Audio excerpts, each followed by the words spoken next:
いや、それでは聞いていただきましょう。背景地獄よ。地獄みたいに遊びたい、地獄みたいに休みたい、地獄みたいな二度寝してデイジーで上がりたい、地獄みたいに食べ過ぎて、地獄みたいに飲み過ぎた、そんなわけで地獄みたい。そんな時こそ出番です。ほおずき様が盛り上げる。お任せください。地獄地獄毎日地獄地獄地獄、嘘でしょ。地獄地獄ようこそ地獄。こっち向いて。阿部教官、言語道断。失礼しました。そんな感じの地獄です。じゃじゃじゃじゃん。カーツ。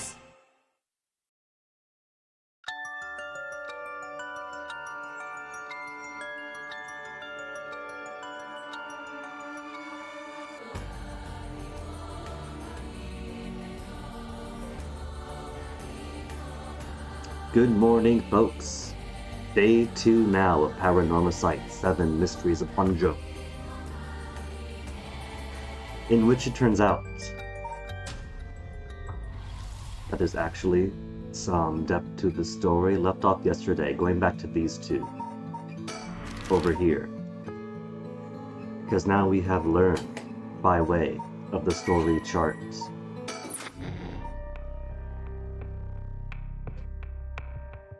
that there's actually more connection with these two guys than I thought. I thought they would have just been like cops who, in the course of Shogo's own murderous rampage to bring back Yoko, would be a thorn in our side trying to investigate us in a sort of pseudo Death Note fashion. But no, it turns out not only is one of these two a cursed bearer, but it's Tetsuo, not the younger. And so what have we learned from yesterday? We have learned that Shogo just dies. Either way. Either he becomes a cursed bearer, performs a few light murders, fills up his cursed stone, and upon activation, it kills him. Or he snaps Yoko out of it, she doesn't die, we shuffle her into a cab, turn around, and die next morning. So either way, what we saw on the TV with the storyteller became true. Shogo being found in the morning, as if drowned, mysterious death. So there's some mystery going on here, because Yoko was way weird. I still think that Canal Stone was Yoko's. And then what Yoko said to Shogo to wake him up from his stupor here, and what Shogo says to Yoko here to wake her up from her stupor, is mirrored. Which makes me wonder what was going on with Shogo before this, before 11 p.m.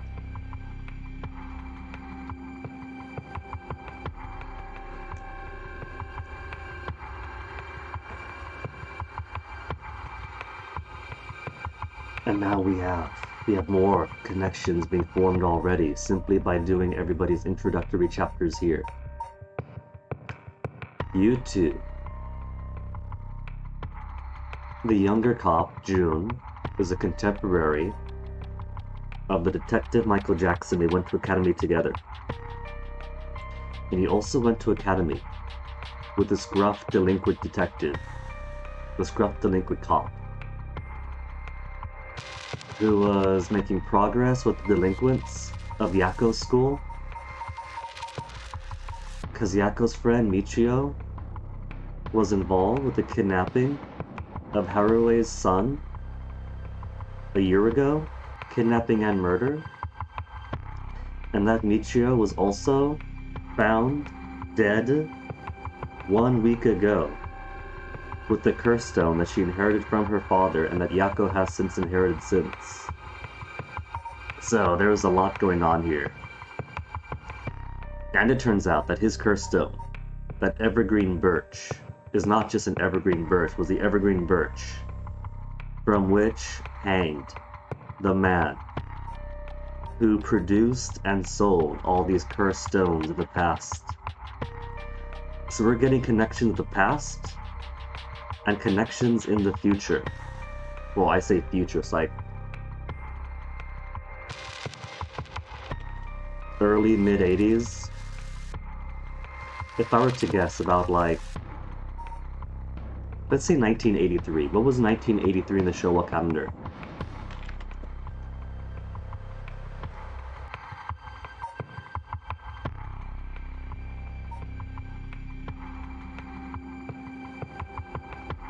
(1983) would be Showa 58.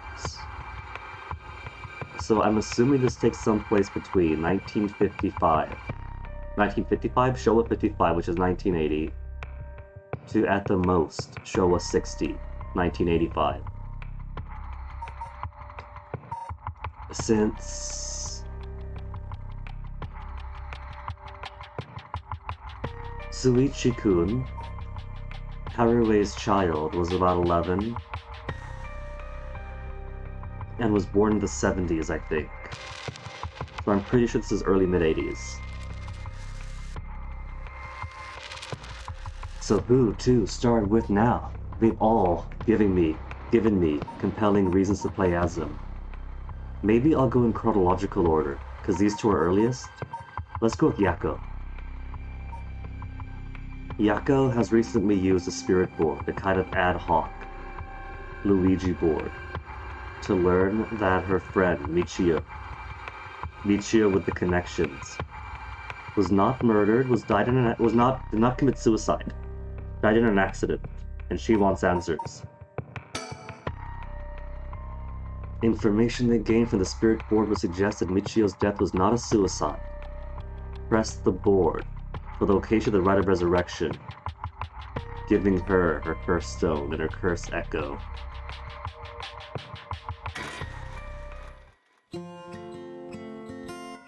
We go to a week ago. A little flashback scene. But a week ago is when Michio died.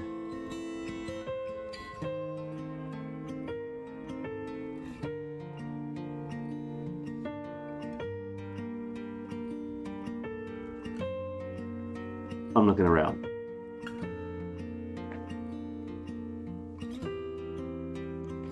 There could have been a sticker to the right. I just want to look around before committing to anything. Michio from Class C.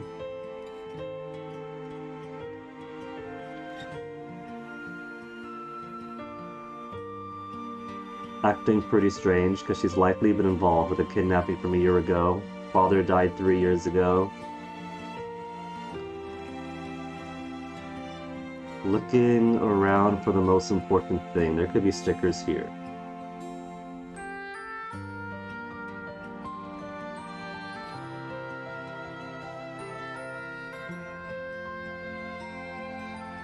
Stopped showing to class. Grades started dropping at the 3rd semester.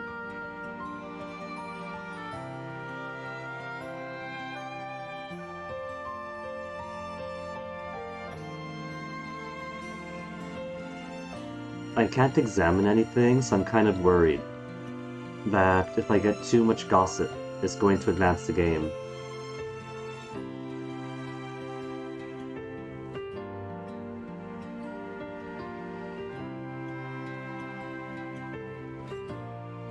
Transferred into Class C recently. That would be our new occult friend. Gloomy doesn't stand out much? Yeah.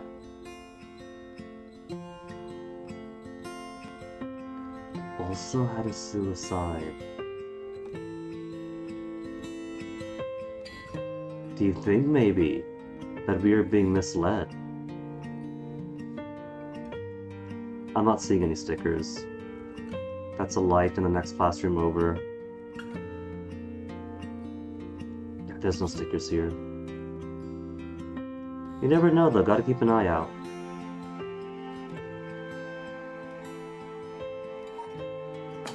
Michio's mom remarried. So, everything we know about Mio. She's got this fantastic anime-esque backstory where she's the apprentice of a famous psychic, and she solves spiritual problems and moves school to school around Tokyo. But what if it's Mio who's actually the curse bearer, or was a curse bearer? And she got Michio caught up in something and had her killed.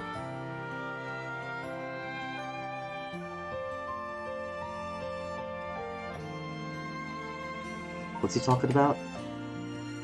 Mom remarried, new stepdad is a jerk. Peaks and touches.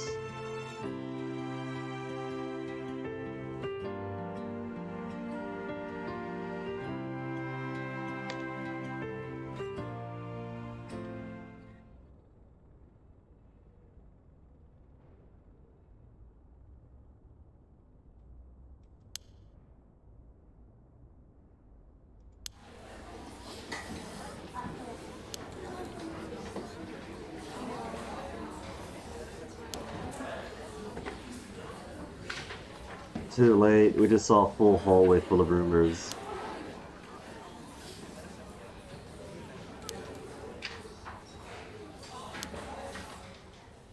So he wasn't just a teacher at the delinquent school, he's their teacher.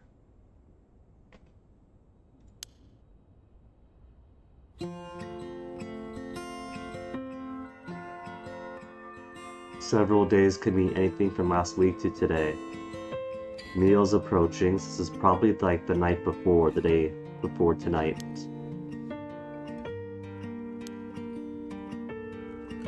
Yeah, our lifelong friend who we were distant from had just died. Thank you. Oh, we got formality to choose between. Do I want professional distance and say a full multi-word thank you, last name, or a more casual thanks first?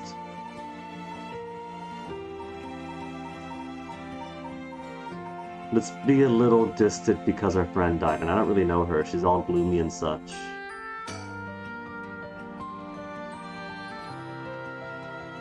That came very casual. I'm fine, thanks.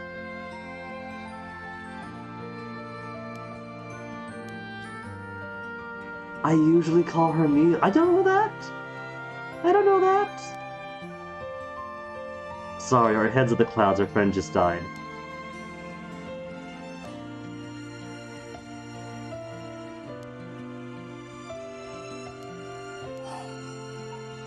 Spectre of the Spirit Board, the right to resurrection, Nichio Shiraishi. Do we end up asking about all three?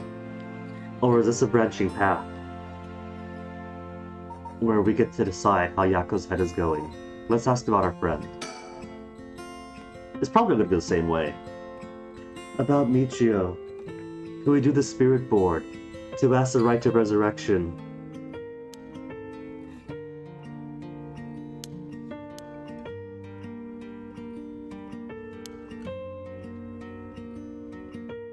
Thicker nose. Everybody's got the pouty lips face.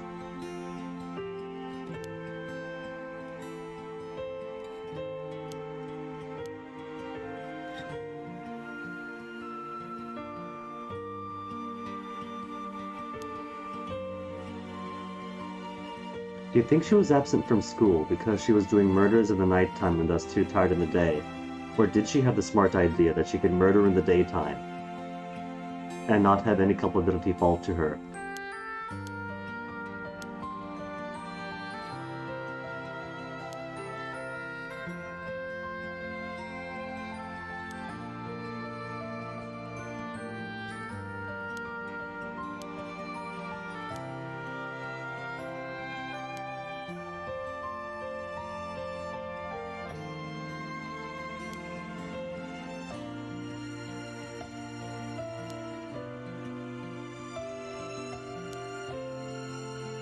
kids are dumb and cruel, then they grow up to be dumb and cruel adults.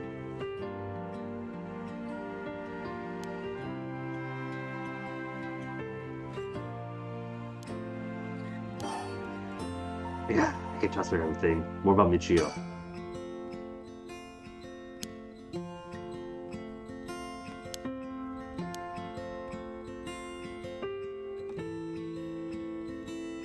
Body found in the gardens. That was... what? That was just the day before? So yeah, this would be right before their seance.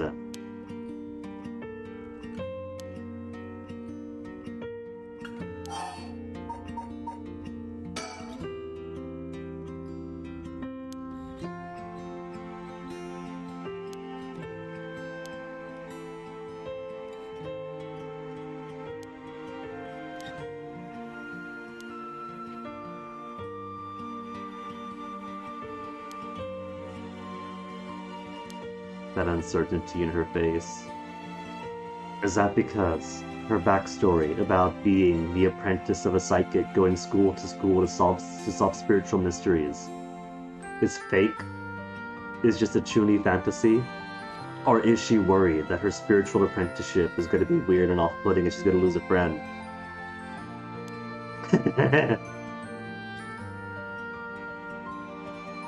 Lowering her enthusiasm, praising her gloomy look.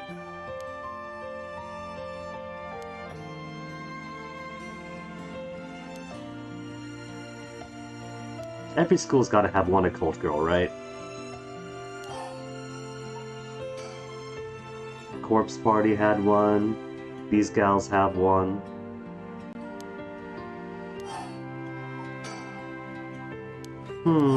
Okay, we gotta convince her. We gotta fully convince her.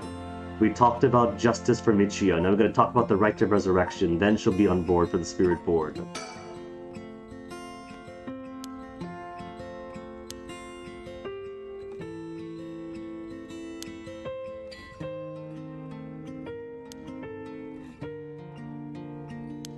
If Sensei thinks it's real, it has to be real, right? He's no Reagan. Mio says too good to be true. The occult girl thinks it's too good to be true. Everyone else has accepted it.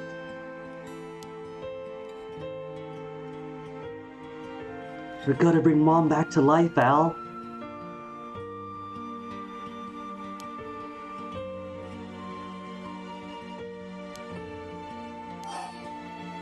The specter of the spirit board.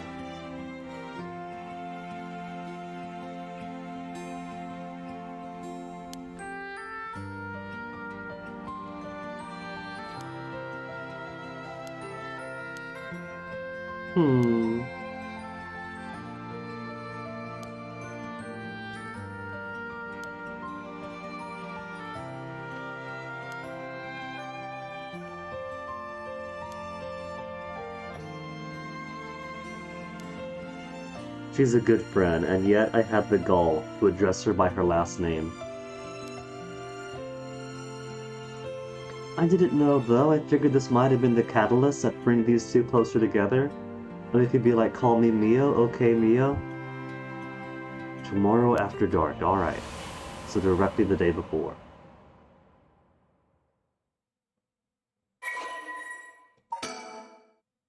Notes on Michio.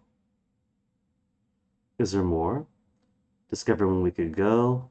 Full-bloody blunt force trauma in an alley off South Origesui Street.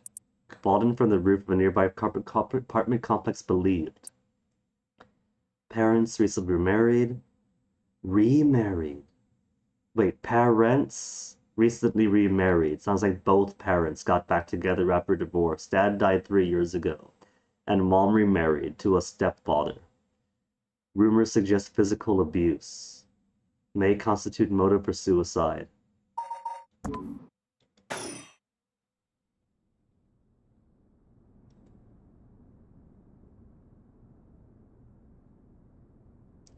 Okay. So yeah, we're in the school. So this is the night of. The night of, she's in the school. And she's doing this. And wow then. Basically right after she leaves school. She climbs in after hours with Mio to conduct a seance for her friend, picks up the curse echo, and the very moment she leaves, she gets killed.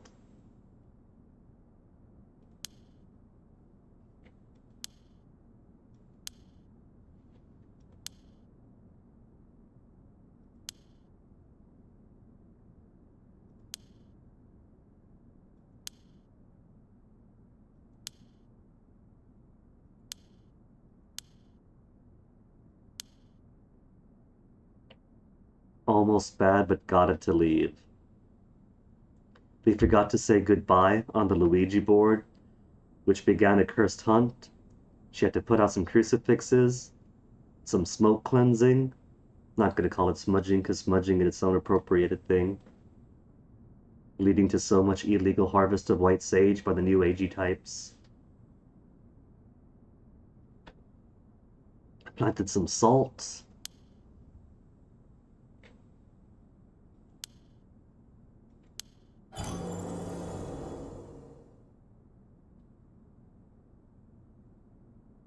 Did she not hear the order to kill? I mean, I guess she did, but she would not have realized the thing in her hand. Curse don't acquire the fool's procession.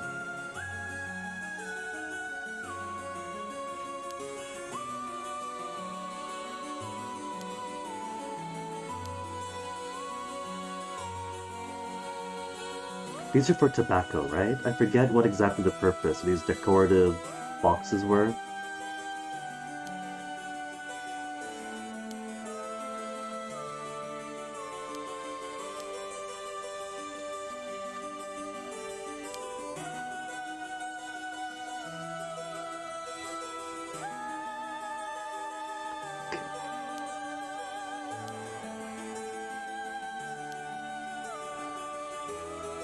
Exactly what I need for the right to resurrection. Mio supportive of Yako going the killing route.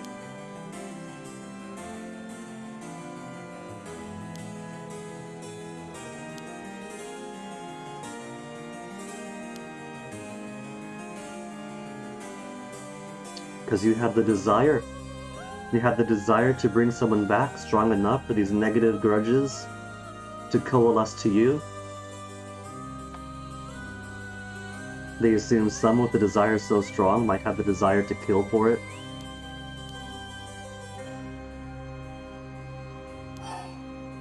I can't stay calm.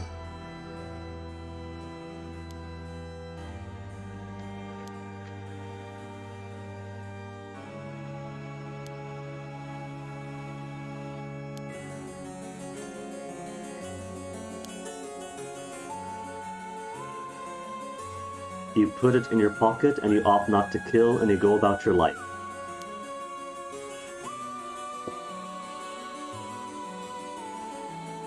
She went from looking straight at Yako to turning her eyes to look directly at the player. But she's smiling. Maybe she's glad that this spectral thing haunting and controlling Yako right now is not comfortable with the murder.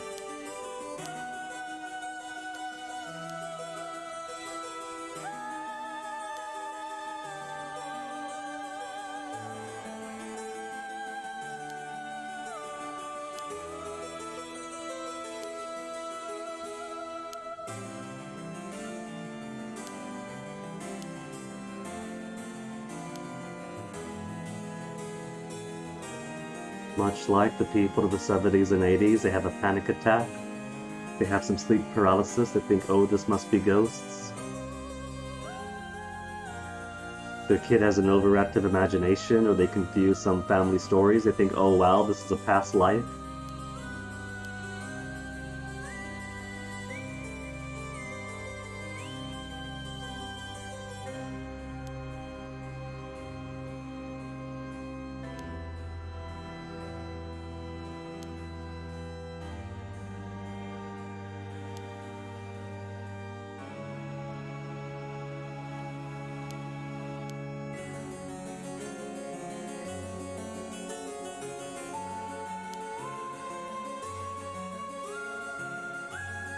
We haven't ascertained whether Mio's backstory is true or not.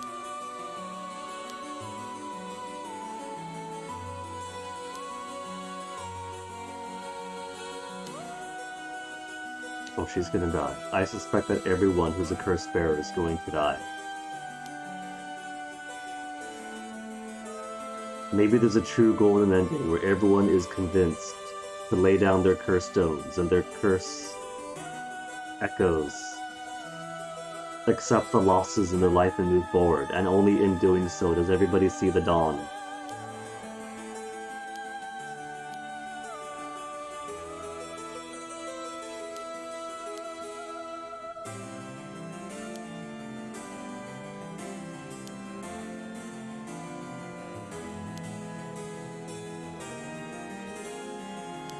This is normal text scroll speed, by the way. It could be even faster.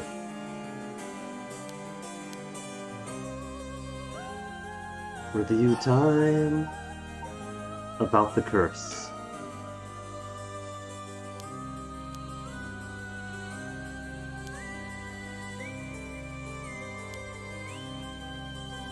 I would say that inherently means I'm cursed.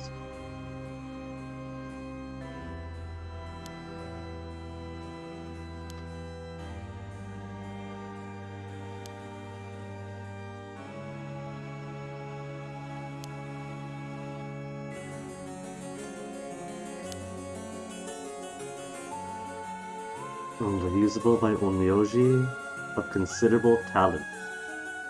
And instead we have an assortment of kids and adults of various backgrounds and limited spiritual training. Even normal... Okay. The cursed stone allows normal people to use them.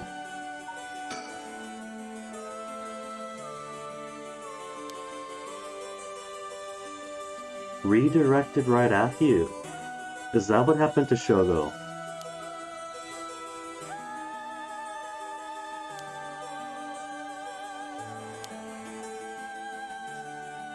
Feast of Shadows.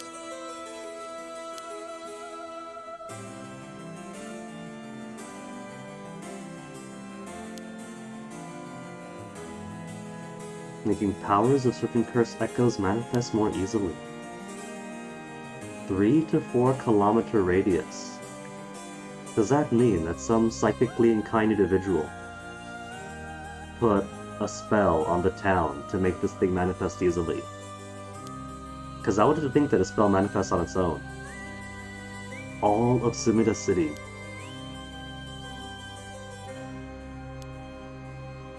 Neil saying someone did this.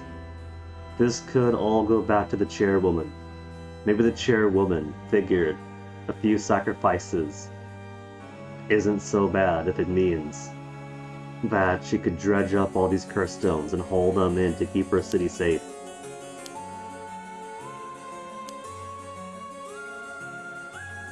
Or someone who wants to uncover the rite of resurrection.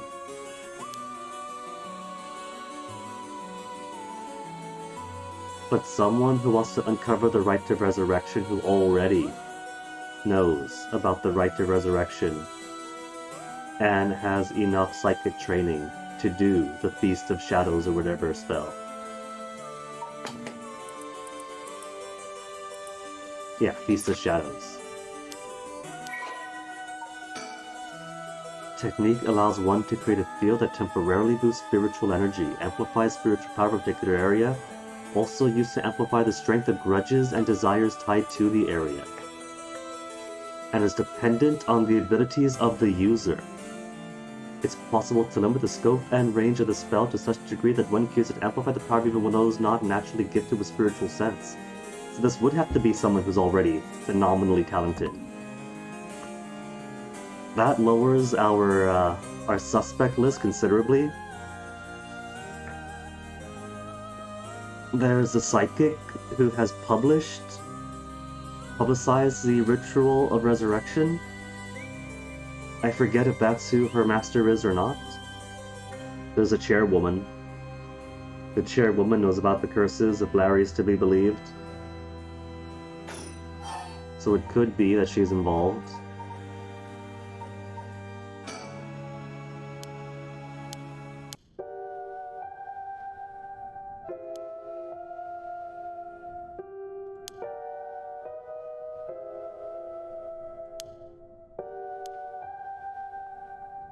You can't do it because that would require murder? She's got all the time in the world. She doesn't have to kill tonight.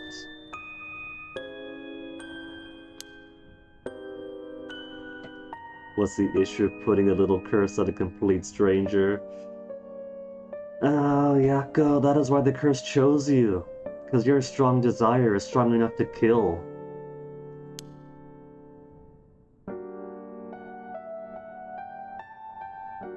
If she doesn't know him, it's alright.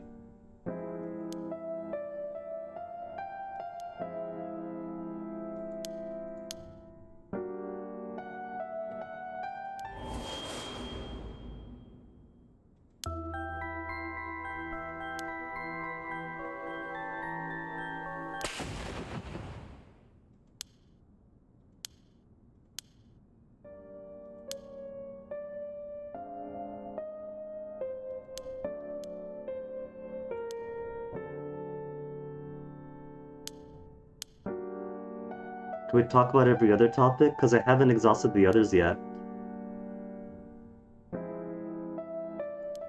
Yeah, walk away, Yako. You can walk away still.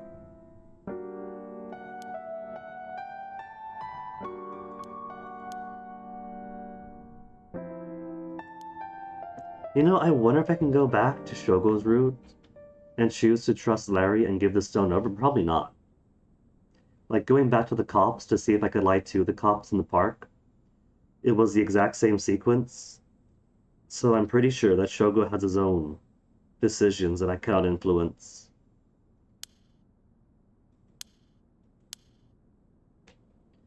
We're walking home? I don't want to walk home yet. Okay, good. I get to ask about everything else. I was honestly about to reload to get every other dialogue option.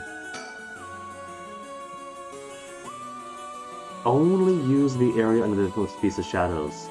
So my idea then, that they could skip town, go to other parts of Tokyo, or even outside Tokyo, to do their slayings would work.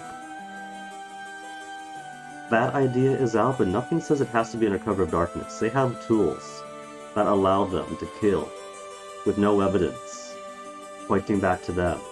They could do all this in traffic and harvest so many souls. Effect only appears after the sun has set. Never mind then. Both my ideas for master murder are right out the window. Imagine how OP it would be though if you could do it in the daytime. People still drive at night. People still work in their offices at night. People go to sports game at night if they have a stadium. This is Sumo Central in Sumida City, isn't it? Yeah? They could wait for a parade. Or for some kind of large festival or something. Any kind of gathering. A birthday party at night, restaurants. Restaurants at night.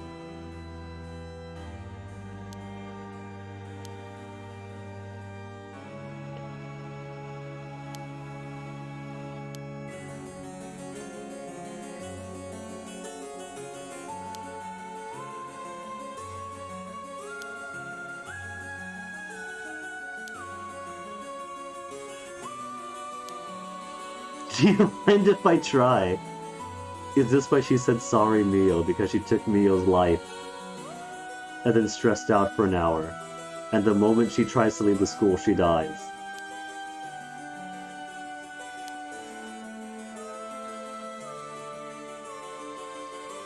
Exactly, to kill some without leaving behind evidence. They don't gotta do this tonight. They can wait till tomorrow. If they really want to murder. And find more advantageous locations. They can go to an apartment complex, an entire tenement block, and just harvest like some teenage Grim Reaper.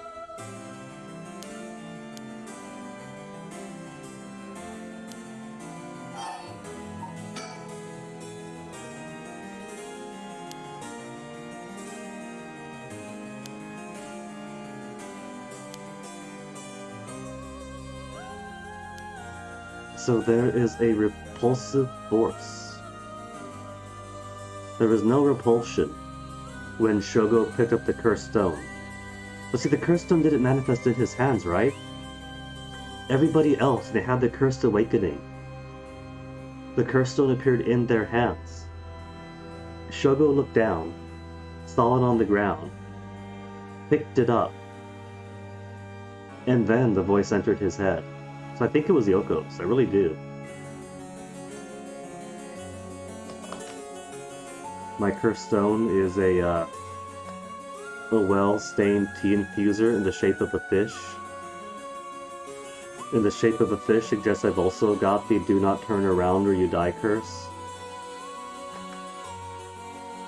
Luckily for all of you who pop in and then turn your back on me, I only use it to make my tea.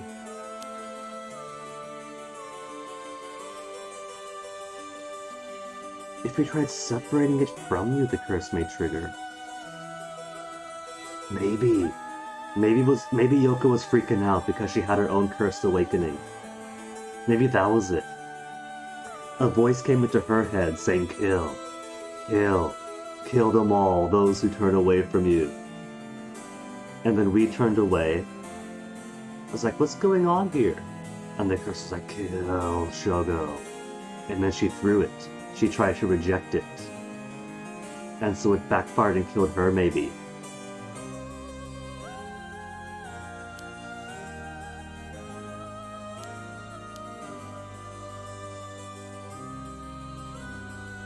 Netsuke carving. That's tobacco, right?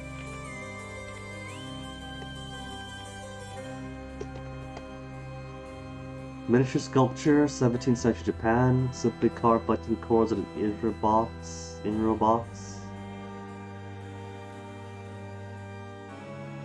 I know, just pockets in general. So not just for tobacco, for whatever. Pipes, tobacco, money, seals, etc. Okay.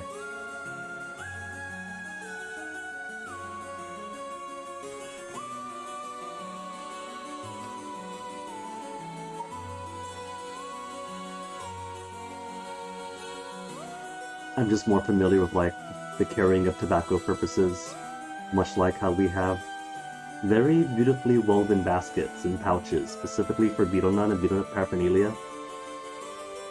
Everybody's mom or aunt or grandma has a betel nut bag with their betel nut, their lime, maybe a box of cigarettes if they like to break cigarettes off to put in there for the tobacco, and their lime-encrusted knife that they use to split the betel nut open, spread the lime in.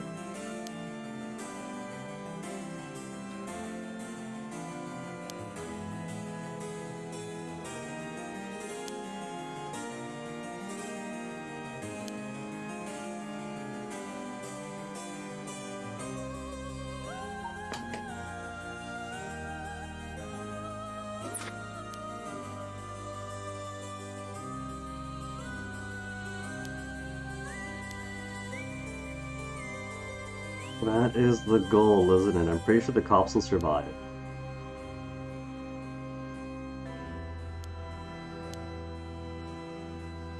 The goal is going to be survive the Shogo encounter. Do not fulfill the conditions while it's night. Don't use the curse if I do fulfill the conditions.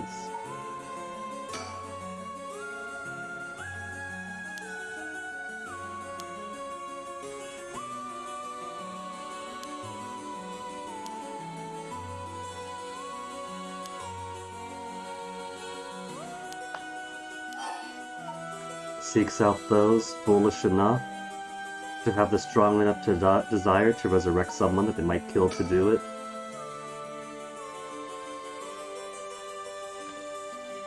And time to block me a bot. Always make sure, not just to change your passwords, but to enact 2FA, etc.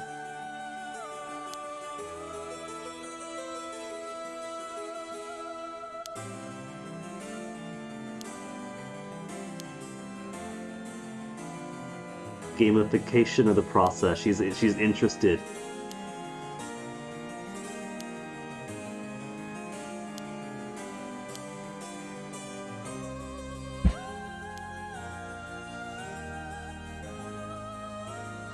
And somebody has a very OP power that if you turn your back on him, you die. You might not even know who it is, but the moment you walk away,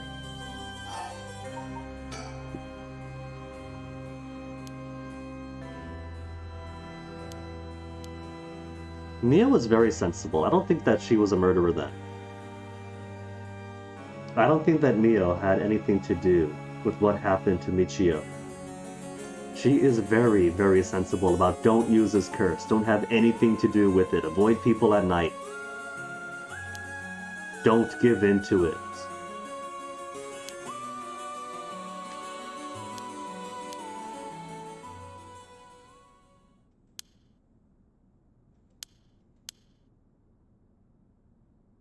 Maybe they should simply camp out here. But they can't leave. There's people around at night roaming around trying to kill each other. It's late. They'll be the only two girls out at night with weirdos about.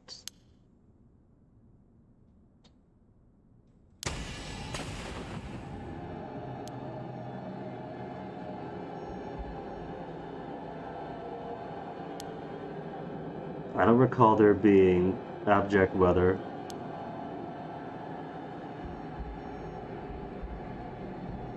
I can look around. I don't think Mio's going to be dead. I'm sure she's going to be dead, though.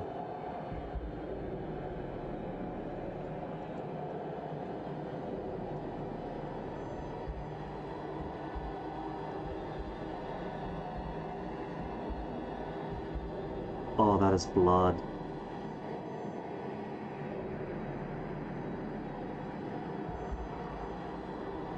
Is that... Anne?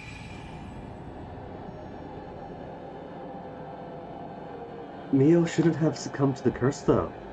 Because you have to listen to it for 30 minutes. And you can't see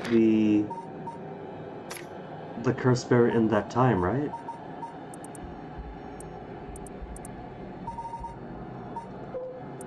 Does this have a list? No, it doesn't.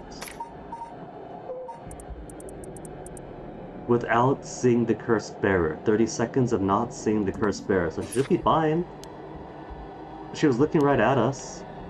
Yeah, she's okay.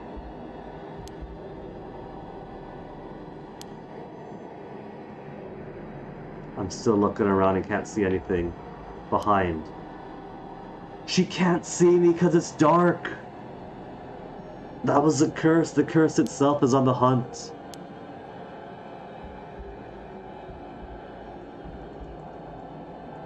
Door? Is that door? Is this my eyes adjusting?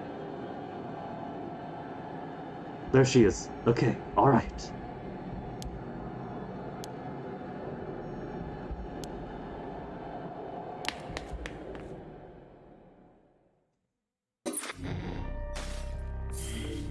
Okay, so Mio is still alive. And she survives up until about here. Right? No, to here. Because you have the cops or the school. Oh no!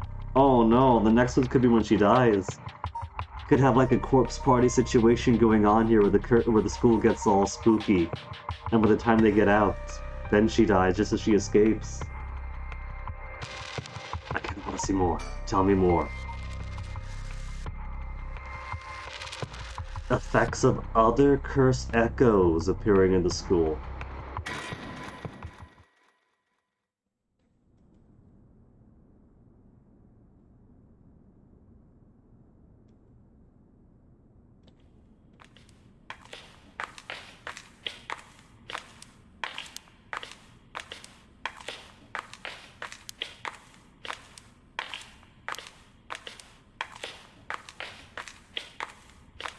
It could have been. I didn't get a good look at that curse.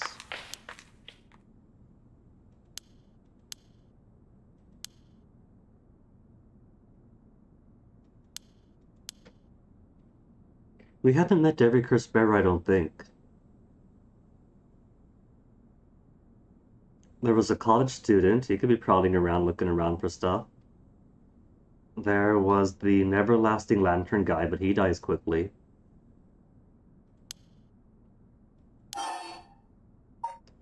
Ignore and proceed or check stuff. I'm gonna check it. We could use our curse on him. Oh, you know what? Maybe that's why she had a 36 level on her curse. 36% soul dregs. Maybe she kills to survive, and that's why she had so much.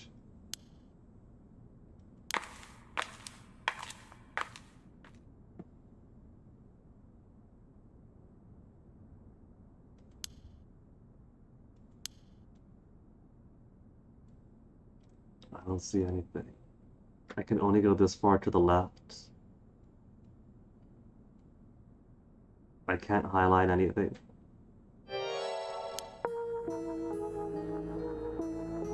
The other teacher... Is that the top delinquent girl? Who was that? That Hajime was speaking to before.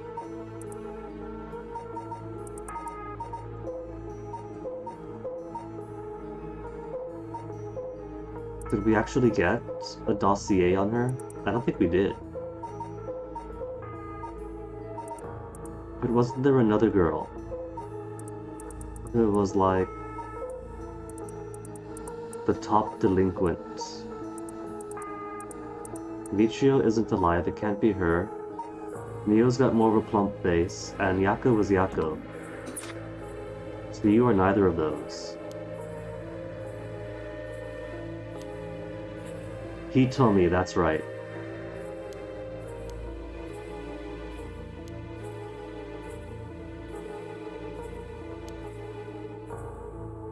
So not only could they possibly be having a salacious meetup,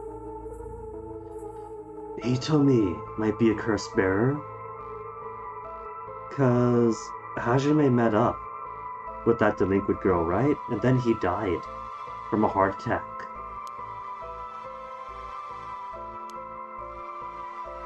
At it again. Oh no. Oh no. Is she gonna? If I don't use curse. She has a desire. If I don't do curse, is she gonna pull a Shogo and do it herself? But at it again.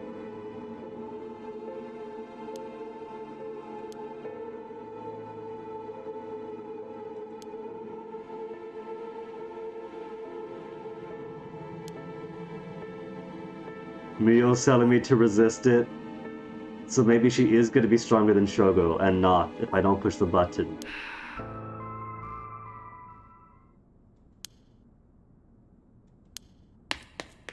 Oh, now I gotta go back and see what happens if we do kill him.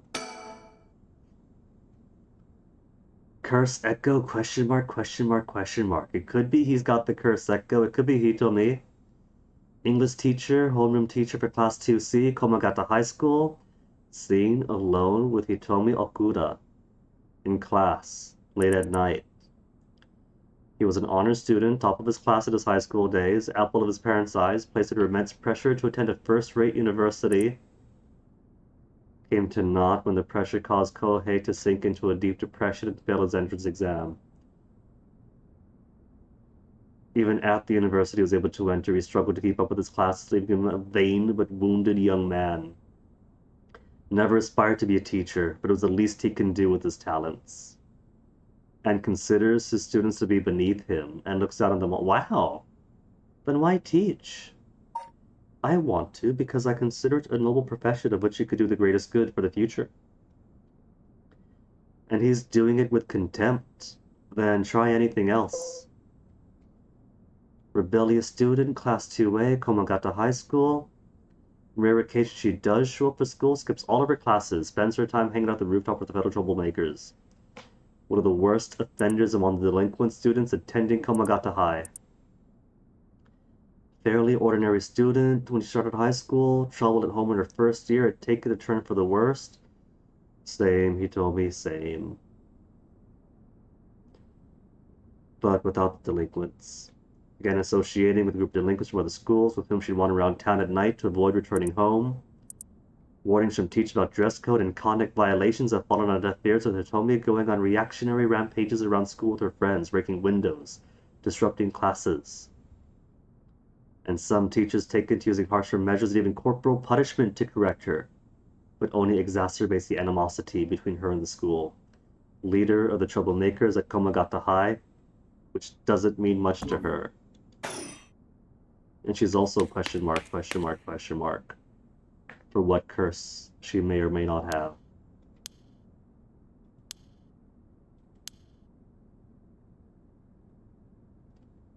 Yeah, Yako, that wasn't just a desire to kill. You made it sound as if there was history.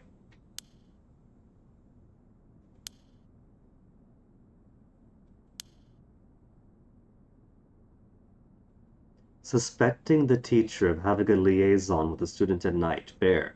But she said again.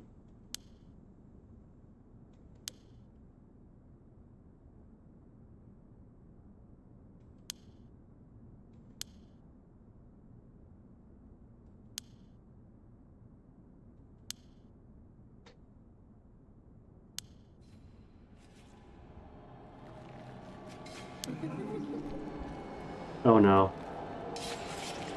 I heard noise and now there's a curse right behind me.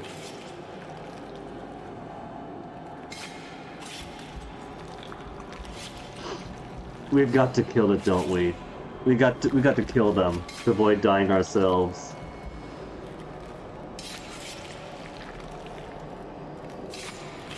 Did they not hear that?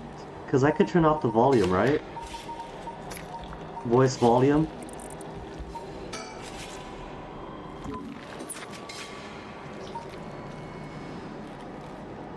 No, it's still there.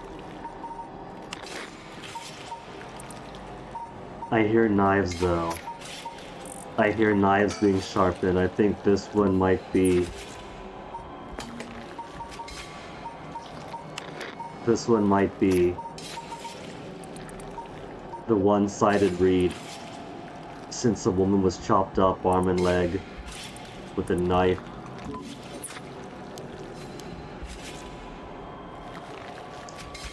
She sees it already. She knows. Straight for the entrance, don't look back.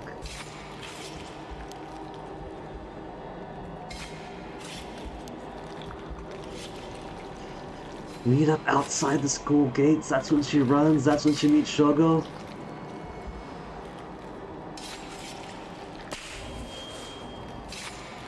Oh, she's got her psychic combat pose up.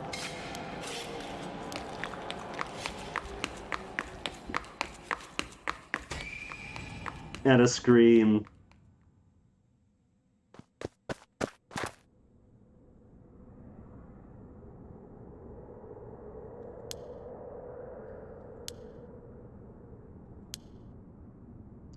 We did escape by the gym, but of course I have to look around and see for stickers.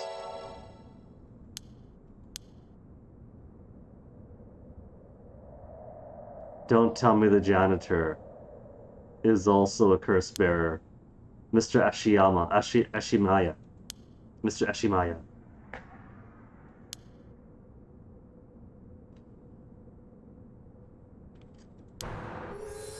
School janitor. Makoto's the janitor at Komagata High School. Predecessor was in retirement, so began working as a replacement 6 months ago. Popular among the students for his friendly and caring nature. Oh, just like Bulk back at school. Going so far as to remember the names and faces of all those that attend the school. Affectionately known as Gigi Ashimaya. Although he appears to be a simple, amiable man, Makoto's occasional shrewd remarks have led to speculation among the students that he may have led a far more interesting life than it seems. Whatever the truth may be, he'll be remembered as one of the 7 mysteries of Komagata High School for some time to come. Aww. I like that, actually. The beloved janitor.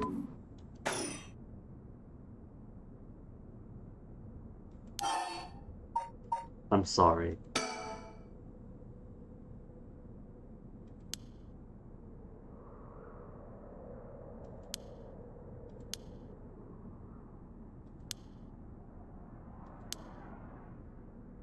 It's in my pocket, that's all. Oh no, he's gonna know we're a curse bearer, and then he's gonna go for us.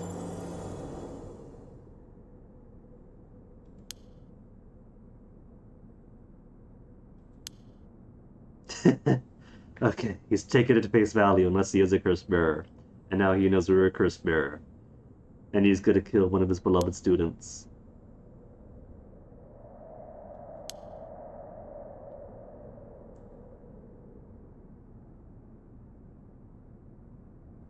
Janitor is gonna walk us home after midnight. Isn't that going to raise suspicions? Maybe the teacher and Hitomi were just going to walk home together.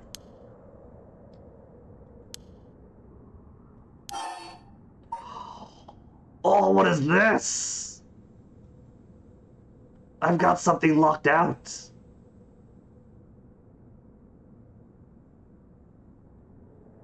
I'm worried about Mio. I can't leave.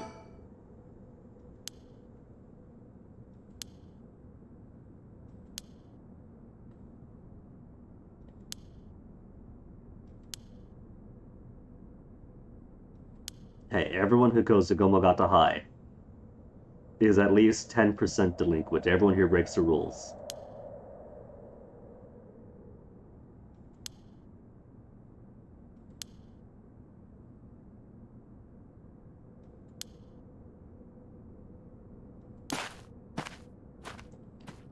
And then Ashimaya's going to die.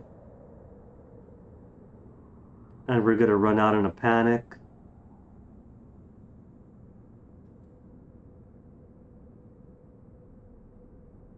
We didn't get to look around for stickers.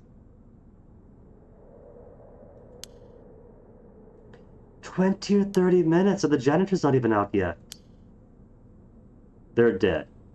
That is a death school. She's going to die if she's going back in.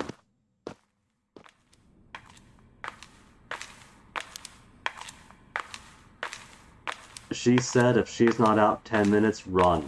Go home.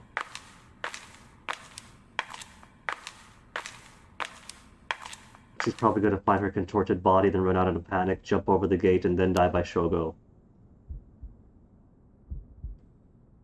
Yeah, that is one leg. That is one arm. That tells me exactly which curse it is. But are there stickers? I can't look any more to the right.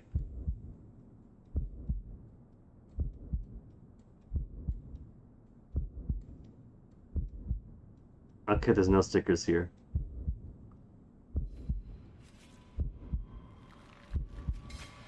One leg and one arm appear to be missing. And there's a curse. There's a curse. There's a curse. Run. How do I get her to run? I can't get her to run. I can't get her to run. Don't look. Don't look. Don't look at it. Don't look at it. Don't look at it. It's probably too late. Ah, zoom it in our face.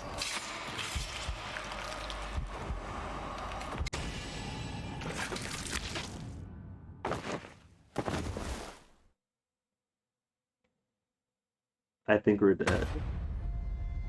Yako Sakazaki. Dead. One-sided Yako.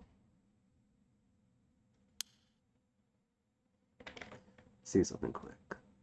Okay, got that on pause. There was someone who must not be trusted.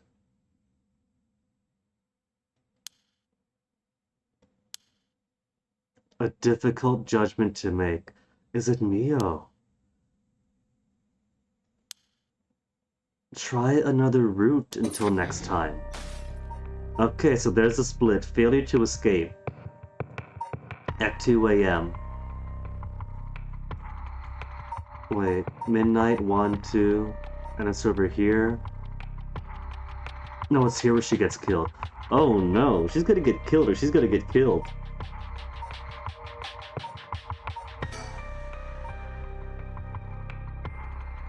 Mio and Ashimaya haven't made it out, so that's just death.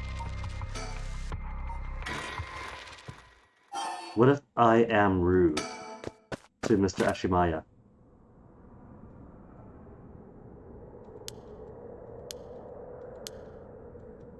No sticker, no sticker, no sticker. And there's him.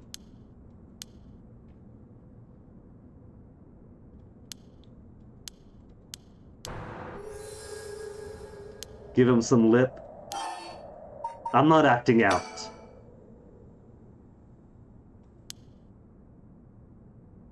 It ain't lit, so it's alright. It's okay, he's not gonna light it. It's for his beetle nut. Nah, it goes the same way. So that doesn't matter too much. And that's still broken, so...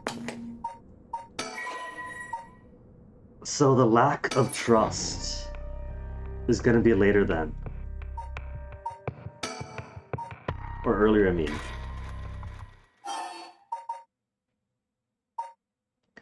There was no difference here. I think it's whether or not I kill the homeroom teacher. It's either sneaking up on the homeroom teacher that I have to change. Not coming after, it's too late then, that's too late.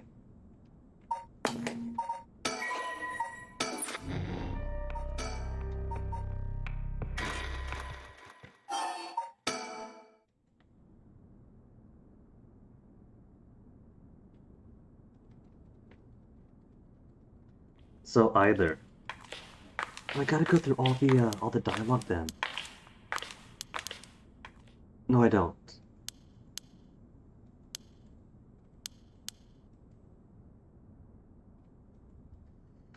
So, either I ignore it, or I choose to kill the teacher.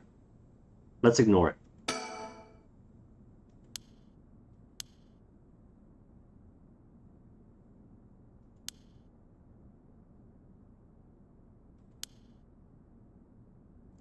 Just a glimpse, so either way, that choice doesn't matter. It comes down whether or not we kill. And there's no sticker, no sticker. Hitomi and Jinochi.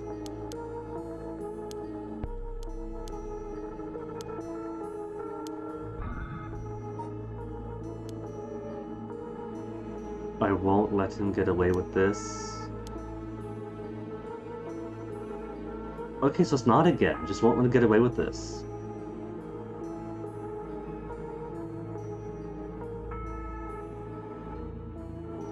Hold on. Let me quickly. BF is leaving works and is talking about grocery store for snacks. Being part Kappa that I am, gotta suggest he brings cucumbers. Cucumbers set, cause I got some tamarind soup mix. And name me a better combination than tamarind soup mix and cucumbers.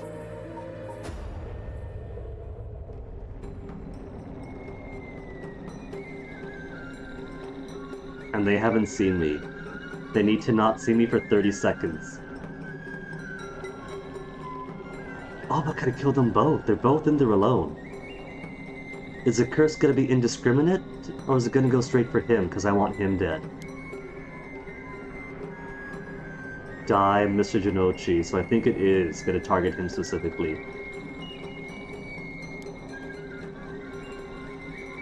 Will I kill Hitomi too?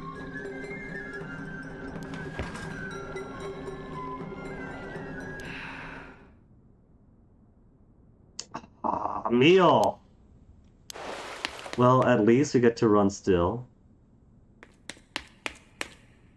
We're seen, but maybe not ID'd.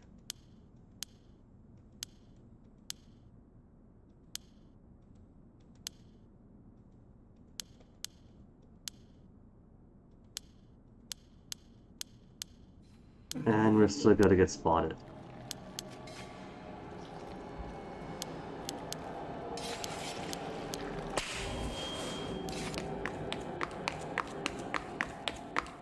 What if I look back? What if I look back? I can't look back. I can't look back. I couldn't make her look back.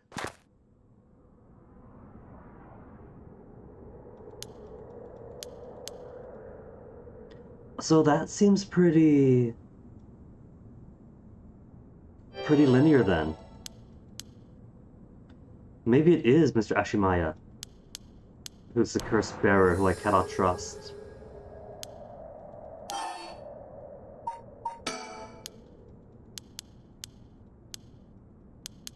Because I don't think I could affect anything else here. It's still gonna be locked up. Yeah, yeah, so that's a dead end.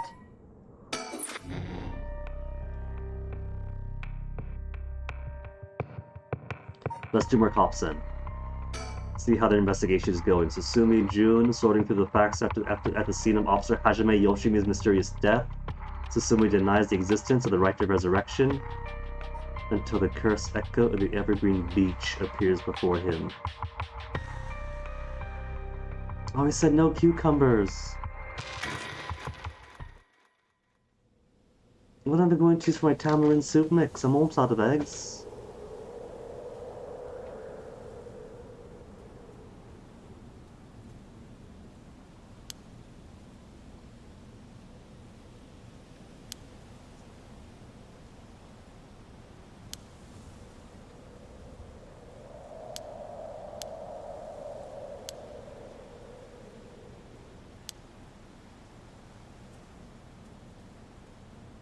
Usual silly self. Does this gruff detective have a silly self?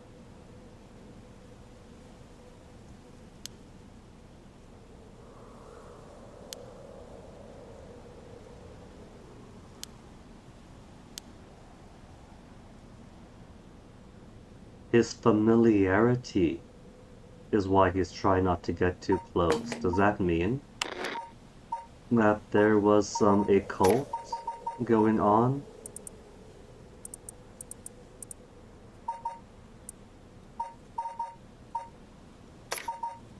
Or would it have been? Not gameplay, surely. Yeah, I guess so. Nejima murders? Was there some paranormal going on with the Nejima murders?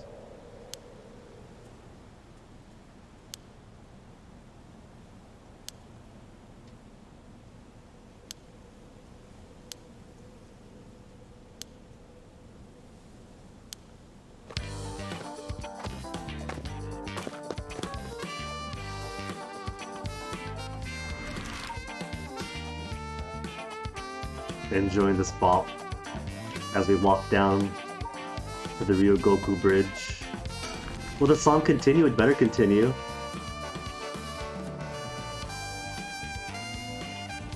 This Persona-inspired soundtrack.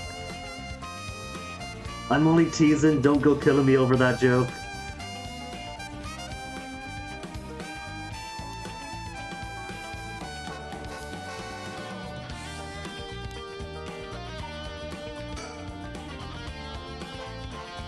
Revealing the existence of a secret department is against the rules. They got a special paranormal police force.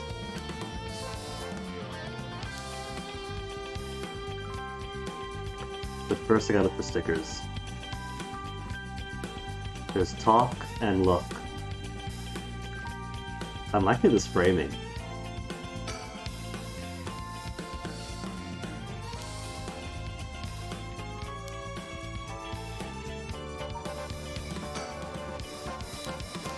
Well, like it. Oh yeah, that's just the thing. Clicking myself is the same as this.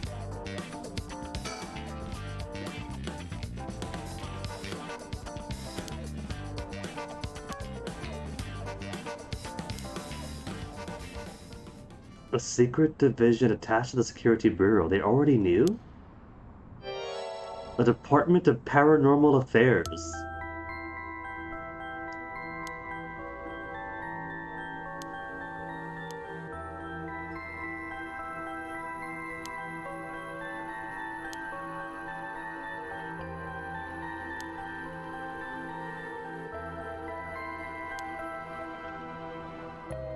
Is the Kinrei-kan Japanese branch?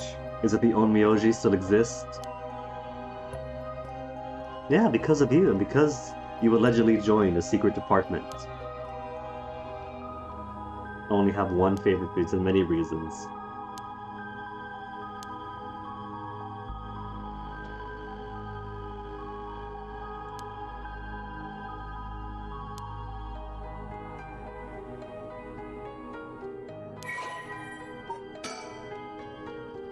Paranormal Affairs Bureau, officially called the Tokyo Metropolitan Police Department Security Division Special Security Unit. Paranormal Affairs Bureau, it is more commonly referred to simply as Paranormal Affairs. So it's even got Paranormal Affairs Bureau in its official name. Only a handful of people know of its existence, even within the police force. Name suggests specialized investigation and resolution of cases involving paranormal phenomena. Since the existence of paranormal phenomena is not public knowledge, nor is it readily believed by the general population, the Bureau's activities are conducted in the utmost secrecy. Currently, there are only 5 members, including the chief. So they're on new XCOM typeness. Bureau has a network of psychic contacts across the country who assist with their cases, including Mio Kurosuzu. So that's true then. Her backstory about going around Tokyo, school to solve spiritual things under a psychic master that she apprentices under, that's all true. That's not just her being Chuni. Bureau undertakes investigations into any suspicious stories that cross their desk, and the vast majority turn out to be hoaxes. You think maybe the chairwoman and Larry are also part of this. Due to sheer volume cases, closed-lipped, experienced detectives without paranormal abilities of their own, such as Tetsuo Susumi, are sometimes assigned to investigate. Current chief of paranormal affairs is a man named Koiru Nakagoshi, born to a family of psychics who have been involved in keeping the world safe from paranormal phenomena for generations. Served as Mio's mentor since discovering her. Koiru is an elusive figure, very few met him in person, rarely sit at the office. It is said that this is because he has oft been the target of curses.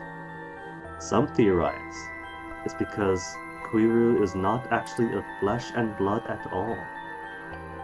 The seat in the office occupied by Inoue, legendary creature from the Japanese folklore, resembles an ordinary white thrush and acts as Koiru's messenger, leading to bizarre scenes of police officers earnestly reporting their findings to a bird. Nakagoshi case serves as code name to refer to cases under investigation by the PA.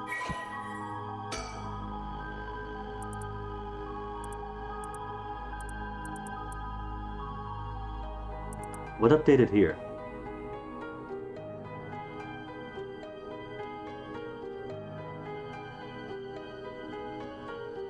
Help those in need. Much enjoyment for casual cracks. To get a rise out of veteran officer. Holds out to faint hope, the widows as he pictured his youth, winning place with superhuman heroes who battle against secret evil organizations.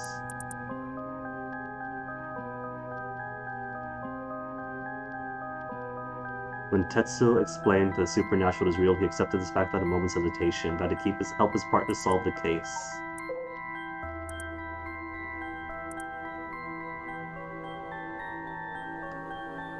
Previously a member of the Paranormal Affairs, makes use of experience to investigate the ongoing large-scale curse incident with his partner. Has a penchant for candy and dessert, which he tries but fails to conceal from other officers at the risk of appearing soft. Delights in buying local sweets wherever he is sent to investigate a case. Would often volunteer to be dispatched to distant locations to acquire them when he was at the Paranormal Affairs.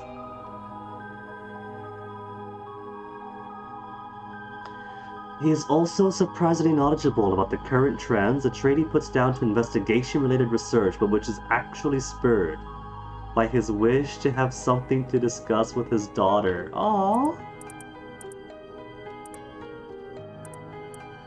Aw, Tetsuo's too sweet.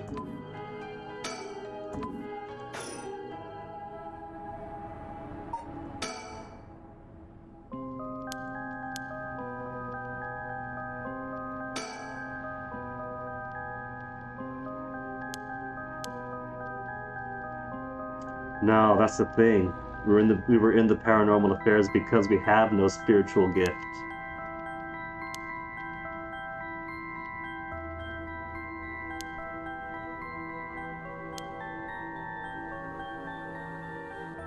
According to Yoko, yes.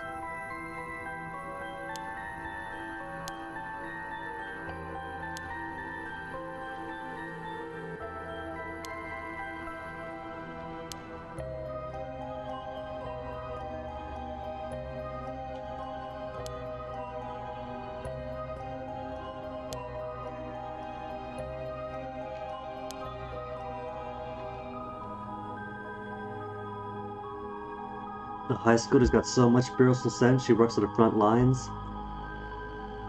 Mob has some competition. Wasn't paid because it was supposedly part of her training. Totally mob. In violation of Article 69 of the Labor Standards Act.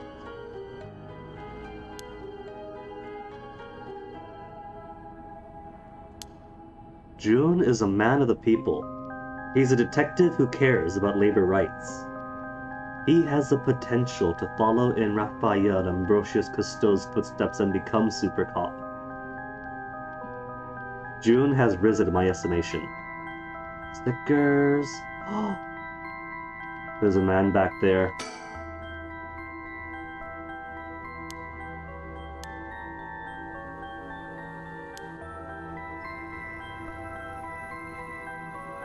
There's a check mark on the shadowy figure, but we are being watched then. I didn't see him before.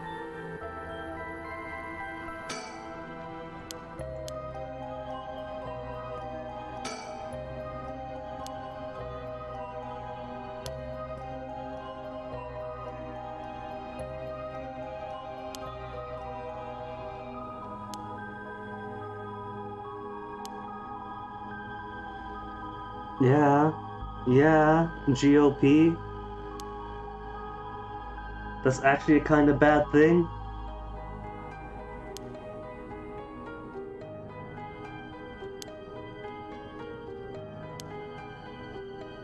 The main team is tied up till tomorrow night. So if you at least survive until tomorrow.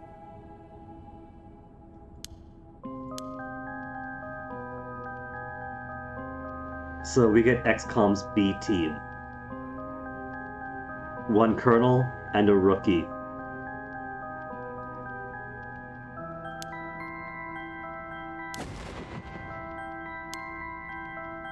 He doesn't even have psychic armor, he's gonna die.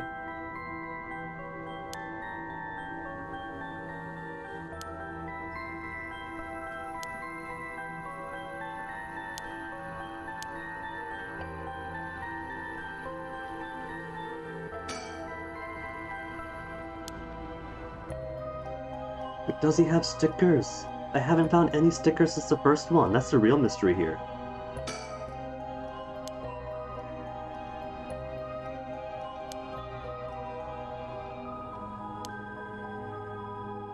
At least 6 more out there. There could be 9, there could be 15. I'm thinking.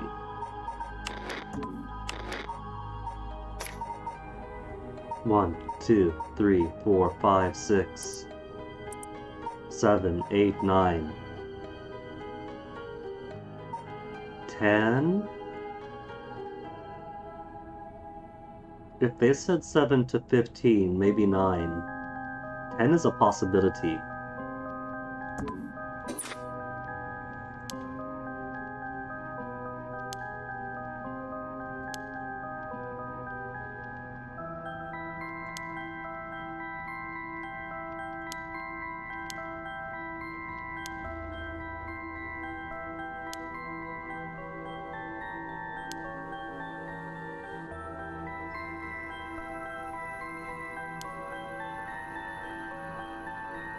I don't know, there's that shadowy figure there.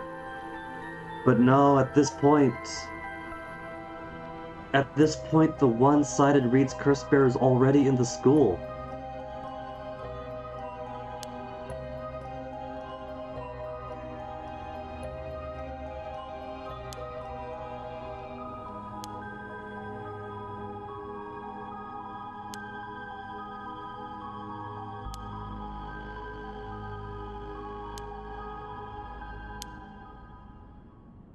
He's seen him too.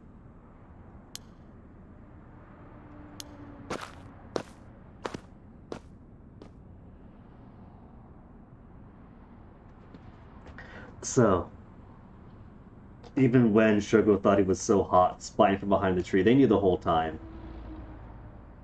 June wasn't even looking behind him and knew that he was being spotted. The whole, hey, why don't I check something out? That was giving warning that we know you're over there.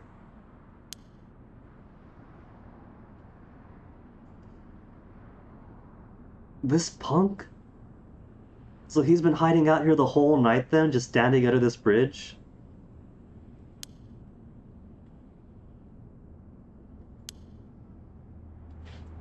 And that means that these cops managed to not apprehend this curse bearer as a kind of precautionary measure. You know,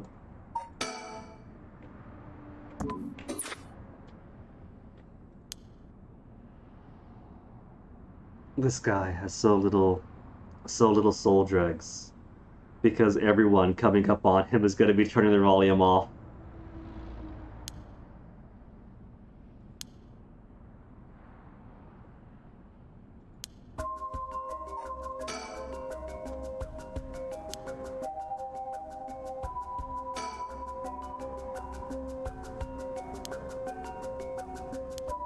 Oh wait, that's right, we got the curse.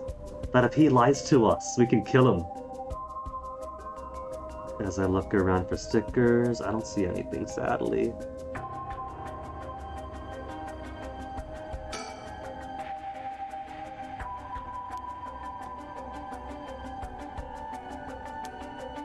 The college student with a foot fetish.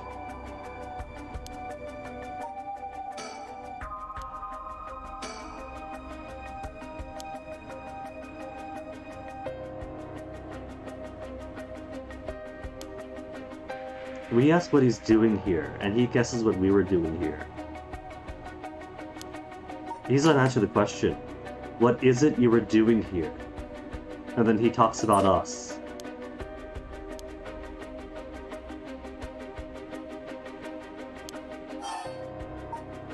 Answer my questions, punk.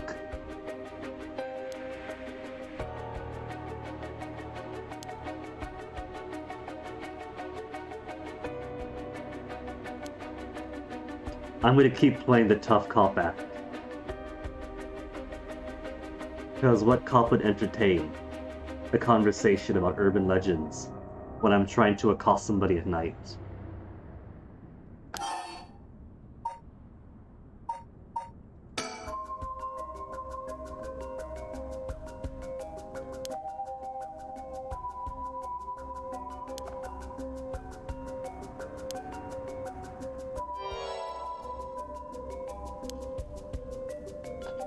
Harry, yo, you just revealed it?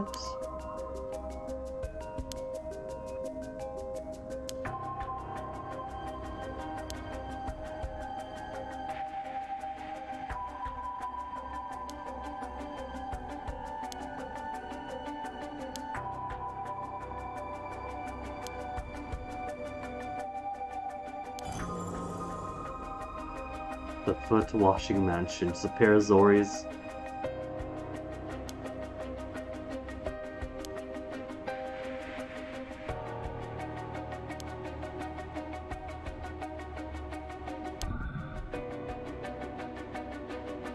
Let's speak as equals.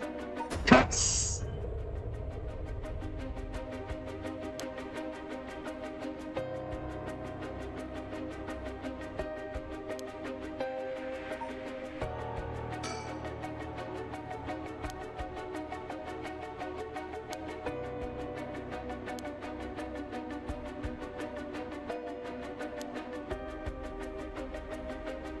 It's okay. He doesn't know, but he's totally safe now.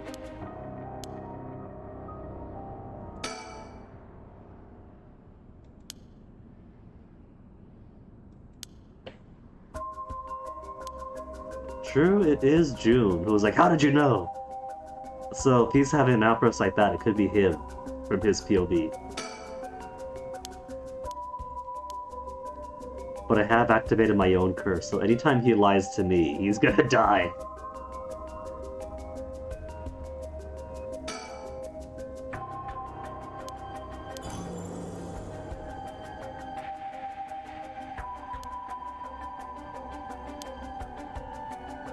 Forget it, he's exposed himself.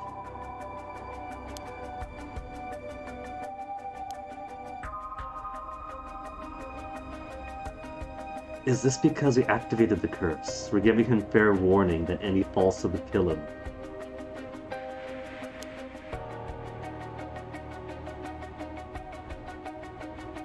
And so I have forced him to tell the truth. Oh, that's actually useful.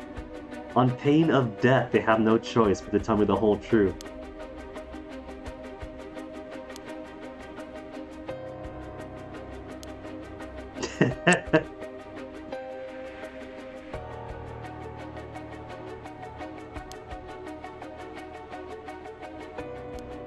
June's picked up on it. Yeah, very fitting.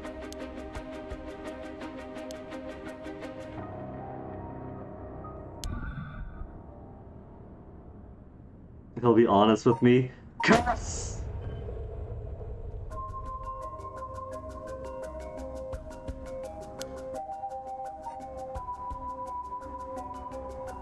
Am I gonna make this guy more willing to use his curse the more I push that curse button?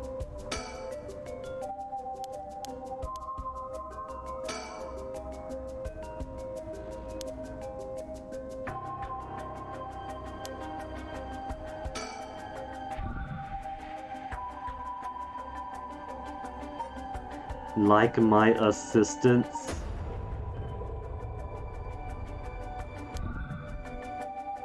Tell me who the other curse bearers are?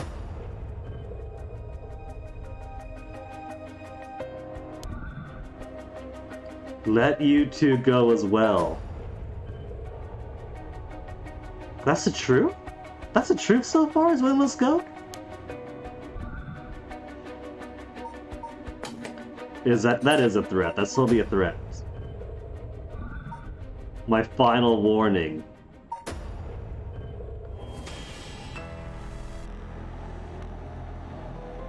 Oh no, it's a stand!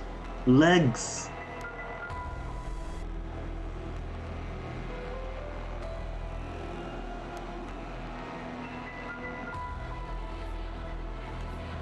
Yeah? I mean, I turned the volume off.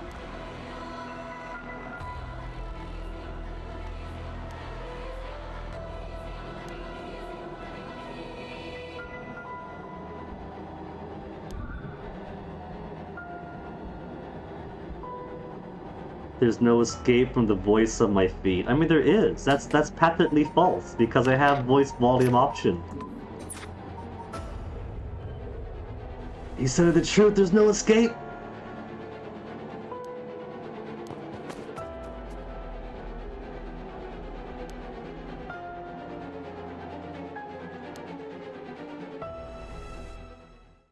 So twice in one night, his curse fails him. He's had zero luck. This guy's just gonna be the comic relief the whole night, isn't it? He's got feet. He's got the special power of feet. Because we've seen it work once before, it's not gonna work on anybody.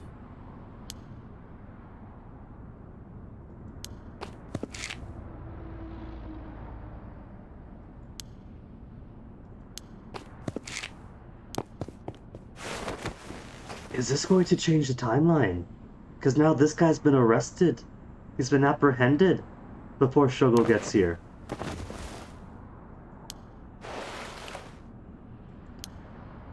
And his curse stone taken. Maybe the detectives are going to be golden ending as they go about and collect everyone's curse stones.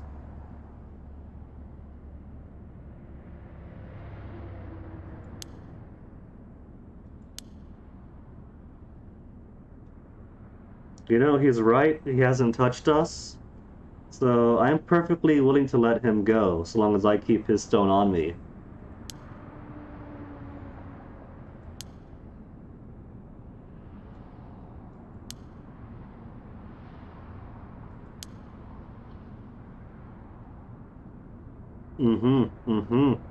That's gonna be the true theme of the game.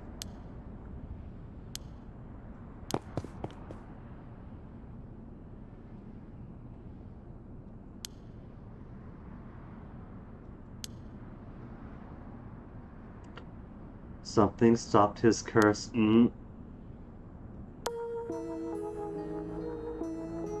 Am I gonna get both powers?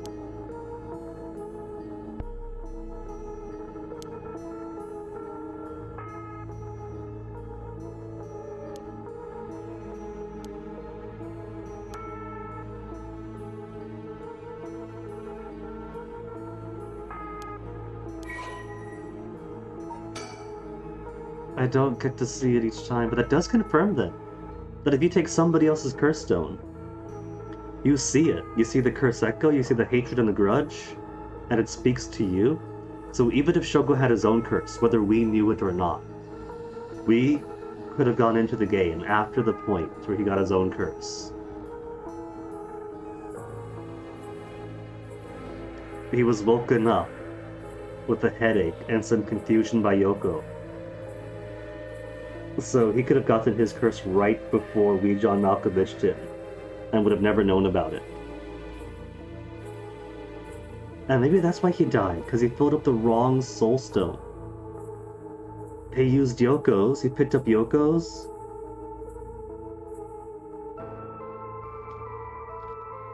He picked up Yoko's and heard its story, and then filled up that stone that wasn't his.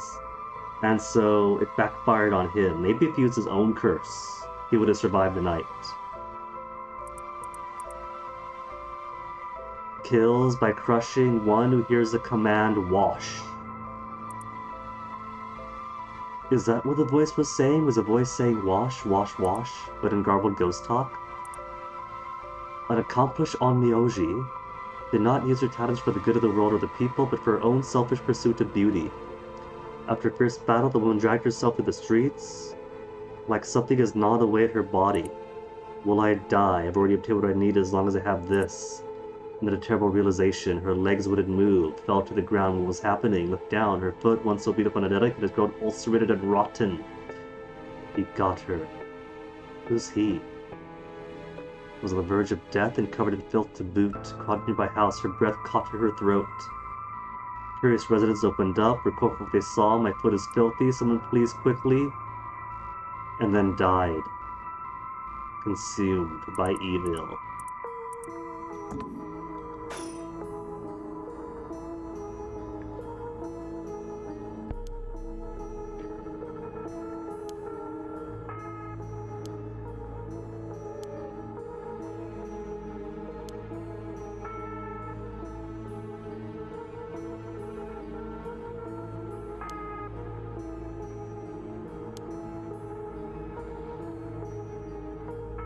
He is more experienced.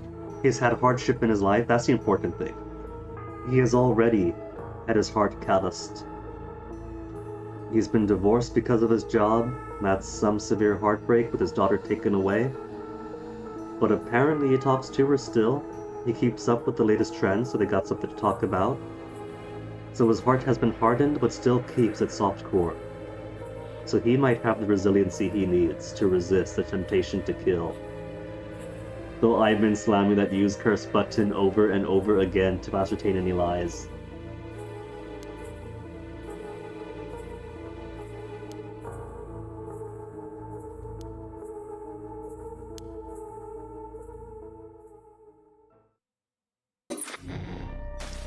Nice! So we survived the night? I could have him die though, if I just keep the volume on.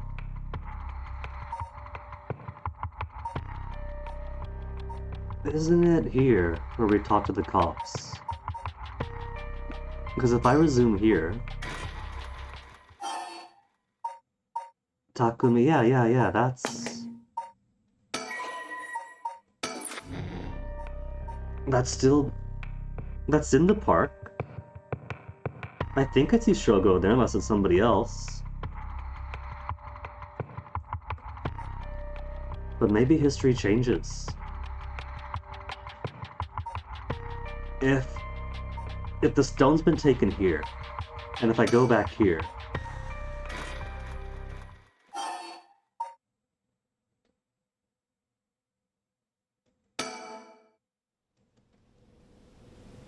we gotta go through this first.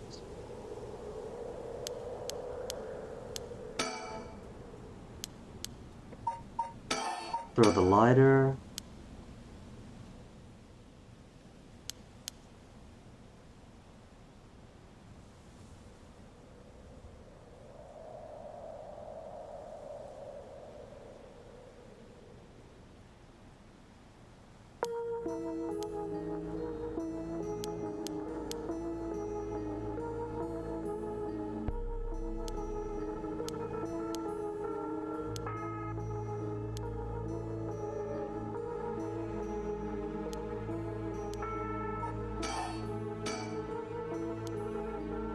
I can't make him toss it.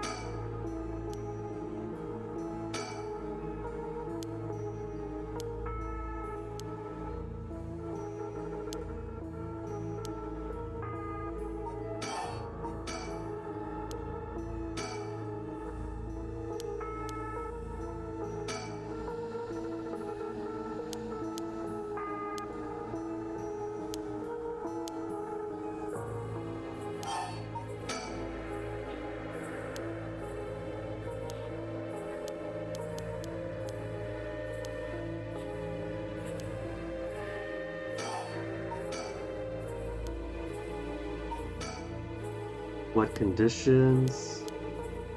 Something I have on me. Okay, we gotta talk, make him think something I have on me. Something I have on me is a lighter. Still not gonna throw it away.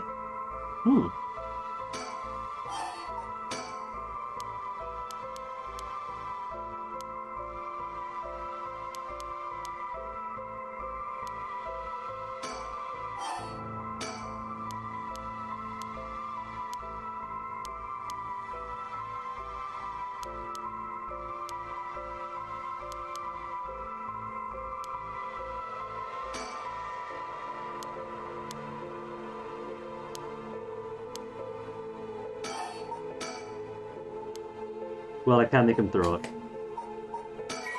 Can I... Back to start then.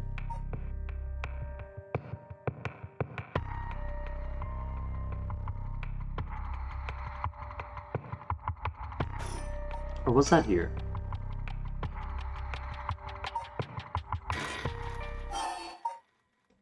Next location... Yeah, that's talking to the park. Talking to the cops of the park or talking to the schoolgirl.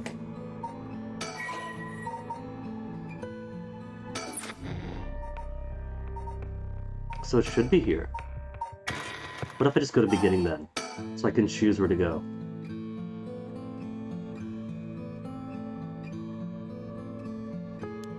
Yeah, there we go. Because I want to see if he's not going to have his thing now that the cops have done their business.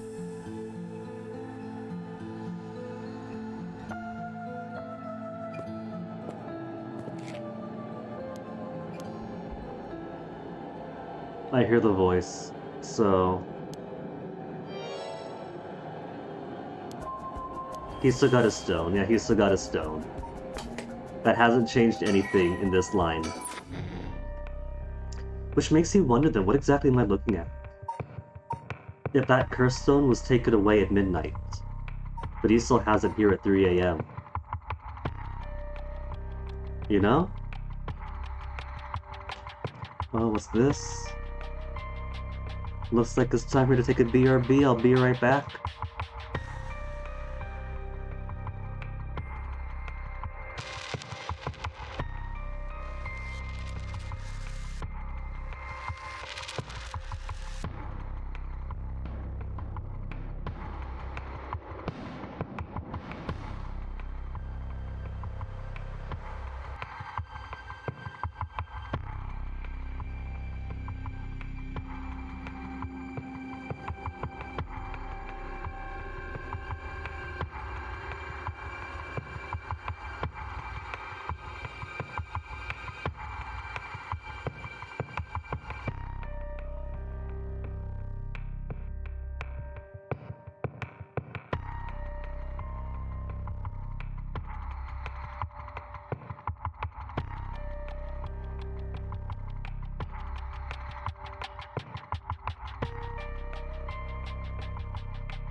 my tea. Let's get back into this books. I kinda want to pursue more of them. Because this should be around here-ish. They're an hour early. What's going on at the park before Shogo arrives? Now they've got the foot washing mansion stone.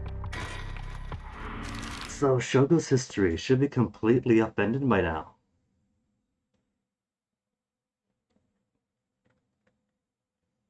And on the explorations, oh, there was a cool jazzy music.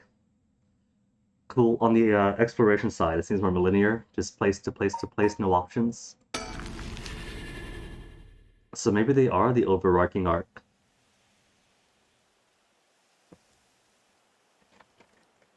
See, Macy brought cucumber, could have used it with this. I do. What's a cucumber cost? Like $10? It was like $4. Okay. No, that's somebody else. That's not Shogo. Araishi? Is this our never burning lantern guy, or never lasting lantern guy? Hideki Araishi, historian. Wait, that Araishi. Hold on.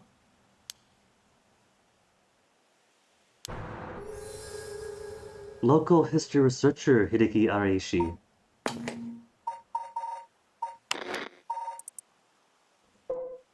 Who does it say your apprentice under again?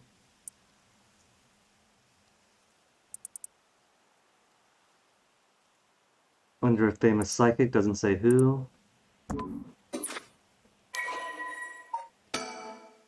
Local history researcher, unknown Kurseko. Historian, works part-time as a curator at the local folk museum. Teacher, also a teacher at Komagata High School. Recent publication on the right to resurrection causes stir in occult circles. The quintessential obsessive researcher, despite being entirely unsuited for teaching, has no choice but to take up a position at Komagata High School in order to make ends meet. Dang, the standards were so low before. We're like, if you don't have any other job, just go to school. Teach at Komagata High.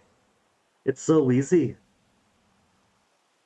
Having a captive audience in his class goes some ways to satisfying his need for respect and recognition. His conceited nature makes him unpopular among his students. Lately, he's concerned that articles he contributed for pure monetary reasons have earned him a reputation as a researcher for the occult.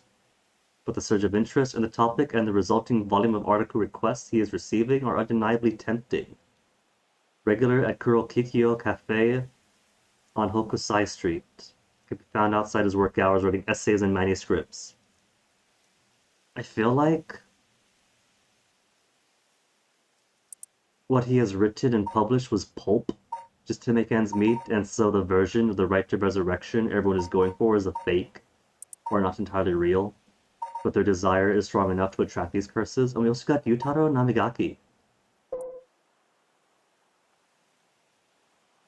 Okay, we had that one already. We already had him just expand on it.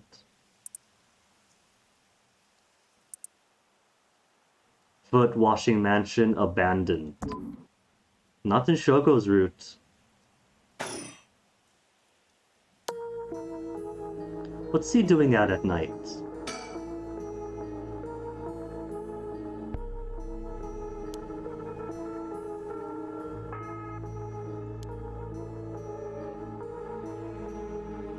Any stickers around here?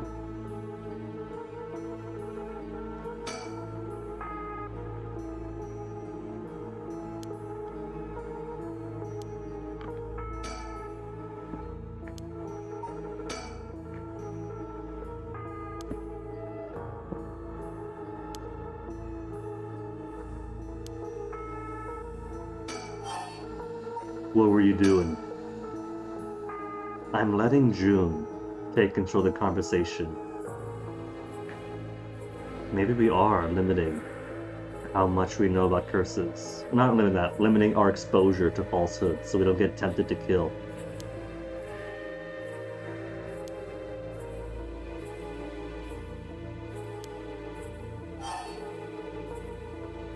The record of fates.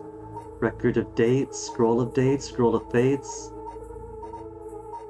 Which one was it? Record or scroll?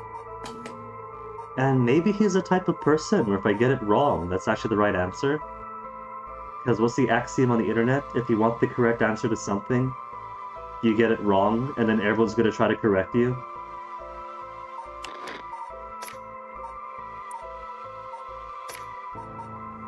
Record of Fates is what it is.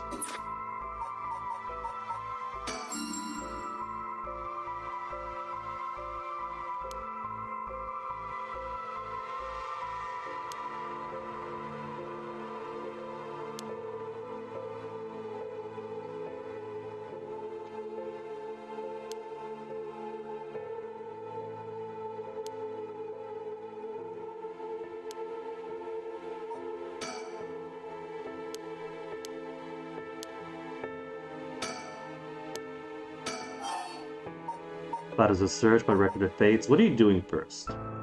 We'll approach this as cop and do cop talk.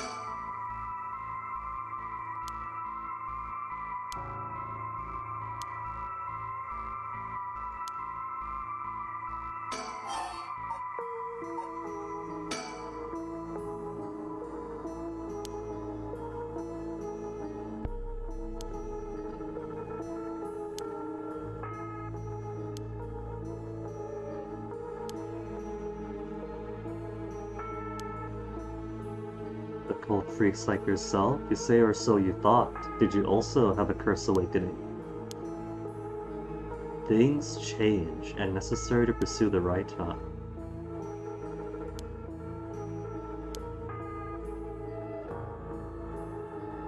He's saying funds, but it can't be that easy.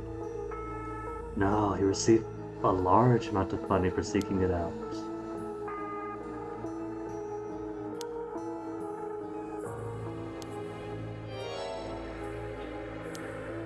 Now I'm interested. Because somebody put a spell on the town for these curses to manifest and these grudges to come out. That person could be the one sponsoring him too. Sponsors him to put out an article about the rite of resurrection to get it into everyone's minds. And so lots and lots of people are going to want to seek it out, and those with a strong enough urge.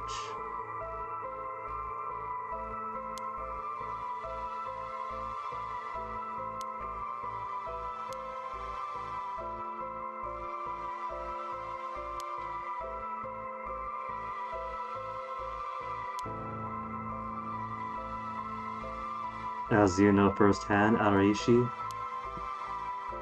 Oh, he bought your book! You inspired him!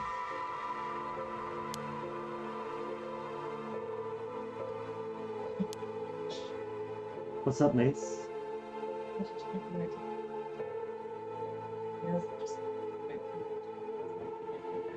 Oh, you got a fan! I'm telling you, Mason, you should pursue this, like, even as a side thing. You're a natural for it with the stuff you've made. Got the looks. Okay, I'm just saying, Mace. Even as a side hobby, you got potential there.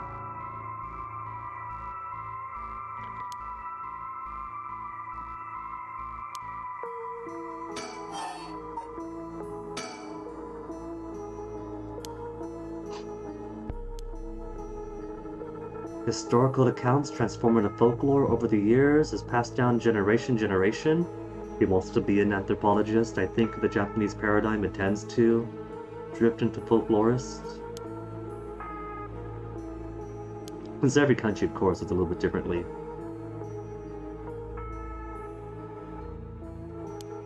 And how one even categorizes anthropology as distinct from history, whether it includes archaeology or not or whatnot, is down to like a country and a people's history with their history. Like some would say the difference between anthropology and history is whether it's your own history or somebody else's.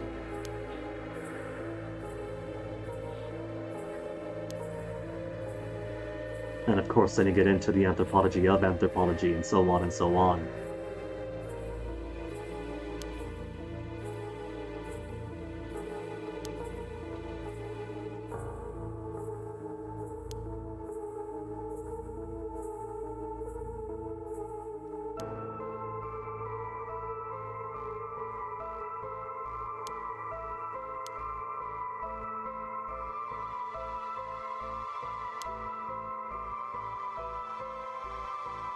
Like a beech tree that is evergreen and never loses its leaves. Or an echo. The guy did his clappers and then an echo echoed out.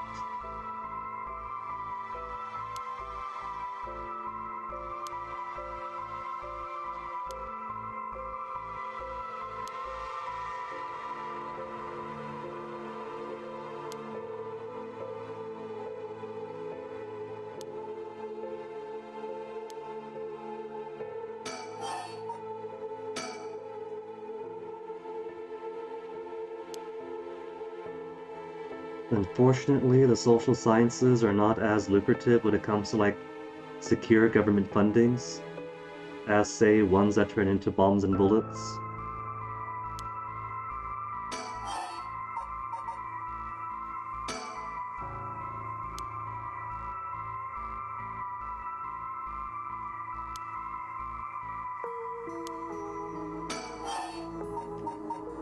So this all ties back to what is he doing at night? He's doing his research, but his research is also being funded by a very lucrative sponsor who wants him to find the right to resurrection.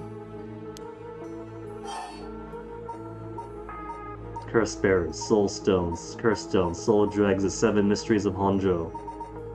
These are all true. Ultimately, these are all true. Ultimately, he's after soul dregs.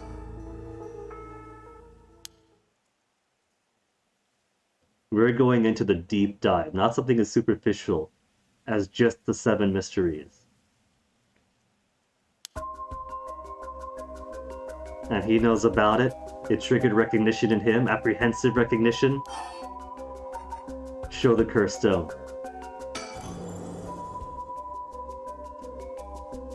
It's like flashing his badge.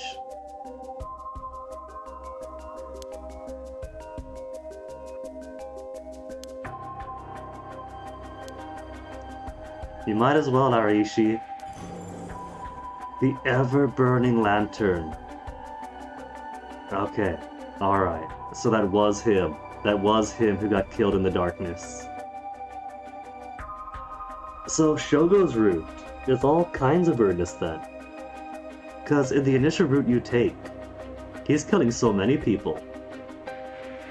But then you go back in time, you snap Yoko out of it, he sends Yoko on her way, and then he dies by morning. Maybe that's a true end for him. And all those other kills he has been doing just don't happen because the cops are the true route. Reveal the details.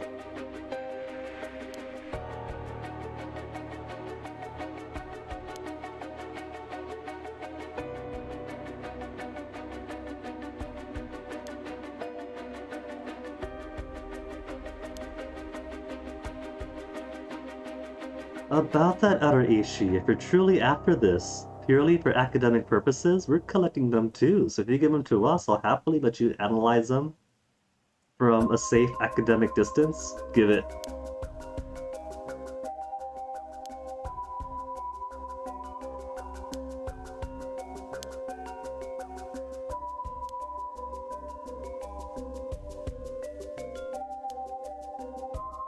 Michel Foucault being like, the policing of society is in and of itself a curse of the repressive state apparatus.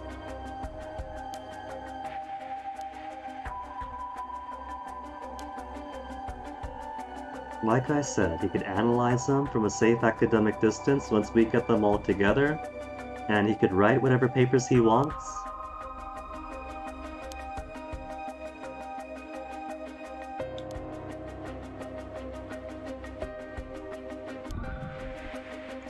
Of course he hasn't.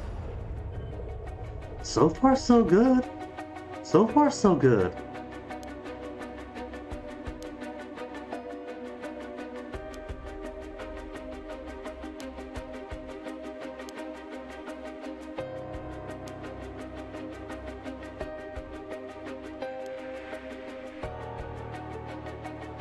Article 1, Section 2 of Minor Offenses Act. I don't think he's a minor though.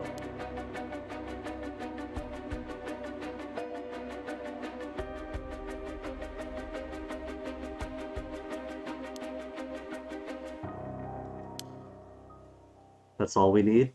That's all we need! Ever-burning lantern collected!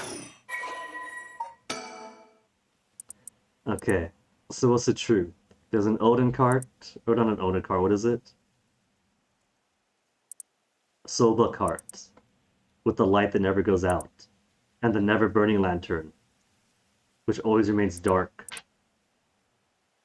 Kills by disembowelment, one who finds themselves trapped in the darkness of the cursed echo.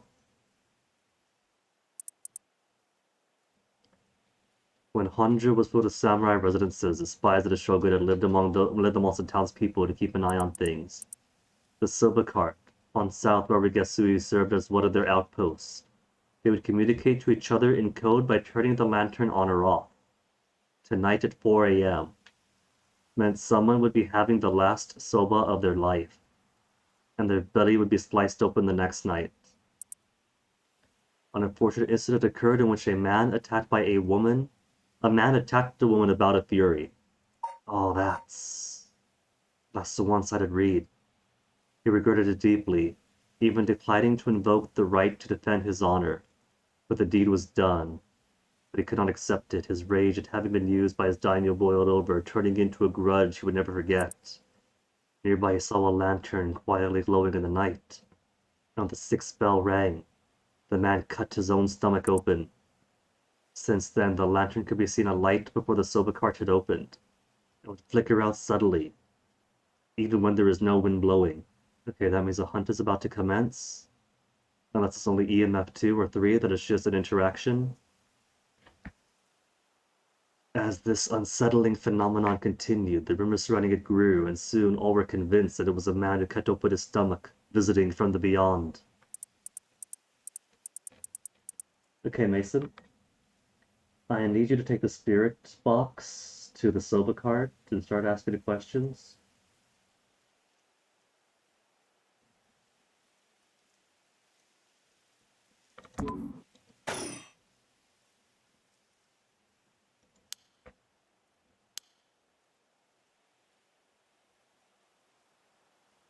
But so far in this timeline, he hasn't used it yet. That's the absolute truth. We couldn't kill him over it.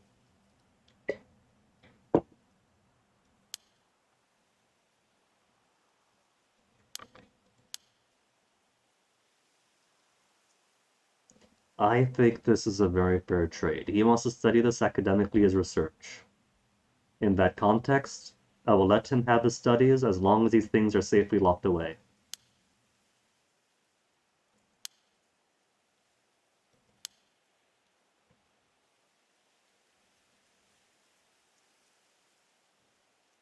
And then that's when they start talking together. And then Shogo comes in an hour later. If that still happens, what's going to be canon? Is Shogo going to come in? Is Yoko dead or not?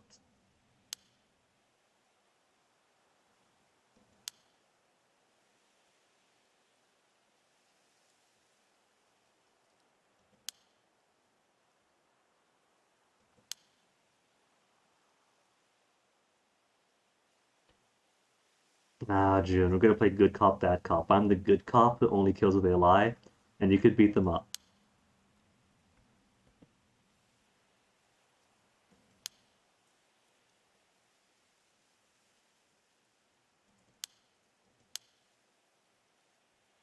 Nine of the 7 mysteries. Alright, that's confirmed. I still think there's a 10th. There's either going to be a 10th curse bearer, or this final thing here is going to be like the original curse. Since as we get more information, we do see some connection in these stories.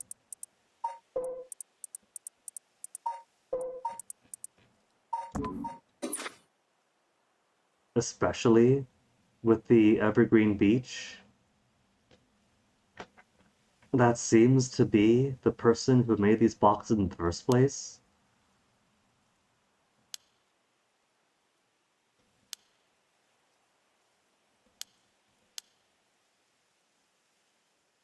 There was some soul dregs at his curse stone. But we used our curse. We didn't lie.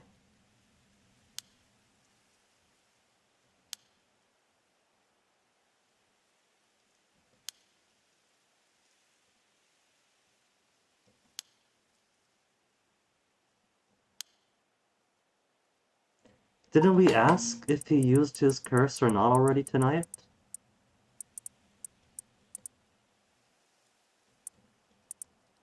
You could have my stone here.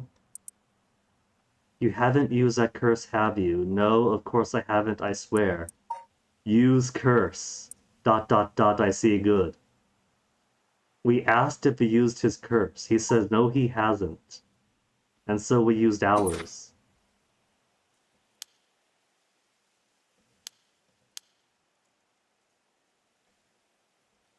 Oh, June, he was making that up.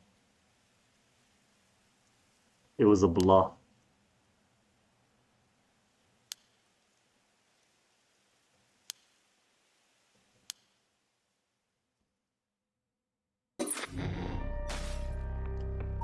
So that gets us through.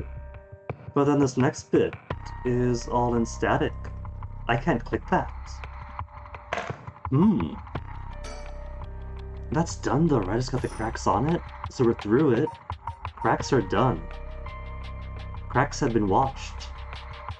So whatever comes next, we gotta see everybody else's stuff. And in Shogo's timeline, here would have been when they speak.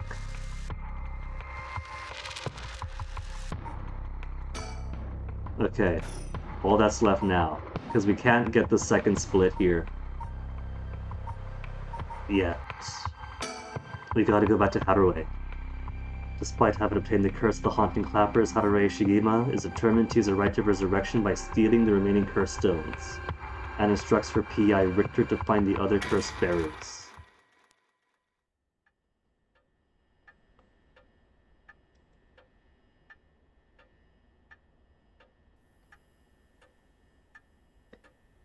Maybe I have to not use the curse, because that was using the curse every single time, spamming it to see if the guy was lying. For both the guys.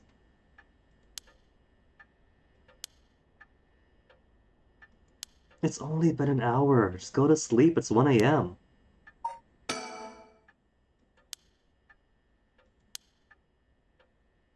Look for Michio. And Soul Drag. Sticker. But they've already got it once. Put a record. Oh, she's not gonna put the record on.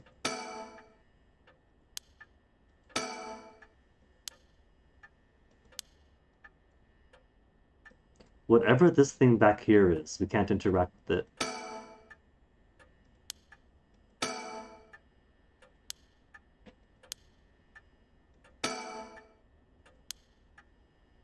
There's no check mark on the phone.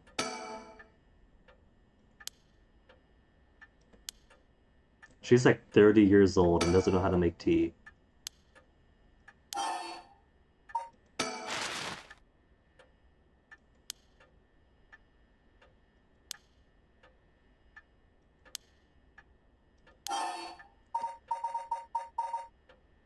Society article.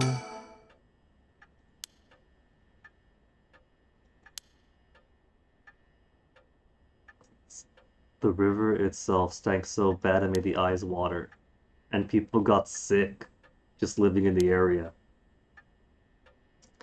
Gotta love the industrial world.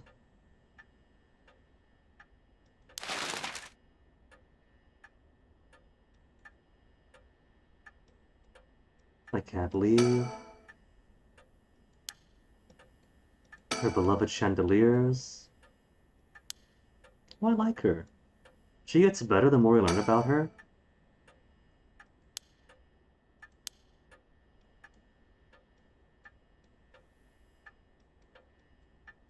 And I can't leave, it seems, so all there is to do is wait for the phone to ring and read more. Distract yourself somehow. Okay. Let's try the economy. Post-war boom has peaked.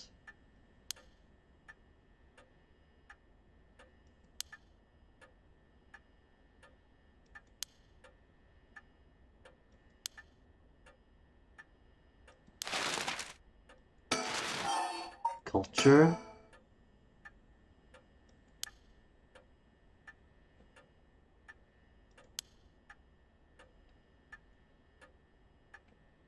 That's what she needs. She needs to get herself a Famicom or something to plug into her TV, then she won't be bored.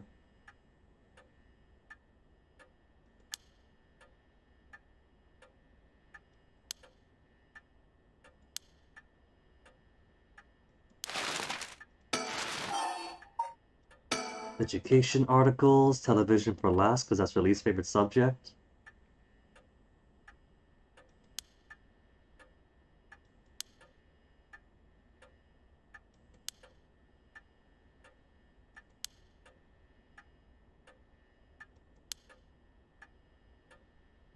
Or was he? Maybe Suichi-kun isn't the golden boy that we took him to be. But my boy was too sensible to get mixed up in any of that. That sounds like foreshadowing. Final article. Oh, education's got to check for what everything else does. We could look at everything else multiple times too.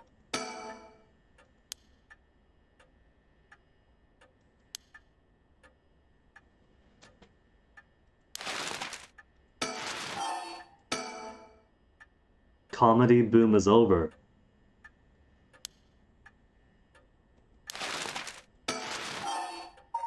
Culture articles again.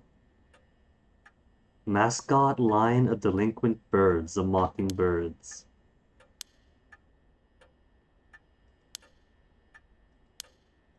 She is like 30 something and she's saying she's too old. You get like 10 years of your 20s and then that's it. Leave it up for the rest of the young folk. Baba by this point.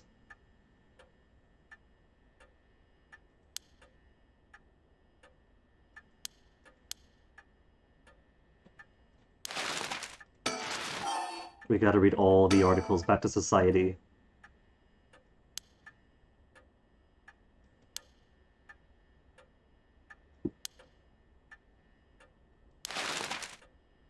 And that's it? That's all the articles? No, there's more society.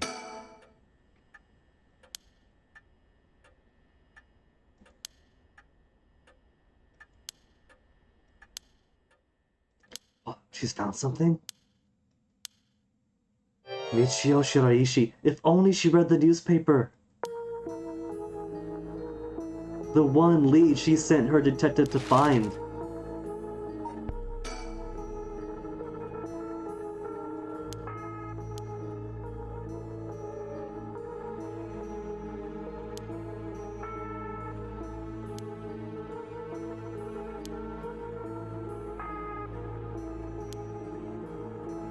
It looks like it's on the hook to me. That's the earpiece. It's on the phone.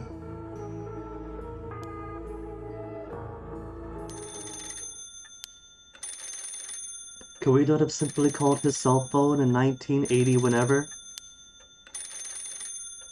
Think. It's ringing. I better pick it. What if I don't? What if I don't? Yeah, do it.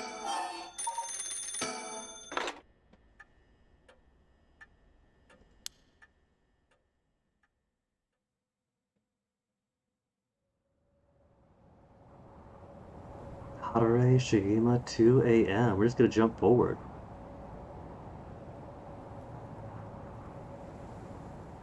I'm going to assume when he was at the bridge that he was waiting for her. Like, that's what I assumed before. This chapter, I mean. Since they were seen together in the former gardens.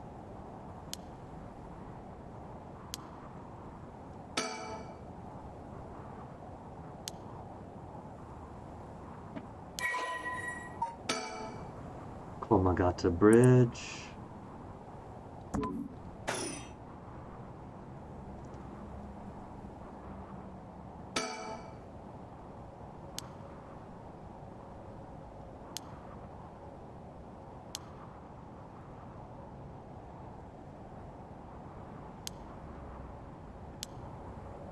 She couldn't say because she's an absolute professional homebody.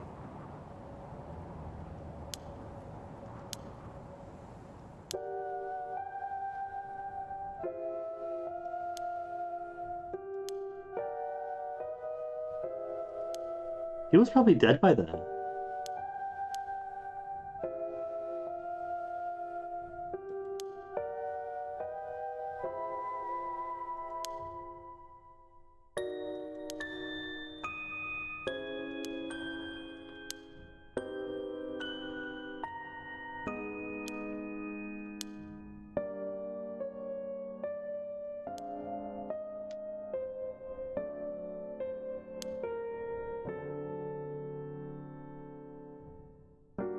We are living in the afterlife.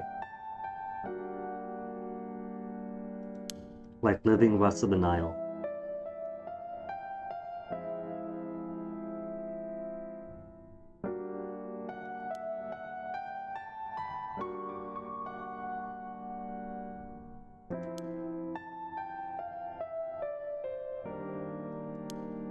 No, turns out the canals are really for the shuffling of the grudges and spirits. Contain all the corruption built up on the far shore.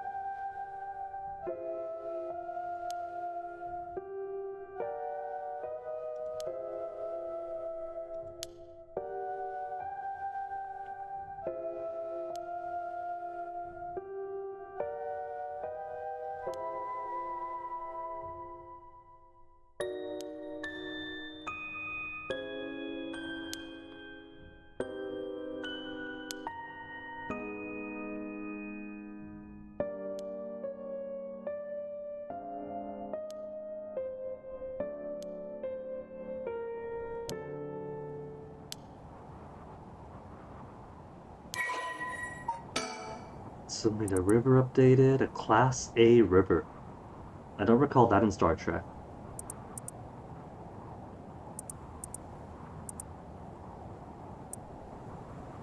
Coordinates representing people.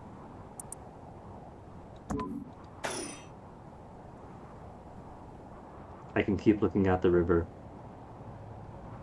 Are there stickers? I don't see any Angry Bird stickers.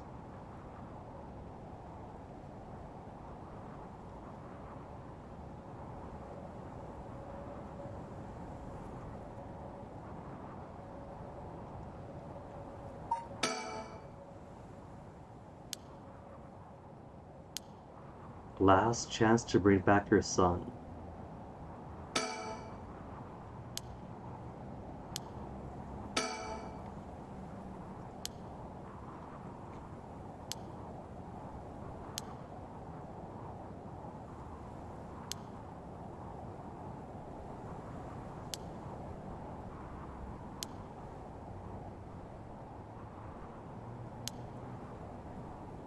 Even dead cats and dogs and pigeons just floating on the surface. That is rank.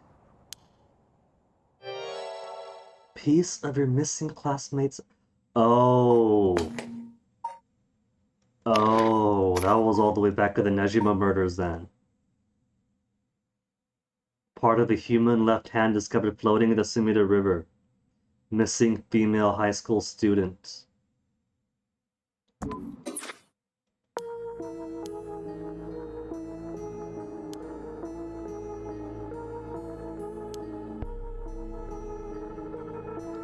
Everything but the palm rotted away.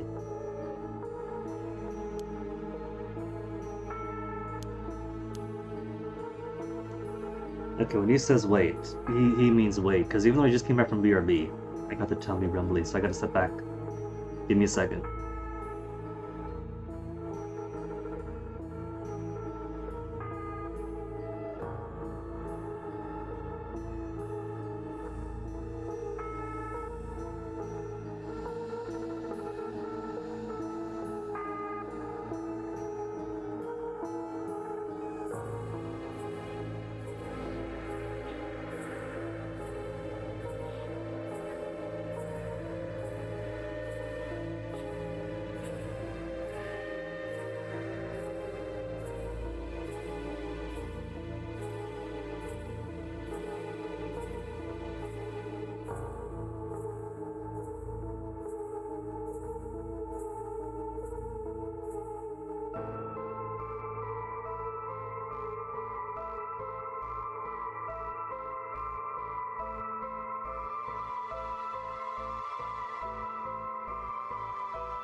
Sorry for the delay. Gotta stop by the Sumida River myself. Now where were we? Murdered school friends. Nejima murdered, just like I said.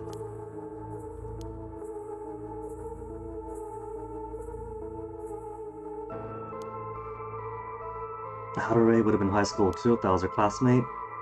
Some 20-some years ago.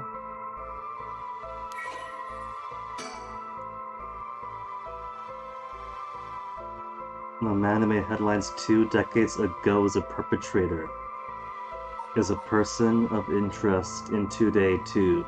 So it's not just whatever happened way back in the Edo period and what happened now that's connected. But even as far back as the Nejima case. I mean, yeah, that's got connections, but it's gotta be even more connected then if we got the guy himself who did it as a person of interest.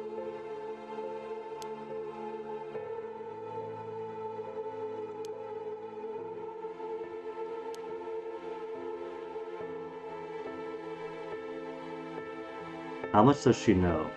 Because she was chopped up, right? And then I think they said that the parts were like disposed of one by one. Visibility poor.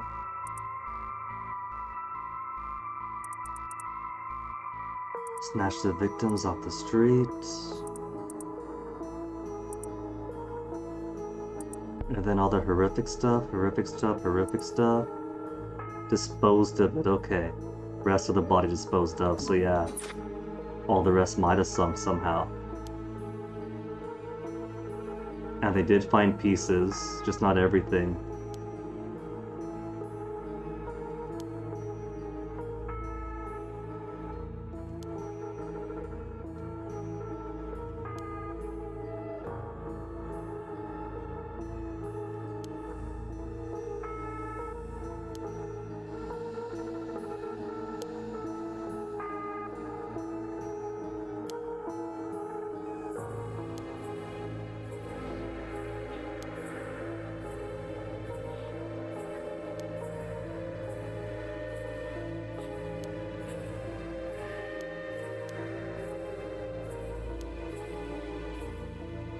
Or put it into eggs and distribute it that way.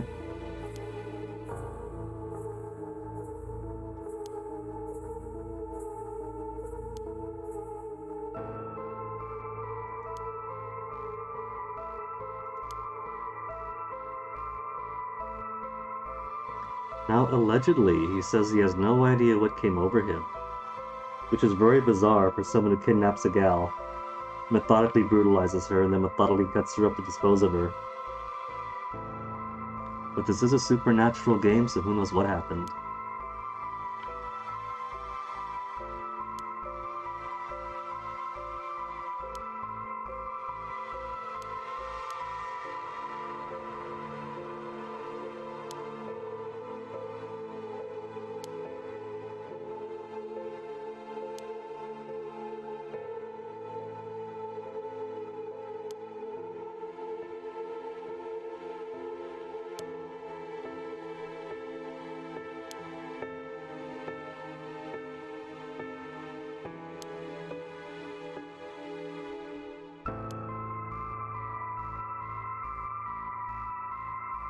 That was her friend who was missing and who was involved. Of course she would know.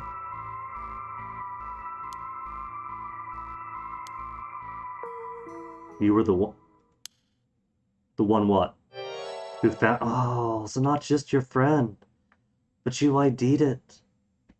You ID'd the palm and the scar. This poor woman.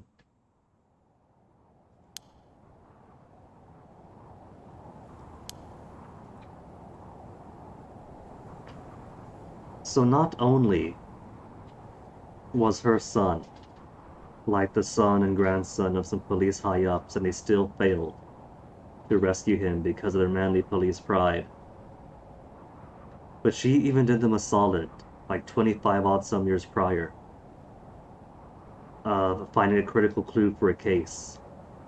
And so they've triply let her down.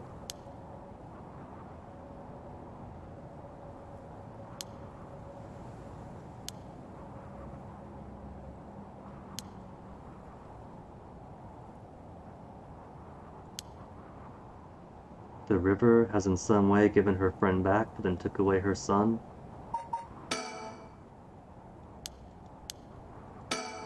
And there's still more in the river. It's not checkmarked off yet. Now it is. Yeah, now it is. And as far as I can tell, there aren't any stickers around.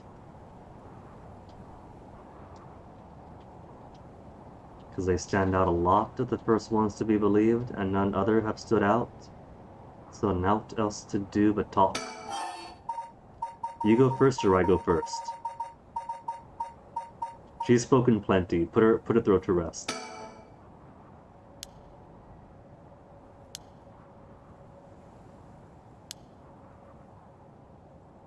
A few candidates already? Has he met Shogo? Larry lived. If he ran into Larry at Kinshibori Park.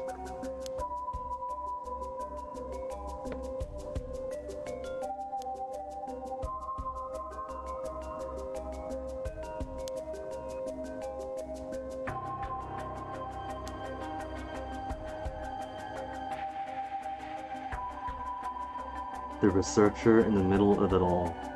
And he's just some guy.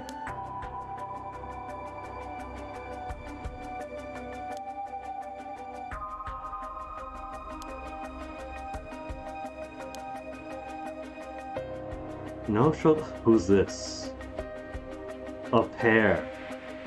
They came as a pair. We've seen him twice, thwarted his legs twice. But you're new.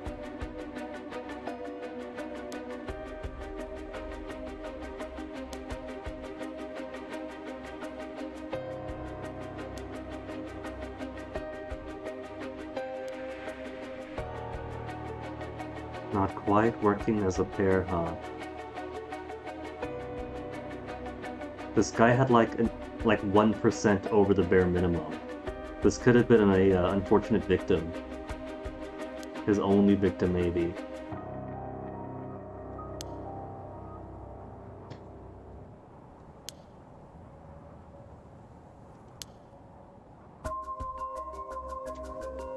Then cops? He's met the cops already. Did he recognize his friend though? Cause that's from his cohort. They went to the academy together. And he still remembers Michael Jackson, Richter being a weirdo.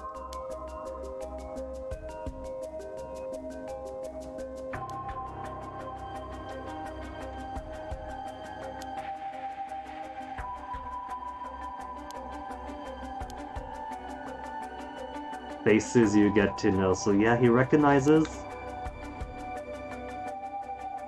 But he's never met Shogo yet.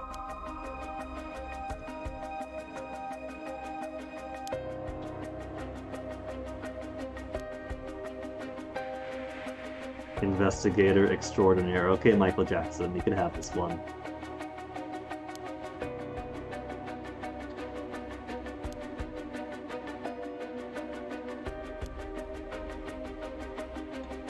Everybody loves Michael in Japan and worldwide, so I'm sure if he dresses like this, I'll be in awe and respect him enough to give him some professional distance.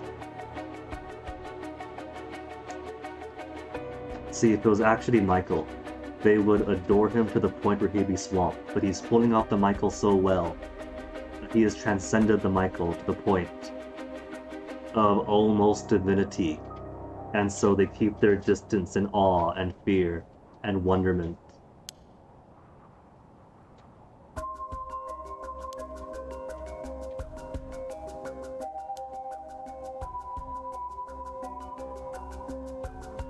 Hang fire. Interesting choice of words, Richter, given her power.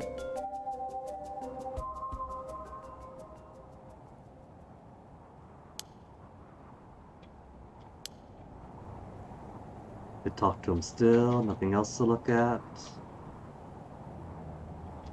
Any new thoughts? No new thoughts.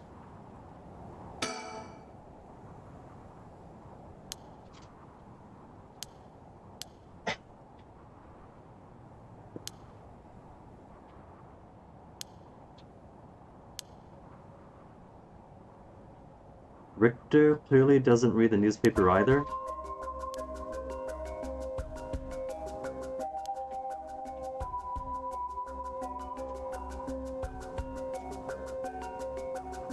Good news, Mason. I checked, and the crinkling isn't coming up on the OBS mic. No, you're good. My filters are really good. At most, there's like a tiny blip, but because it's all logarithmic, you can't hear that tiny blip. You're fine, don't worry about it. Now you are.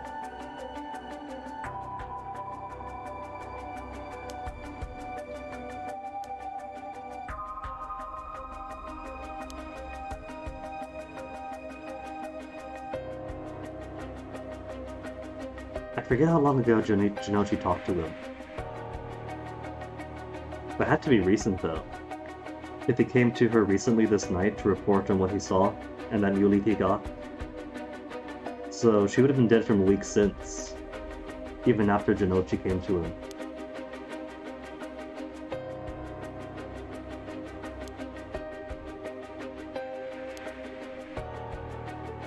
Yeah, so they could talk to him.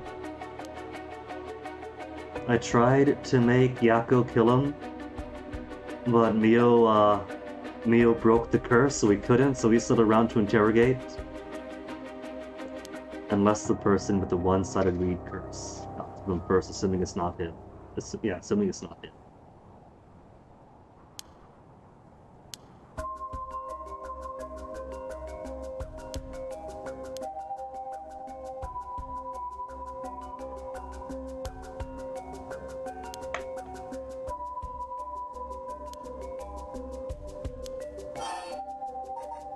I can guess or couldn't say how Jinochi's involved, of what he's hiding. So he's familiar enough with with Michio for Michio to threaten him, apparently, or for him to be afraid of her curse. And he's a teacher at the school where all the delinquents go, and multiple curse bearers apparently. And he was seeing what he told me at night. Now she doesn't know all this.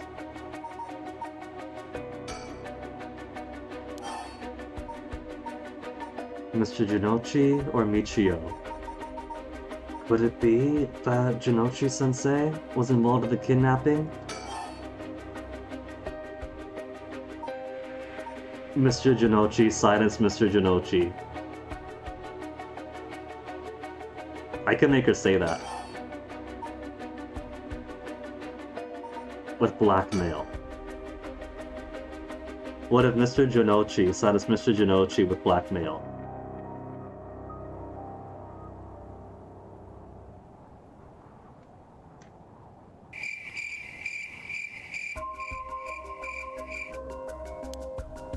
What do you think?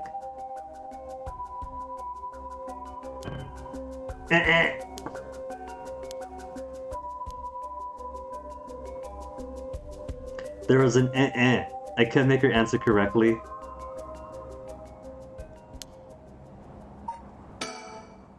Standing around. 20 years even then, okay. So she is about mid to late 30s then.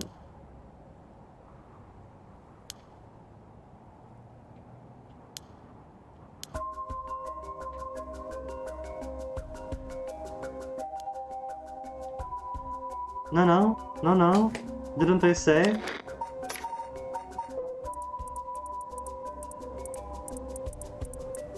Life in prison, first hearing, with no appeal for the defendant. Never mind then, so there is a chance he might be out. I thought that I misremembered the no appeal as life in prison with no appeal for like getting out early or something. No parole appeal, whatever.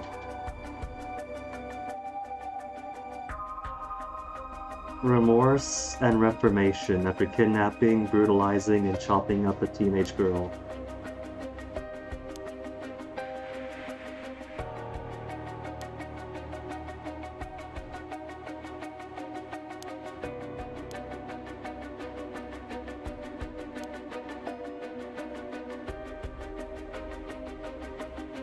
critical though, because a criminal is often criminalized twice. When they serve their time and afterwards, there's discrimination afterwards. Pretty much forcing them back into a life of crime just to survive. They even get new identities, dang! That means, if it's been 20 years and he's out, he could be somebody we've seen already.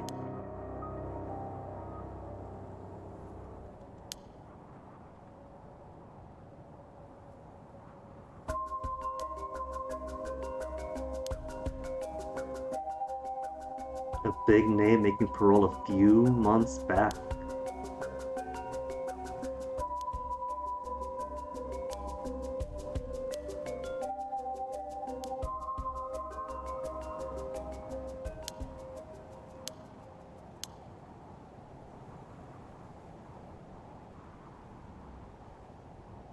Hold up.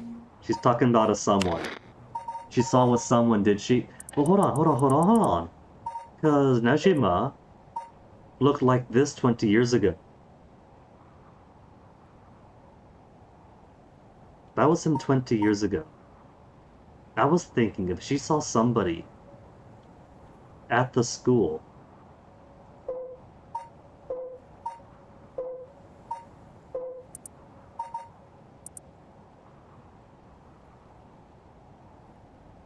working as his replacement 6 months ago.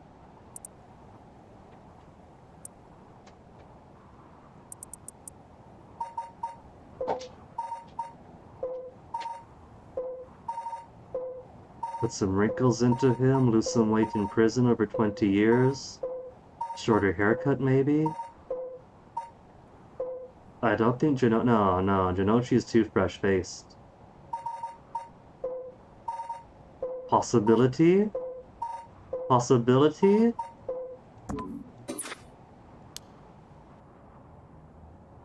That is a janitor. And he reminded her, oh.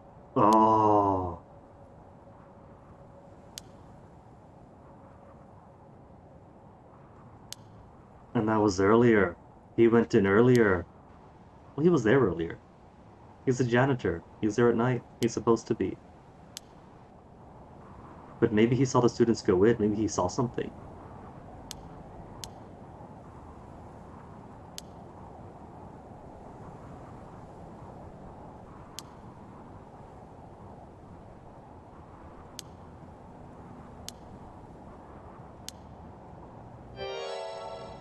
Woman, who's here?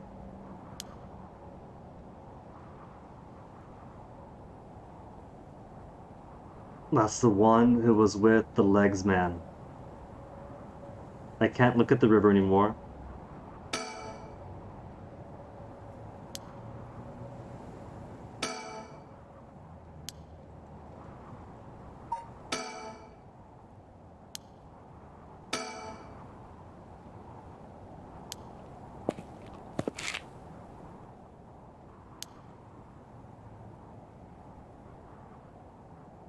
No clue what that is, sorry.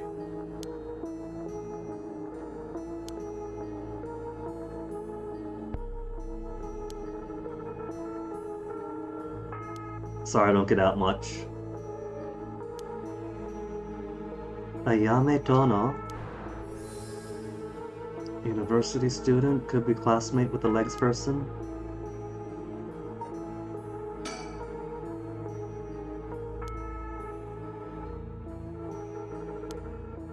She knows curse bearers as an entity, so she is not just some casual occultist. She knows she's in. Any stickers around yet though? Did a sticker spawn in after her entrance? Was Richter blocking it because Richter's moved? Nothing that Richter was standing on? No stickers over there? Maybe I missed one and he's standing on it now? And now it's blocked off?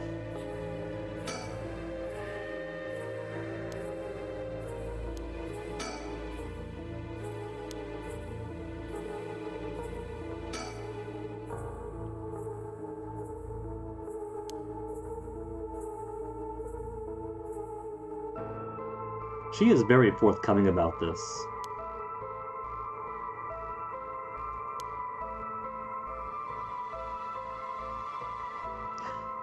So her curse activates if someone has a fire or a fire-making tool on them. He could offer her a cigarette. She'd be like, oh yeah, thanks, because it's 1980 whenever and everybody smokes. And her having that lit cigarette in her mouth would be all I need to kill.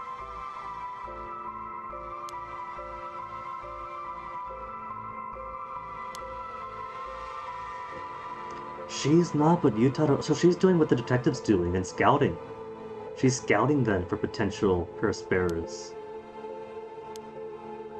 Just a friend. Oh, Yutaro.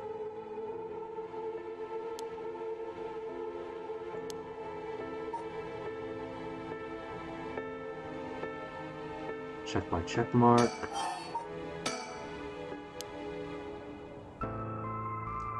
Okay, so in this timeline, his stone's been taken away, so cops really are the golden ending.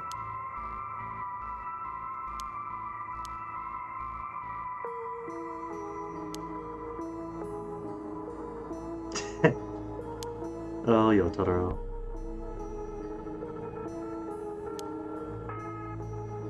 What's she gonna do? She hasn't got a stone of her own. But it's not like she can curse us.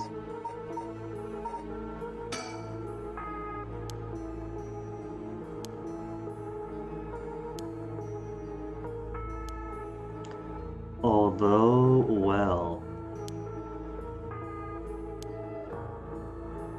She's analyzing the questions we ask.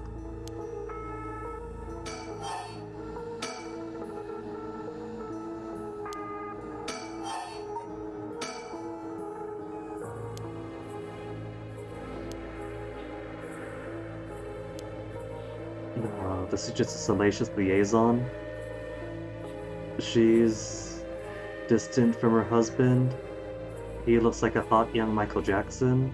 It's late at night, the bridge is romantic.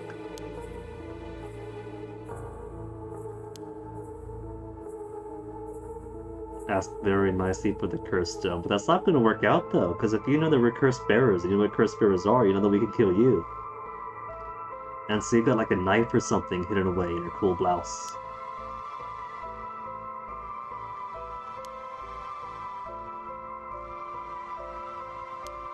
Who's keeping a level head? Nah, she's got something hidden.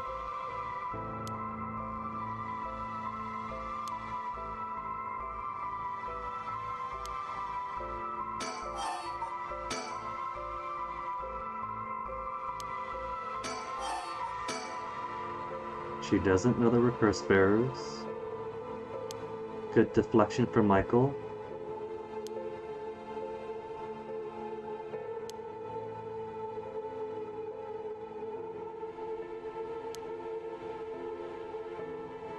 Steal his curse stone at the last second.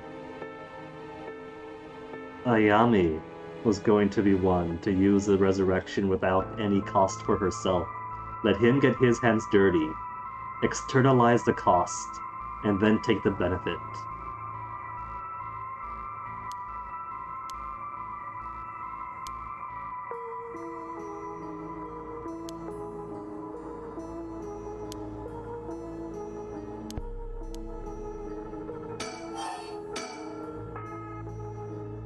Yeah, what'd you want to revive?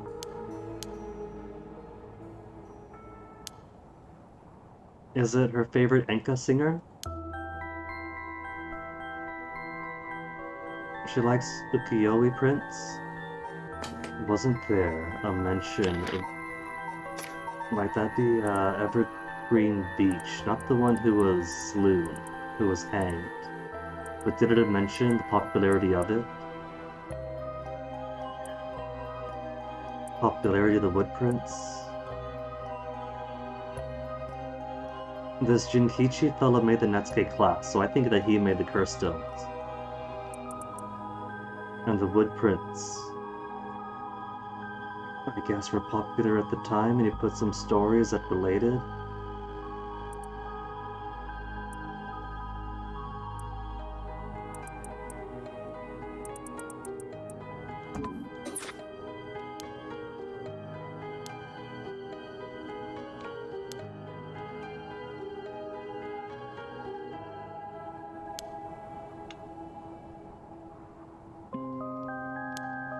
That's typically how it goes, isn't it? There's low culture and high culture. Low culture being what the peasants enjoy, high culture being the galleries, the patronized art to put in your villa, the banana duct taped to the wall. But then once you get some age and popularity to the low culture, then the high class folk want it, then it becomes some highly valued thing for the galleries and the villa.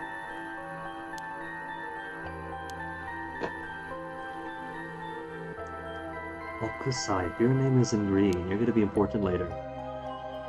Maybe he's gonna relate to the original curse incidents. Because so far, plenty of curses of overlap. And we have one curse relating to a Netsuke Harbor, with mention of a... I keep forgetting how it's pronounced. Ukiyo-e? Praise at the time, so...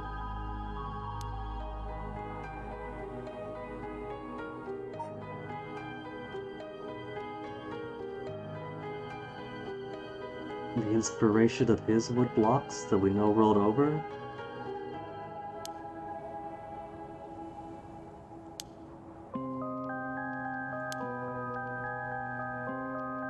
But wait a minute, hold on. They've said, though, that the greater the distance or the time of death, the more souls they'll need. If she was going to steal What's-His-Face's curse stone when he was done filling it up, it would have been filled up enough for his needs. But she's talking centuries ago.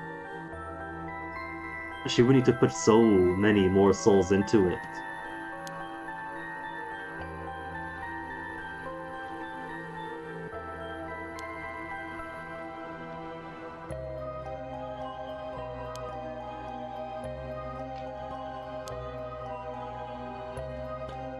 Everybody's artsy girlfriend gonna compare herself to this fellow. Like, if they could put out multiple arts a day for how many decades, why does it take me 3 days to make this super complex work of art across how many layers?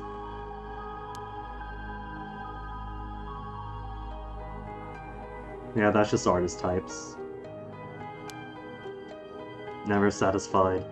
Could heaven afford 5 more years? And she wants to be the one to give her the spot. What if she's the catalyst of all this? Does she have spiritual power? Did she put the spell of the Feast of Shadows on the town? She's only a college student of 20, but she could come from a family of spirit mediums and onmyojis.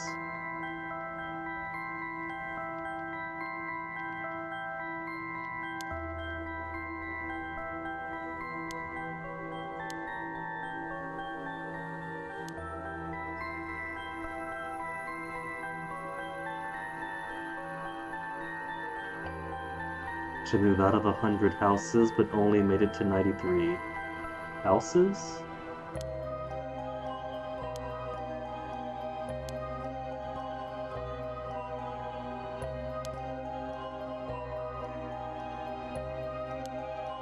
We're gonna get him a tablet, a copy of Krita,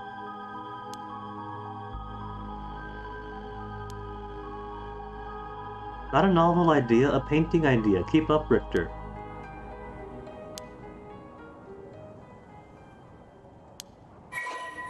Yeah, she said that whatever Yutaro's plans were selfish, but this seems pretty... Master ukiyo-e artist. A century and a half ago, thereabout died. Born in Honjo. Ooh, more connections? Most of his life in the area now known as Sumida City. That is a connection then. Prolific artist, 3,000 pieces during his life, 30,000 in his lifetime. Popularity of ukiyo-e declined during the Meiji period, remained a core figure of the Seto Japonisme movement. Inspiration for countless artists around the globe. Rather indifferent to money or decorum, lived a life that quite appropriately resembled that of a whimsical and otherworldly scene depicted in ukiyo-e. took on the title of Gakyo Rojin Manji, the old mad painter. Lived to be 90, never lost his passion for art. And somehow he's gonna connect to this.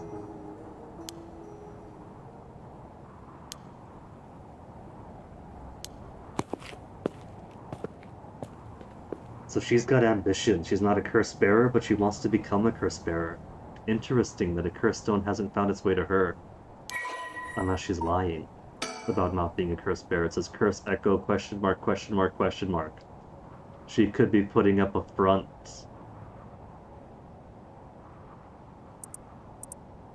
Clever but calculating university student, only has time for her own interests. Making the best of a recent boom in the popularity of female university students incited by their appearance across TV commercials, radio programs. What does that mean? Content to ride this trend so long as it allows her to get her hands on whatever she needs and wants in life. Ah, okay, I see. She's figured out that older men will fall for her if she acts a little bit stupid. Approached by Yutaro in town, was not attracted to him, agreed to date him because his family seemed rich, but does not think much of him as a human being, and growing bored of their relationship. She's already telling everybody else that they're just friends.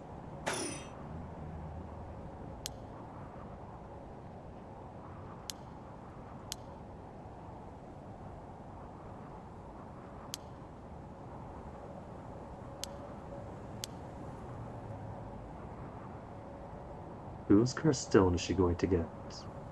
Or does she have her own?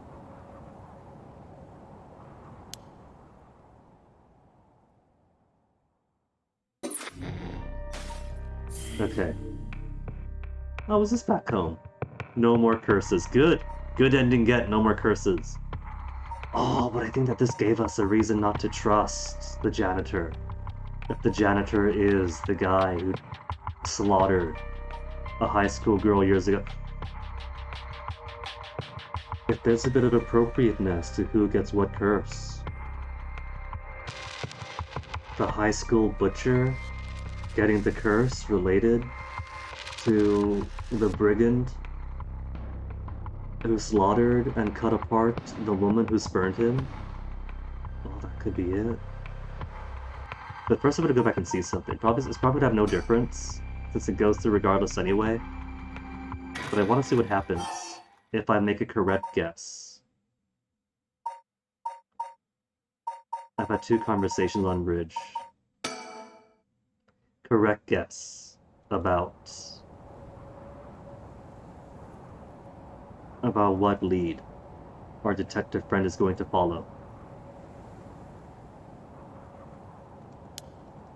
Janochi, silencing Janochi likely isn't the right answer. Okay, there's no sticker there. There's no stickers anywhere. I only found the one sticker.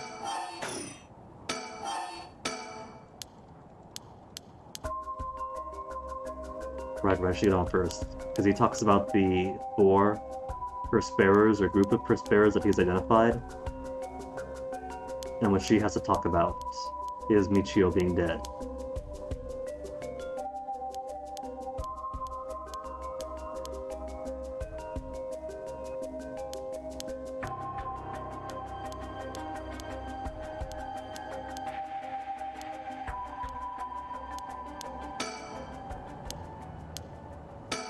That was 1 pixel off. Michio dead? But he could still inquire with Janochi because he's alive? And still some reason fears her curse or her grudge or her whatever? A hunch. Let's guess. I think I was right, Mr. Janochi. Silenced Michio with a curse.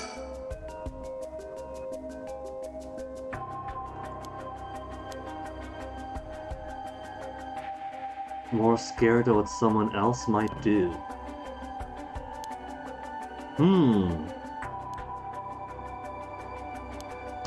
I didn't hear a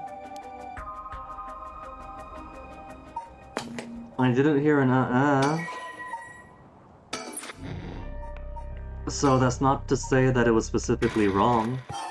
If I say conversation on bridge, whose conversation? Detectives or the woman's? So what next?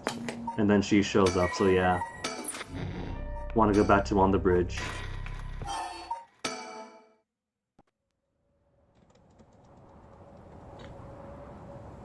And then start with Michio being dead.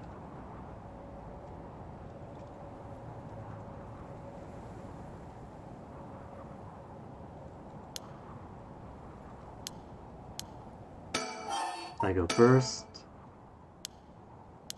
He's so pretty.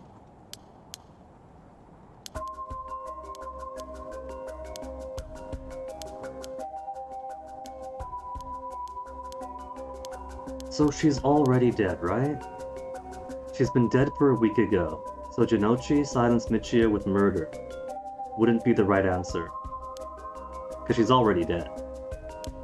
He wouldn't be afraid in the present of someone who's been dead for a week.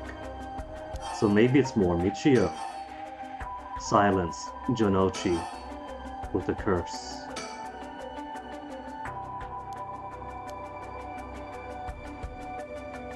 Doesn't tell us anything new. There's no ee sound. Oh, there's the ee sound.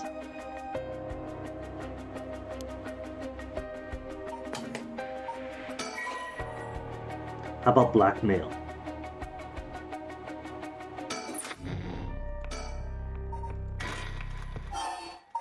Tried to silence him with blackmail. And then she died. But then he's worried that somebody else might know the blackmail. Maybe?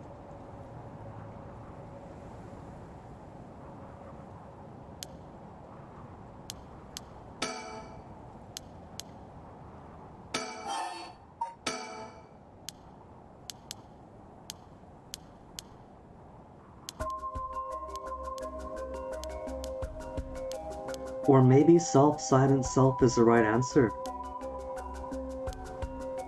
I did Jinochi silence Jinochi as a meme.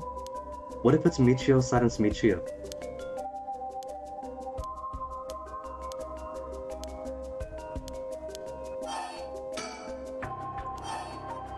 Michio silence Jinochi with blackmail.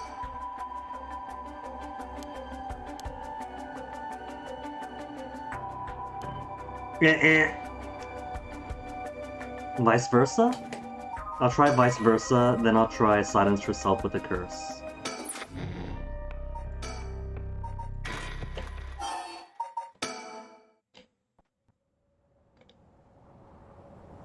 Just gotta wait for all this preamble to go through. I can't escape through it.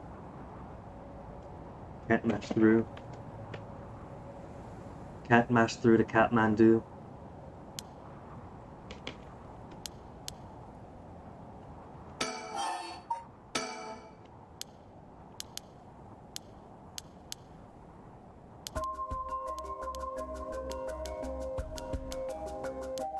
Okay, so.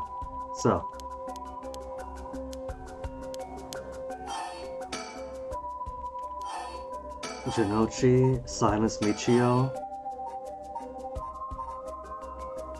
Maybe with murder. What if I just say that he silenced her with murder?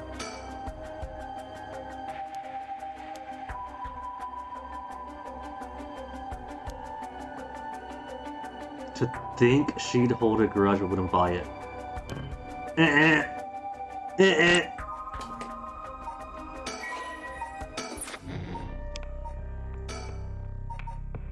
There's not too many combinations left to try.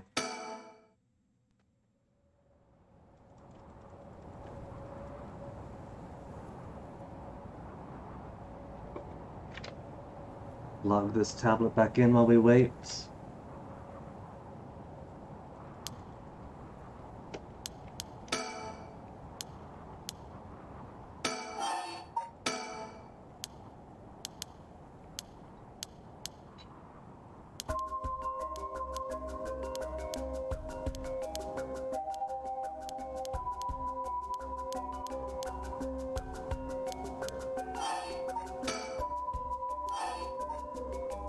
Jinochi silenced her with blackmail.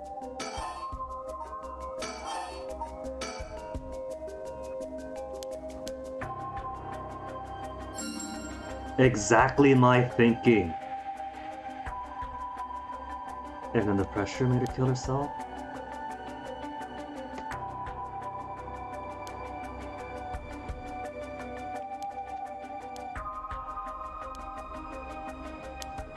That gave a...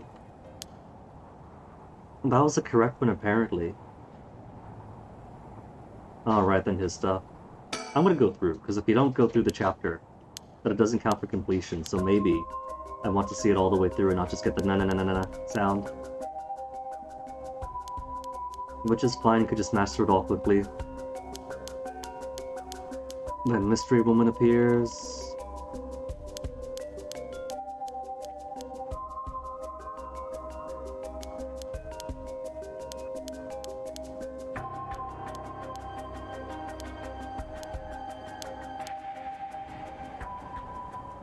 Unless we have to talk about the river. You know what?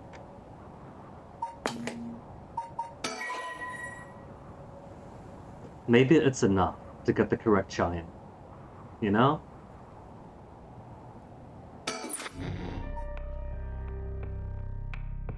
I just want to see what the correct answer is and what it gets you. Don't gotta go through the whole thing. But now we have reason to doubt the janitor. Choosing whether or not to spy on the potential curse bearers, which is Mr. Jinochi and Hitomi. Talking in the classroom at night. Doesn't matter because Mio has us look at her anyway. As a spy anyway. And choosing whether or not to use our curse on Mr. Jinochi doesn't matter. Because Mio stops us from using her curse anyway. So it's all down to the only thing it can affect is the only thing it couldn't affect. Because the option was literally stripped out. She had too much trust in the janitor.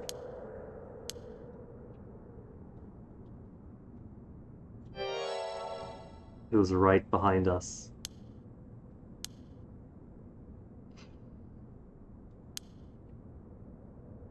Beloved Mr. Ashimaya that everybody loves.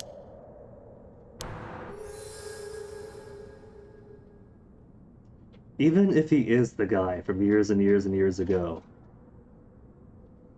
who, to his credit, did chop up and kidnap a girl, at least one, which is pretty darn worth imprisonment over, is released on the pretense that he has been reformed. And apparently, he isn't sure why he did what he did, as if something compelled him to do it, or some possession, or who knows what. If there's truth to that, and if he is reformed, I don't know. The one-sided read would fit him perfectly. Maybe he's willing to sacrifice many new teenage girls to revive the one teenage girl that locked him behind bars through her murder.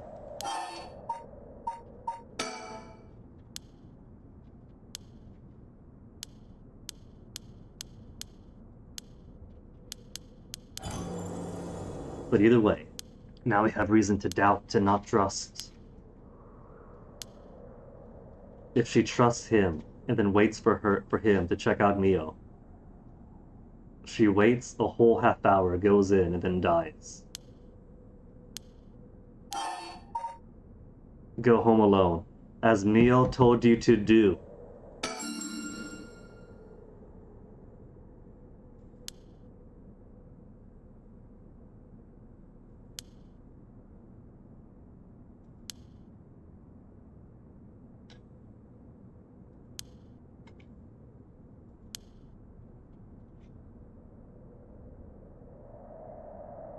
That's right, he was gonna walk her home. If he walked her home, a former child butcher would have found his way to her house. He knows already.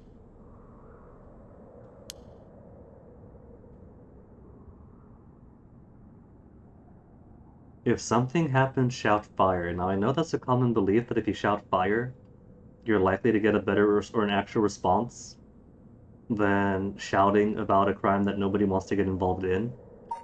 But aren't there curses related to the alertness of fire.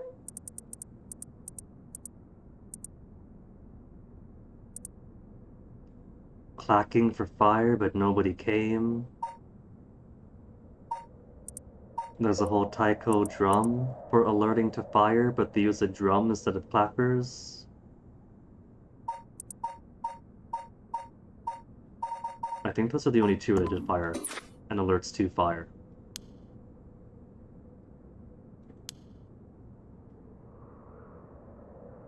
Wouldn't want to be losing any more students. There is Michio from last week, but who else do you mean? Nah, you mean Michio. He's not being enigmatic. But she survived the night! Or at least survived this incident. And if Shogo's alive, then she climbs over the gate.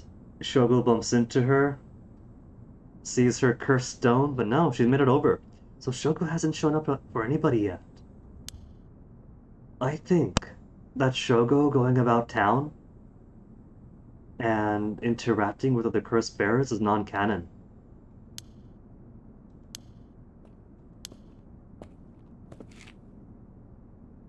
That's not Shogo. Yeah, Shogo's gone. Shogo's dead.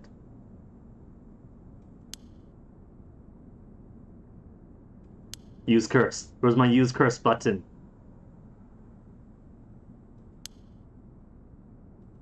Use curse. Use curse.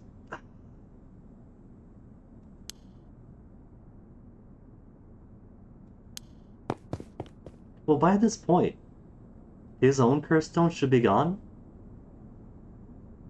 So she's safe from him.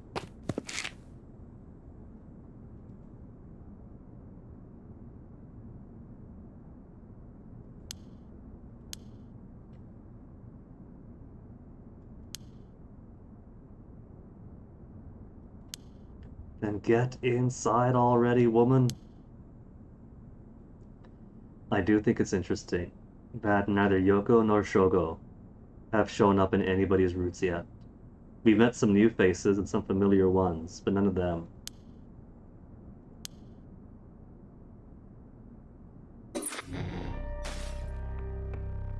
Achievement unlocked Yoko's friendship. That's it, that's end. That is end for her. Successful getaway, or failed to escape, and that's... They're in different colors too. We got a blue, a greenish, a yellow. Is that yellow or white? Kind of like... Oh, it matches their names, I think. Yeah, it does. Because just look at that here, I see, oh, this is in gold now, so maybe it's golden. We're getting all the way to the end. There's daybreak here, but there could be a tomorrow. So maybe it's get them to the end of the night successfully, and then night 2 can begin. But she's done. You are dead in both routes. And I can't do this yet, so no more curses, go home. Received multiple reports about other suspected curse bearers, concerned about Ayame, apparently after cursed stones, and trust Richter to continue his investigation. 3 a.m. Unless anybody breaks into her home, she should be safe here. Back at the Shigema mansion.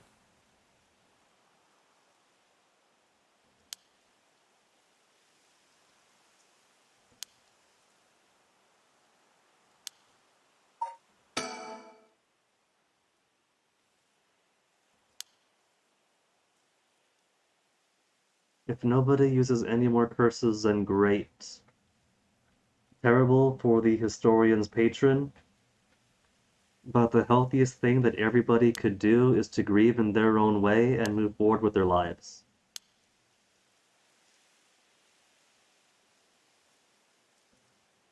Sticker! Sticker number 2!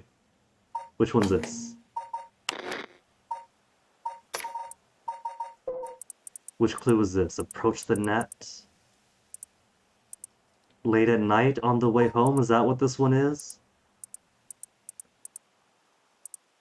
Before hearing history, morning green. Bright Garden, if you won the lottery.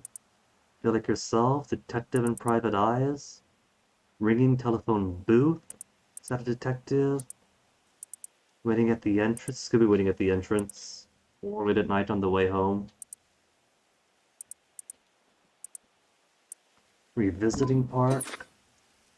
But see, they stand out so much. I've been looking around and haven't seen any of them.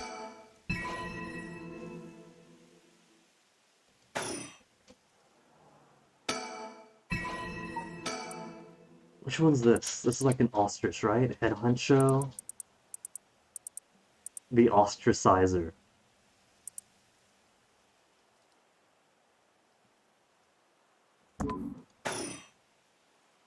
Okay, I got what I want.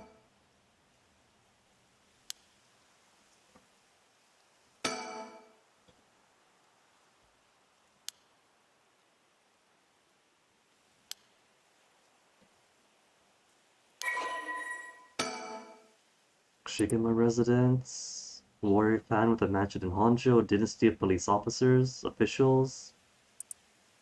Family of considerable repute. Yeah, see. Even if the class system was abolished. And the samurai class abolished. They shuffled them right into positions of power. So nothing really changed, really.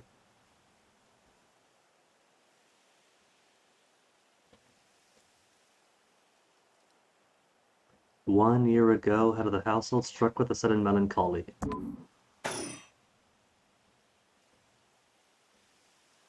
Strange way to put his son died.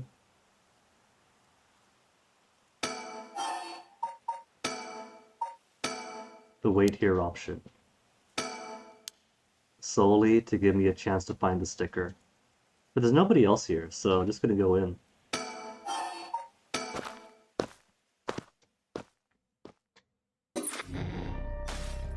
That's it! That's it! Just go in. That's it! Just go back inside. Just get the bird and go inside. So you're safe. You're safe. Shogo is dead. This route couldn't have happened. Because the high schooler lived, the housewife lived, and I think that's what we had to see. That the people that Shogo killed did not get killed. So maybe instead he calms Yoko down from her panic attack, puts her into a cab, turns around, and dies. Persuading Araishi, the cursed bear of the ever-burning lantern, give up a stone. Kusumi and Eryo obtained 3 cursed stones in total.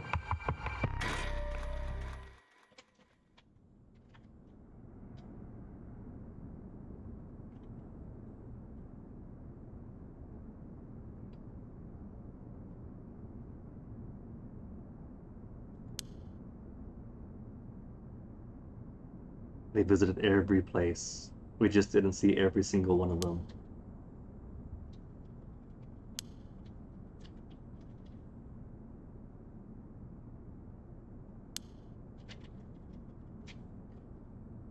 So did they go to the school yet? Did they go to the first park yet?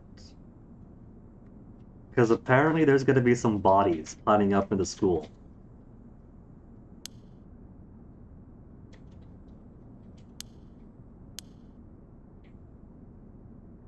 Someone observing. They know that it's me. Keeping an eye on the timeline. Using the story chart function.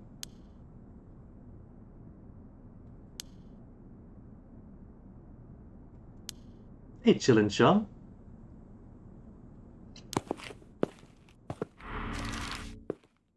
Kinshibori Park. That means they have been to the school then.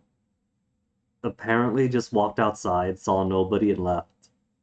Despite the bodies piling up in there. Jinochi was in there. Hitomi was in there. At least Mio's dead. Now, bear in mind, there is a bird. There has to be a bird.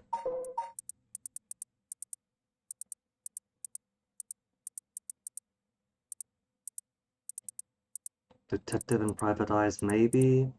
Maybe telephone booth. There's a telephone booth inside the park.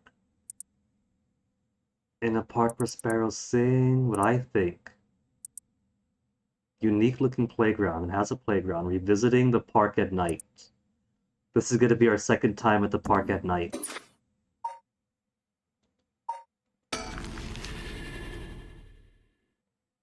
Something nostalgic about this animatic style. Isn't it great?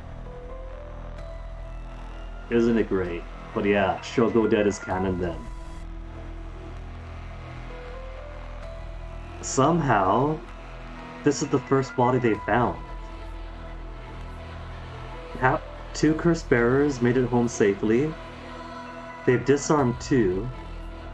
And he is also a curse bearer. That's 2 and 2 and 1. So that's 5 curses accounted for. As many as 4 left.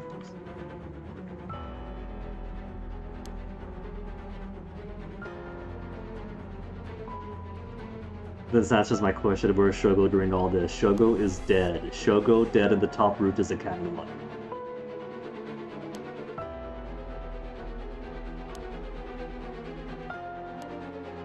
Take a look around so I can find my sticker. Not gonna take a look around. Another mysterious. Okay, who's it gonna be? We took the ever-burning lantern, so hopefully. Well, that's a confusing thing because we used our curse on the lantern guy, and he said he didn't use his curse. Then we used our curse to see if he was lying. He didn't die, so he was telling the truth, but it already had soul dregs in it to suggest he did kill after all.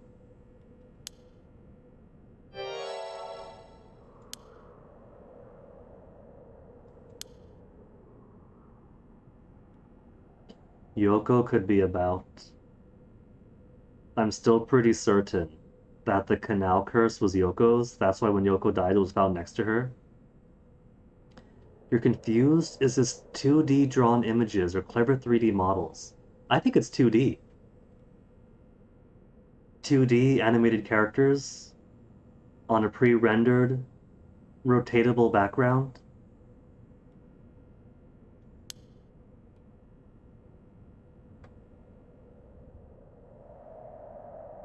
Which people make comparisons to the Zero Escape games, and apart from the timeline, the only comparison would make maybe then is the 2D characters in 999 when it had the good art before you got to like the Blender porn of VLR and then whatever ZTD tried to be.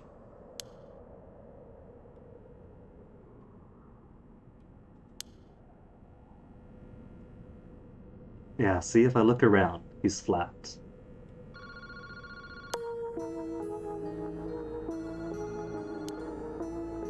Okay. There's gonna be a sticker around here. The ringing telephone. I've been promised sticker. Where is sticker? Where is sticker? I don't see stickers anywhere. Revisiting park at night and ringing telephone booth.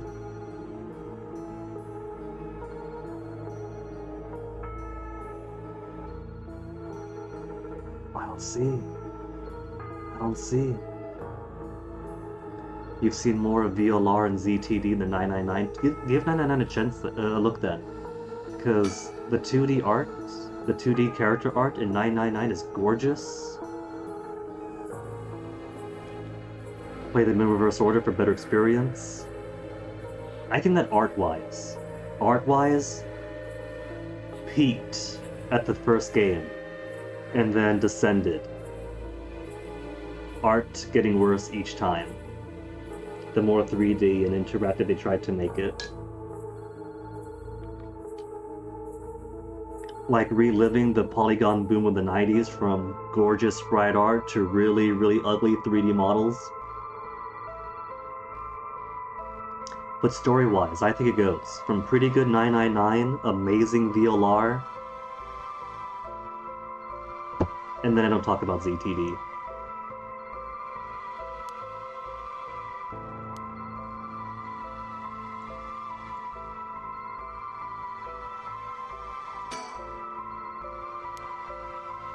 Then pick it up, June, if you're distracted. What about the phone? It sure is ringing.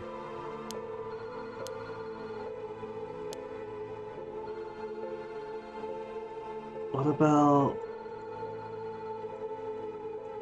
about our murdered soul suspect? The suspicious corpse?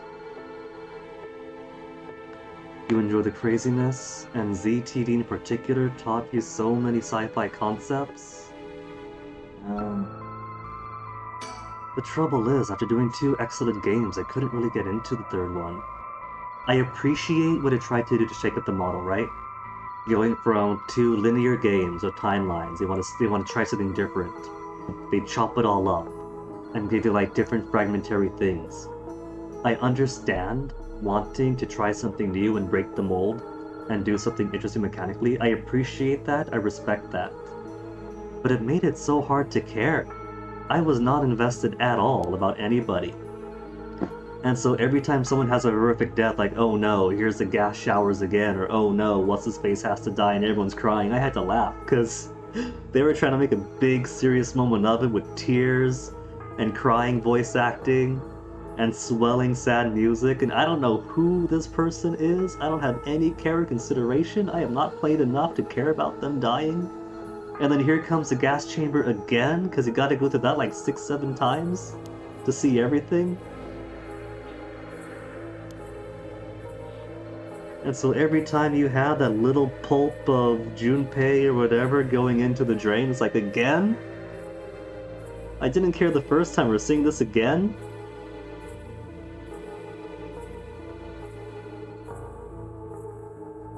I'm just not getting any stickers. Would think that this would qualify.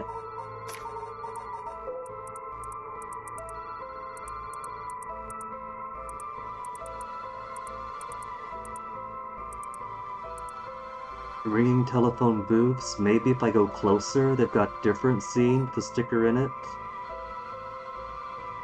Half of what happens to Team Q was like a drugged fever dream, or a dark humor sitcom, you're kind of into it. Maybe that's the way to take it to enjoy it. So you would think this would satisfy ringing telephone booth? Revisiting Park at Night, but I see nothing.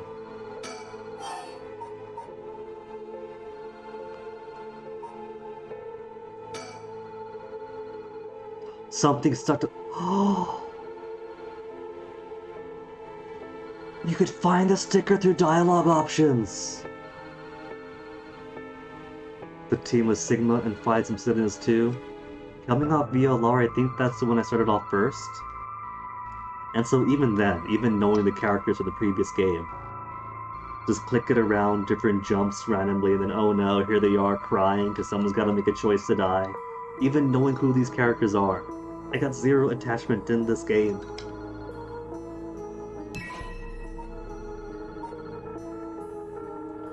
So this means that, because some of these, I would have thought that we've done before.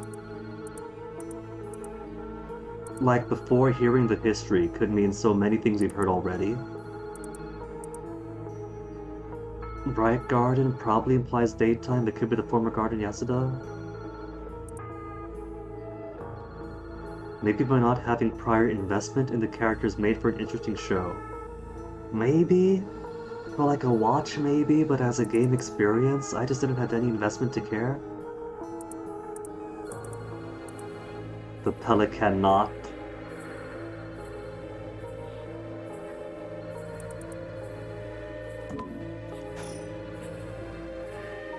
One of these was waiting at the entrance, right? Waiting at the entrance. Maybe if we went back to the housewife. Intersection entrance. And just kept waiting and waiting and waiting and waiting. She might have realized she stepped in a sticker and picked it up off her shoe.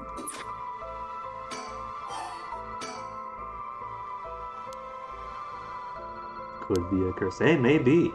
Maybe somebody's got the curse of if somebody picks up the phone when you call. What curses do we not have ID on yet? 7 mysteries. Whispering Canal we got. Fool's Procession we got.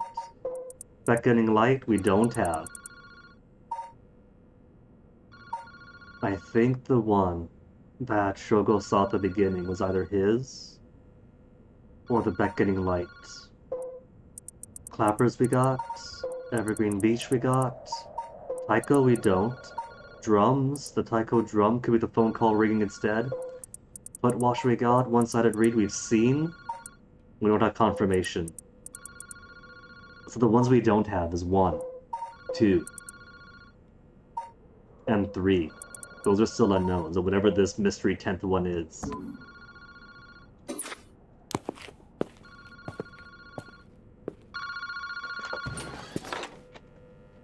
Moshi Mosh.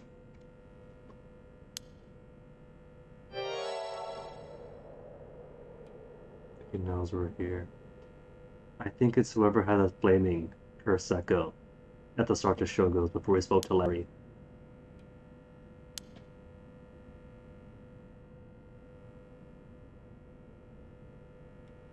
You think the best is when you have Akane and Junpei deadpanning while everything else is going on? You have the same guy, the last same guy, just going, why the fuck you're acting like... I don't even remember that.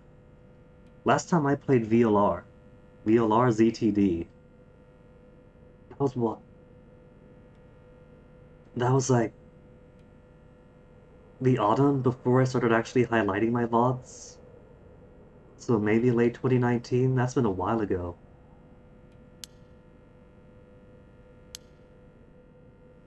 Since last we met. Is this a janitor? It was a janitor after escaping. A cursed bearer who now wants revenge for being locked up. And is going all 7 on me.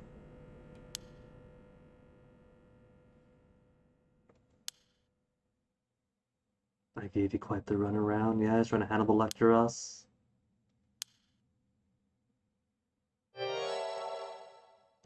Nejima, who might actually be out on parole, and could possibly be Makoto Ashimaya, after performing a few murders in the school. The absurdity is real and love some absurdity. I enjoy absurdity too, but I guess the disconnect just didn't work for me. It was a game that I got done for the sake of getting it done. Whereas 999 and VLR especially, I got through it, hungry to see what comes next.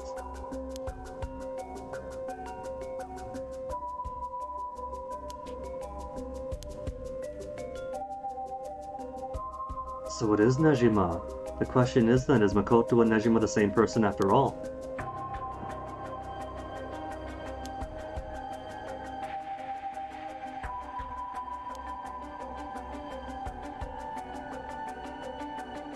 He's repented and conscious clean as a whistle. Then why is he calling now in the park at night? That's the strat to play the game in reverse order. Try it. I am very much a proponent for the order that you should play a game in, a series in, is the order that interests you. In generally, for a sequential series, you expect that playing one informs the other, but you can't really predict who's going to get into a series when. Like God of War, right? Is somebody going to start with God of War 1 in the year 2023? No, they're going to play the new game. So even when there's continuity, you want each entry in the series to be a good standalone while also supporting the rest. And given that there is continuity between VLR and 999 ZTD, it'd be interesting to see like what experience is in reverse. But I enjoy that, you know, like if you play one game in a series and then you go to the early one afterwards, it's not exactly that you spoiled yourself, rather it's like, oh wow, so that's how that happened, right? You still get knowledge, you still get learning, but in a different kind of context. You see how things happened and what led to the actions that you've seen before.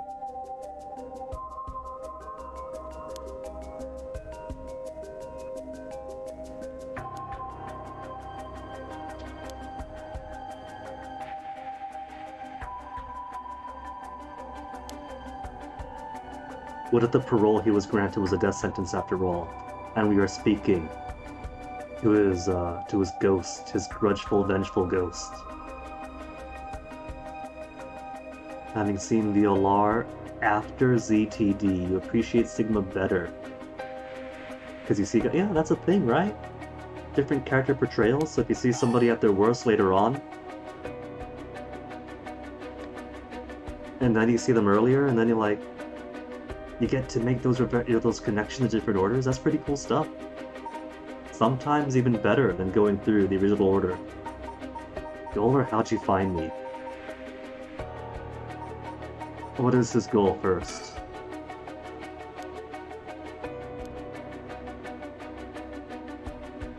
And so if he's repented and seen the light, then he's not gonna bother anybody else, right? No more murders? No chopping up young high school girls? Very nice, keep it up, have a good night. No good! He could have rolled himself back, so he did get the one-sided read curse. And it worked too well for him. A token of thanks. He's gonna give me Meal's leg or something.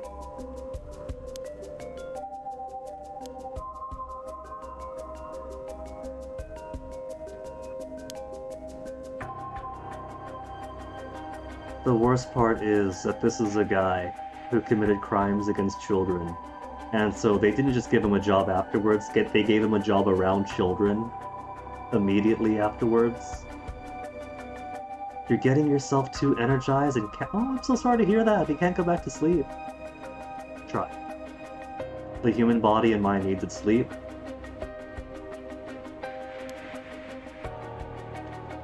It will be all too easy to kill you and tear you apart. That is the one-sided read.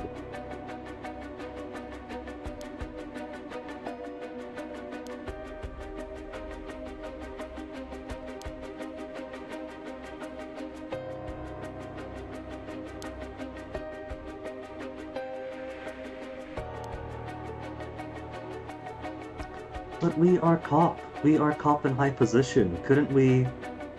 If he's been released on parole, couldn't we get records of who he is now, where they sent him to? It'd be the easiest thing to get him. We have reason to believe that he has killed and will kill again.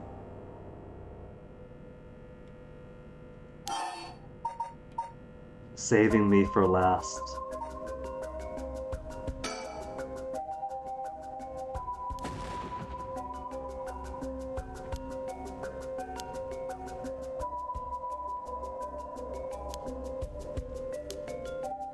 He's gonna go after my daughter, isn't he? My college-age daughter.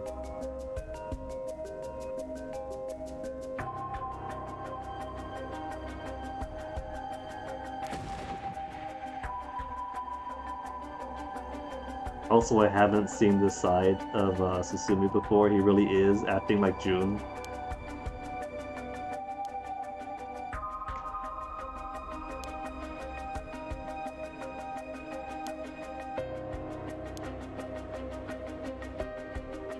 Yep, he's going after my daughter.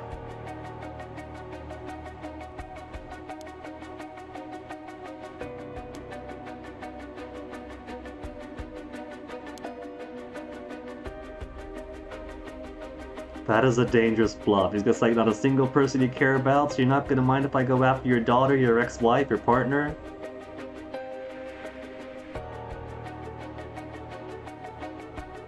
The Arnold Schwarzenegger, I like you, that's what I leave it for last, and I lied. Which was that? Was that Commando? Going exactly after the daughter. See, Susuma, you called the wrong bluff.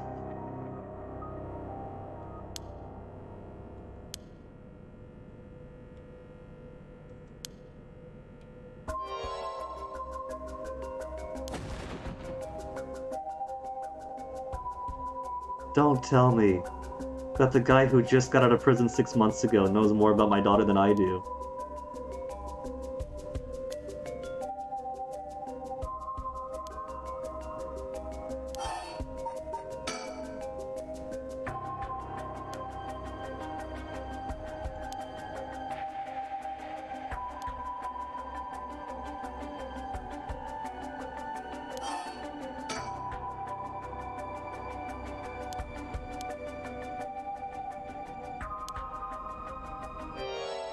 He has a one-sided read. The one-sided read that was used on Neo at the school. Has to be. She was missing an arm, missing a leg.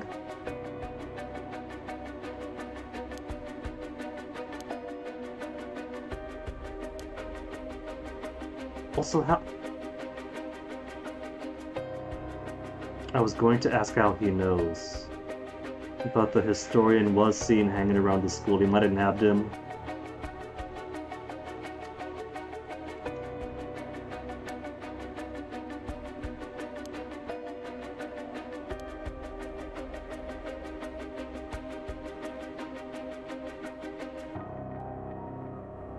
Anybody who we told about our curse would have been a potential leak. If we didn't tell the guy at the bridge, and didn't tell the historian at the park, then possibly we could have prevented that leak from happening. But then maybe we wouldn't have gotten the stones. We got the curse stones, but maybe getting the curse stones is wrong. Maybe we have to let them go at the expense. Let them go to keep our secret safe.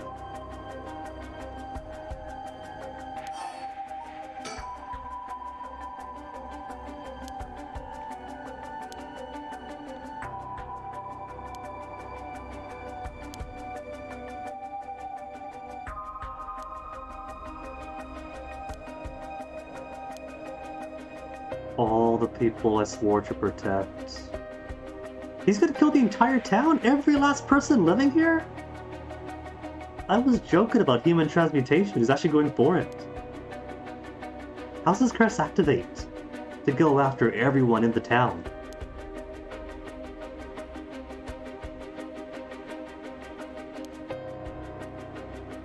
Give me until dusk. So we got the entire day.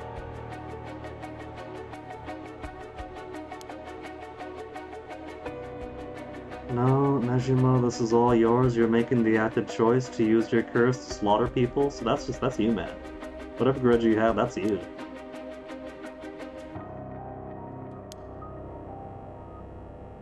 That's like the trolley problem. My solution to the trolley problem is I'm just some passenger. This isn't my culpability. Blame is going to go on whoever put this situation here in the first place.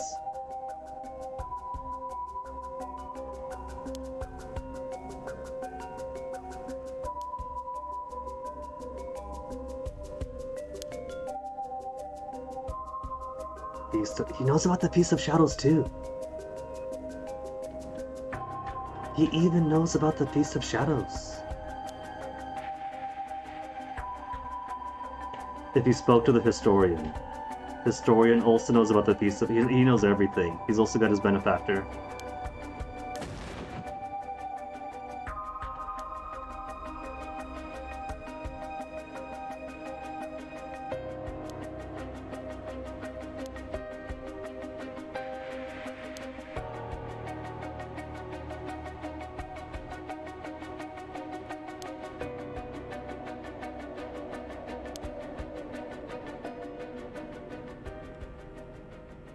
And even have enough soul drives.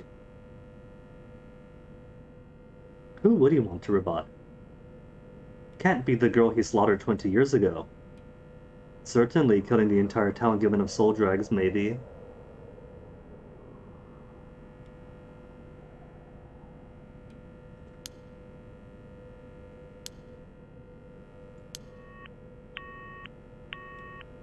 Ponder the orb? Gladly, because I'm getting nothing but questions here now.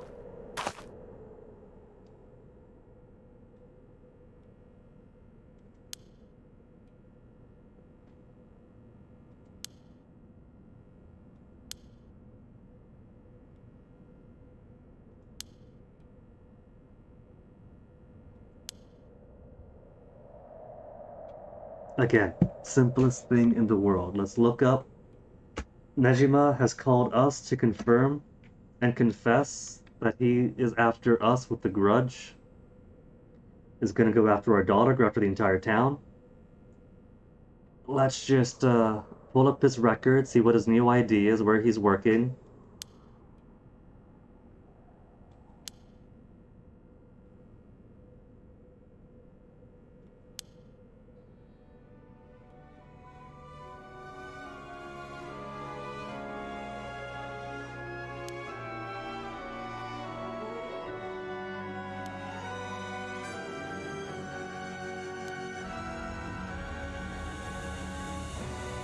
Daylight just about, but I can't explore looking for more stickers.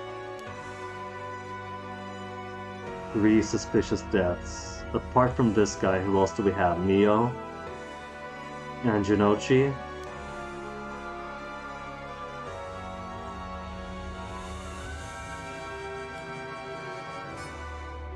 Honjo serial killing still made international headlines. Following the death of Hajime, which is like yesterday, the day before. Please tell me they could have easily found his information. Because the justice system is what gave him the job and the new identity. They should have that on record. How sloppy are they in the 1980s Japan?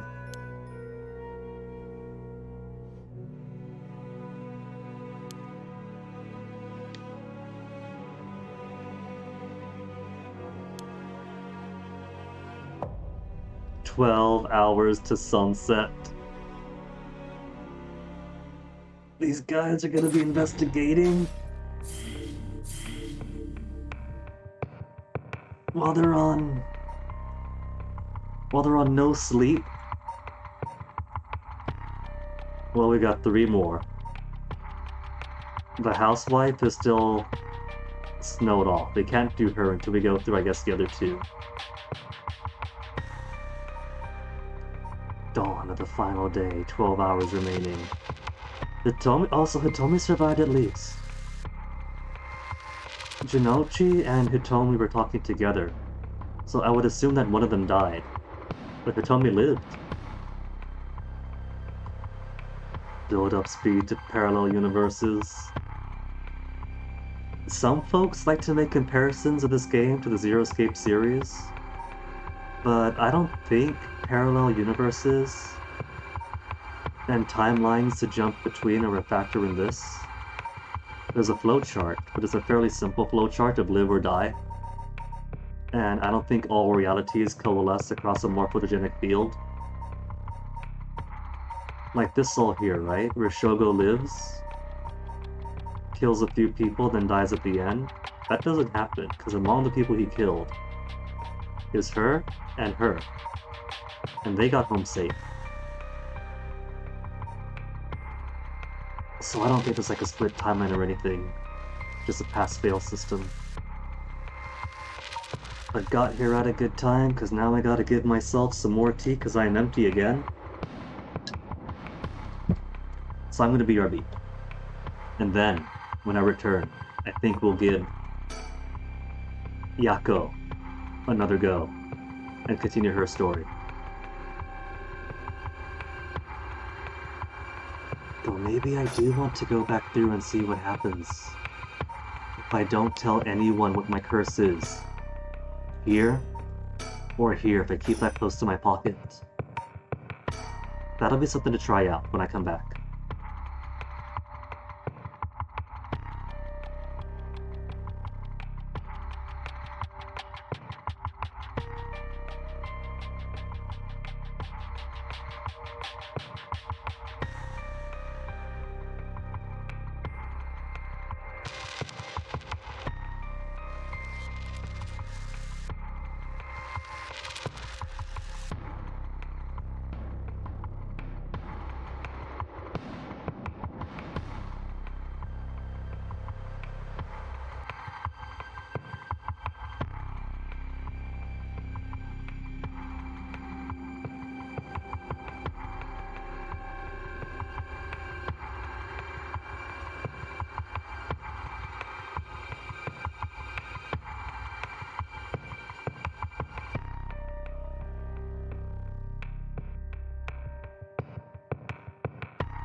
You think of an MG3 System Chum and its theater mode shows alternate scenarios and splits, but not exactly Zero Escape inspired? I agree. Like, this does have a flowchart, but it's not like a big Zero Escape flowchart, it's just possibilities, I guess. Like I said, it's pass-fail. Do you live or do you die? So I think the similarity is less with Zero Escape, and more like things like Deathmark. I definitely see more Deathmark in this than Zero Escape. Tommy's help, bringing her friend back home for the dead means she'll have to pay the price. Makes it home safe, but still isn't sure how to proceed with her curse. Worries about Mio. Mio is dead, Yako.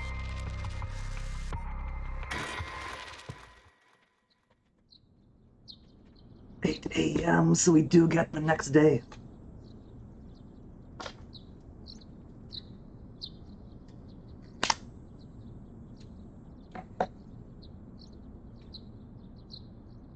Mio's alive? No, this has to be a dream, because if we go back in, we see her dead. There's no way Mio's alive.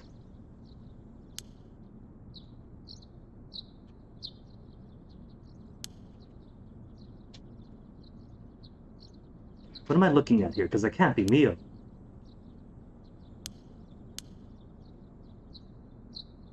Yeah, her eyes are closed. This is her waking up. She is waking up thinking she hears Mio.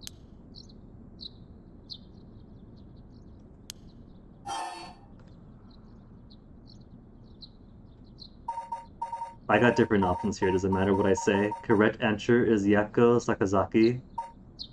Her friend who died, the friend in front of her, the specter of the spirit board. Oh, she's playing with it. I am the specter of the spirit board.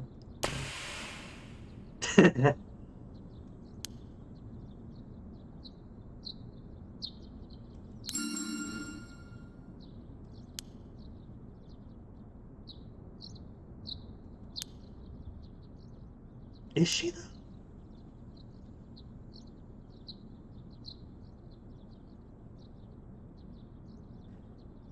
Then why did she die if we go back in? And not like we see her die, she's dead. Achievement unlocked, Veteran Investigator. Ooh, what's this one for? Accumulate 10 hours of playtime. Ah. There's an achievement for playing the game in the middle of the night.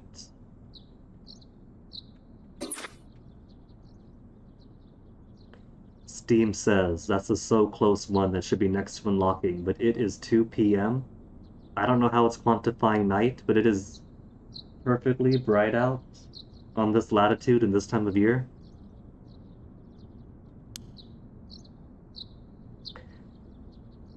Maybe? Oh, because if we trust the janitor, we tell him where Mio is.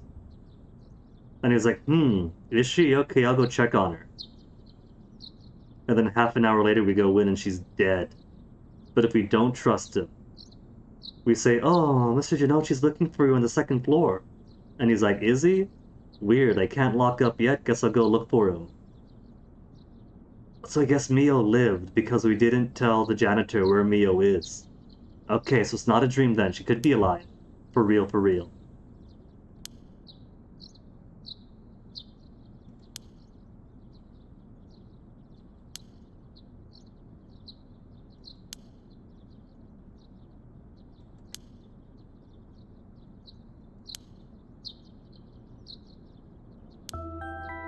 And apparently it's true. As soon as we learned about the paranormal division of the police, it confirmed that she is working under some kind of psychic.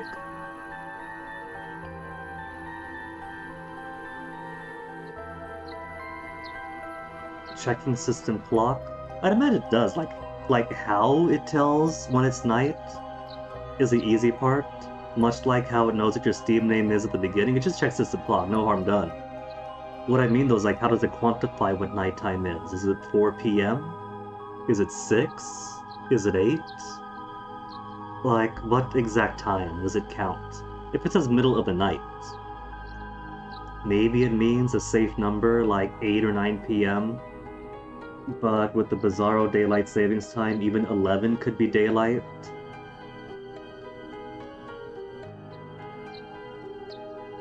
"10 and 11 p.m. daylight is the worst. I don't know who wants that. I don't know who enjoys that.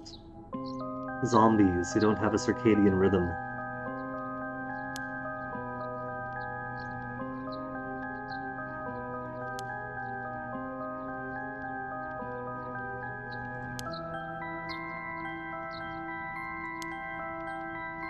An eventful childhood. Wonder if that's going to tie back over too.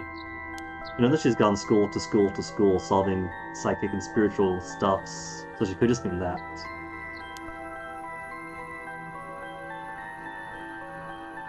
Apprentice or assistant to Reagan himself?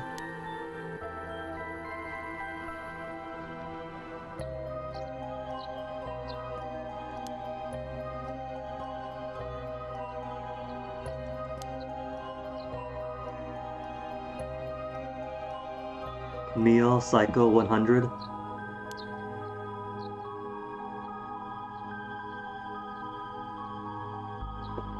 They don't even pay for her training. Any actual apprenticeship program, the benefit of it is you get paid while you learn, while you do the on-the-job stuff. She is being taken advantage of by an entity of the state.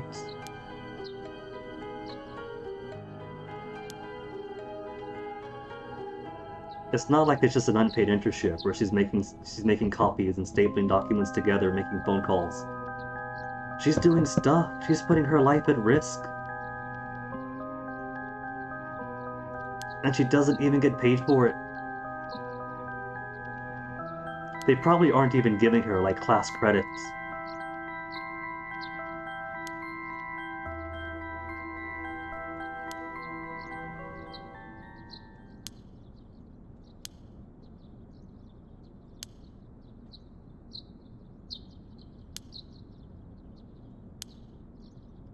Doesn't want to hand it over.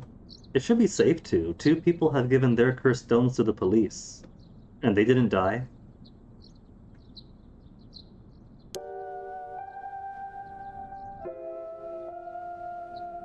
I wonder if these curses work over the phone.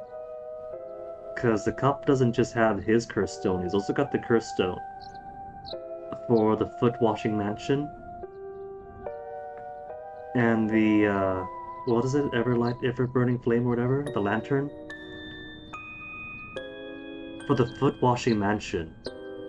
He could have possibly sicked it over the phone. And have it issue the wash command. And as soon as the guy on the phone hears it, he's already dead. And he gets stompy to death.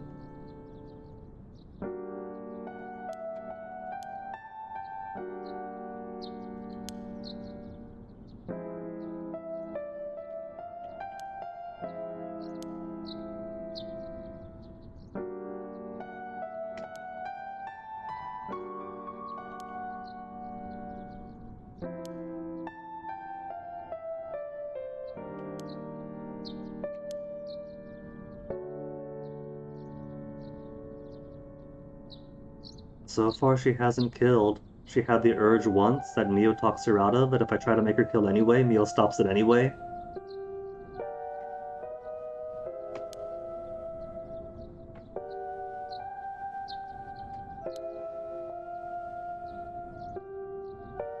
Okay, Yako, that is almost grieving in your own way and moving forward. Do it for the Michio that lives in you. Don't slaughter for the Michio zombie you want to bring back from the dead.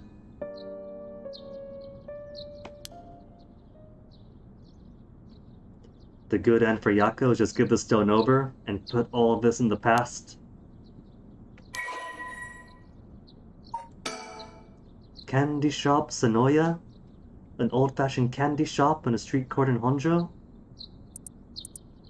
I'm still going to choose to believe that this is the same candy shop from the Showa Candy Shop series. Grandma has died some time ago. Spoilers, as happens in Showa Candy Shop 3. And confirmed in Hungry Hearts Diner Neo. And maybe Yako's mom is Sue? And her dad married in no, if her dad married to the family, if it is Sue, Mob, whatever the kid's name is, it's been a while since I played Hungry Hearts. Grandma's little grandson and Sue get married. So probably isn't them directly.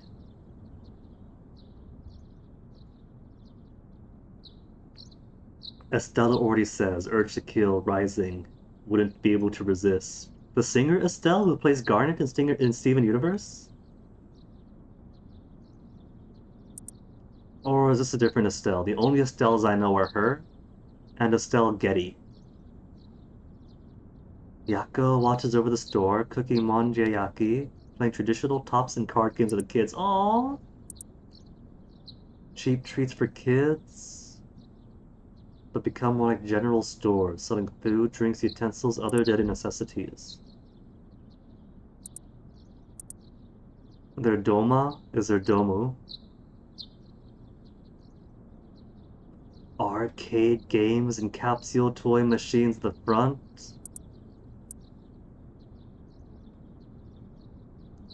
Expressed a decline due to the rise of convenience stores and changes in children's interests and tastes.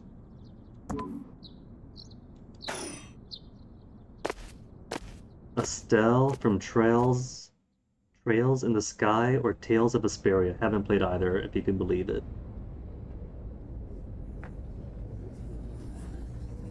Who's this? Not... Oh, these are various peoples. This person has a thing hanging down. Ulster, maybe?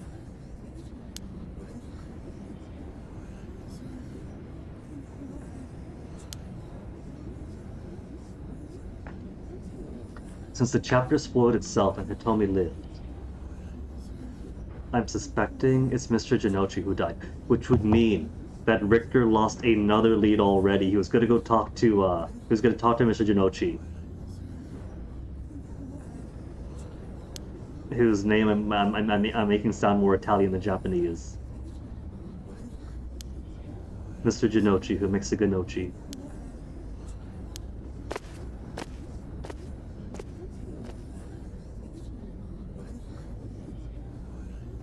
When you say the one from Tits, is that Trials in Tainted Space? I never played that one, I couldn't get too far into it.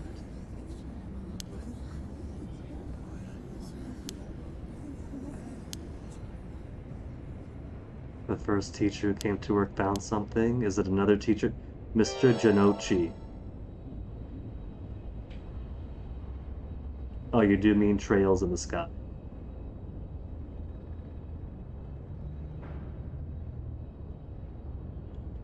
So it was him. So... our lead for at least 2 things then.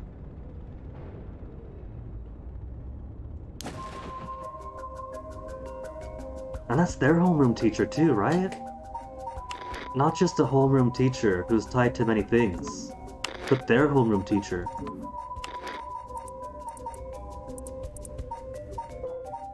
Class 2C.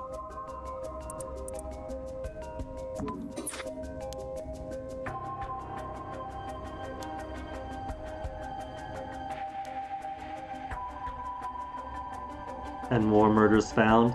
Who else murdered? You're kind of surprised, not a huge JRPG nerd, yet you know what Trails is? I've heard of it, but I haven't played it. A number of bodies found nearby.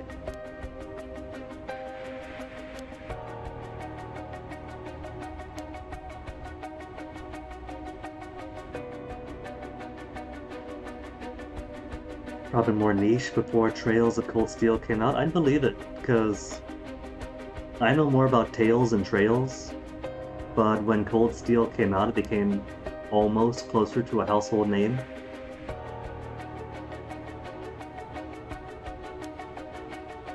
Body covered in bruises. Like he'd fallen from somewhere high. Well, that can't be right. That can't be right, because that's our curse. And our curse was interrupted by Mio.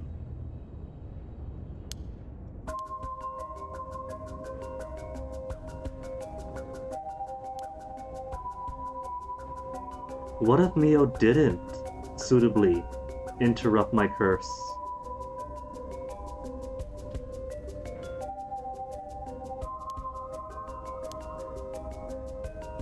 And we got a kill after all. No, she should have noticed though. She would have noticed if her curse stone got more soul dregs.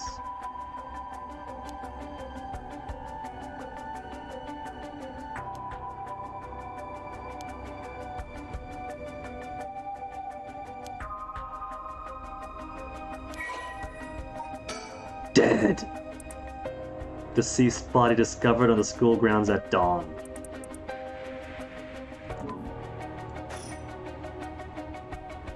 I love how expressive this game is. You can't get like full expressivity. I mean, you can do some with 3D models, especially if you just basically treat it like mocap.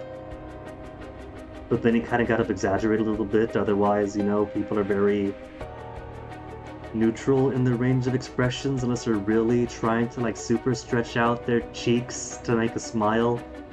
And then it all looks weird, whereas in 2D you could just like exaggerate a few key features to heighten the expressiveness.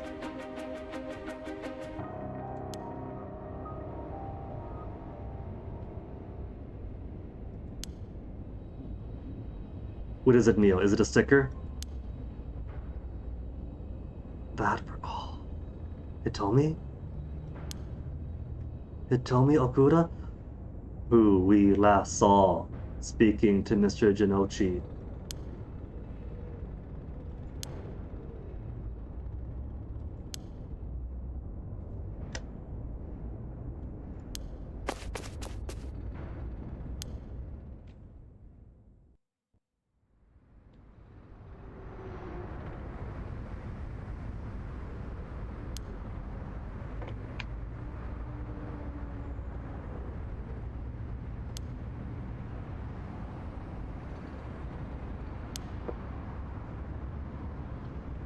Oh, you Mio.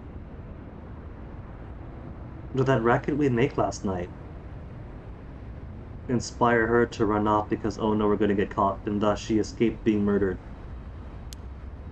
Or do they have history?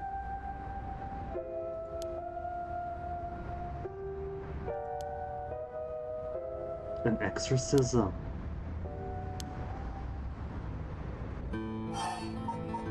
Okay. First, tell us about that exorcism. Can't look around. So if there's any stickers, I can't find them.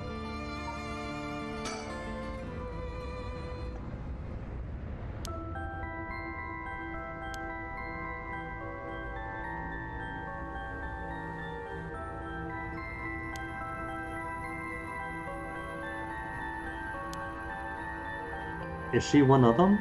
The people born with a kind of spiritual sense? A paranormal potential?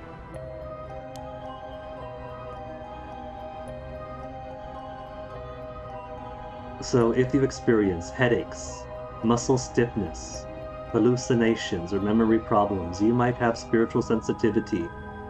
Mason?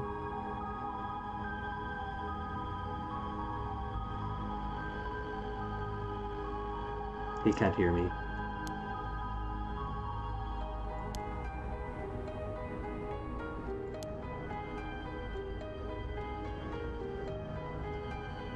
Personality taken over when possessed.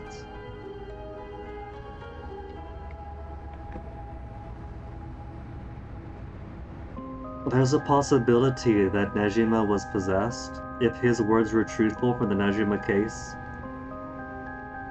After chopping up a high school girl and tossing her parts into the river, and brutalizing her for days or weeks before that, he acted as if that is atypical behavior for him and he had no idea what came over him. Spirit possession is a non-0% possibility.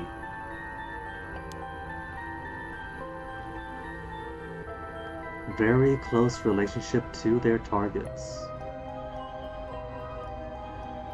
You find it's possible to have good mental health and a feeling of spirituality. That's also true.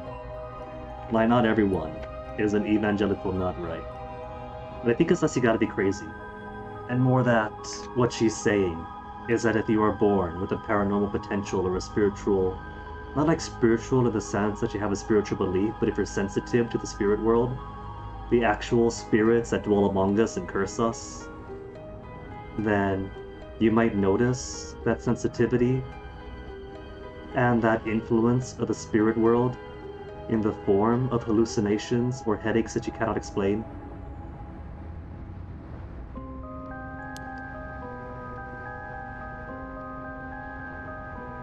Almost never hear people taken over completely, so even if Nejima was possessed then, if he was fully taken over, that'd be super, super rare.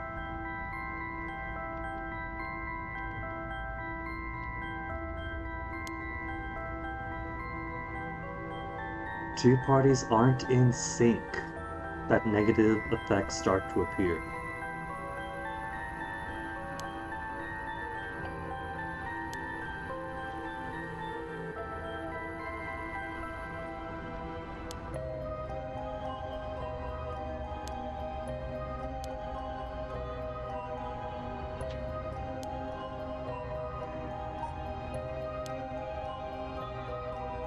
Hi. What? Flippers? They might be behind me actually.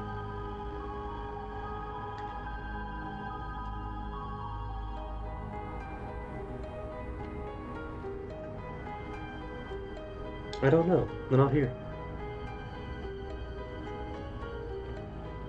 If you can't find the nail clippers, why not just have smaller hands?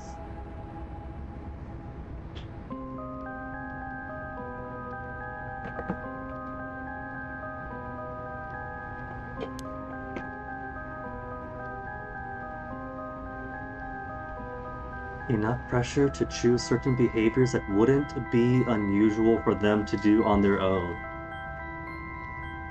So if Nejima was possessed, then it only made him give in to his own inclinations. And if there's an element of possession to being a curse bearer, then it's only driving them towards their natural inclination to kill an extreme situation, I guess, or just kill period. Which feels more like suggestion than possession. It's nudging them towards something they'd be comfortable doing in a situation.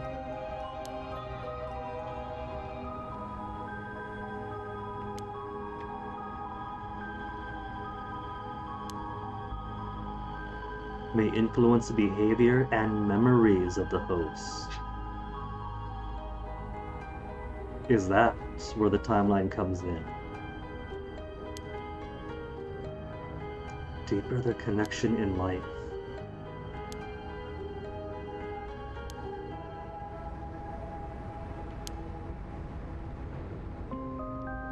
And she can see spirits and stuff.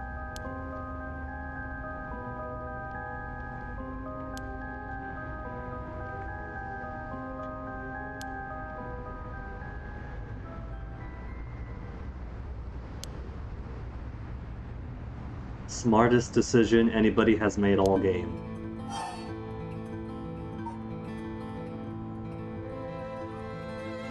Just appreciating the song for a little bit before we continue.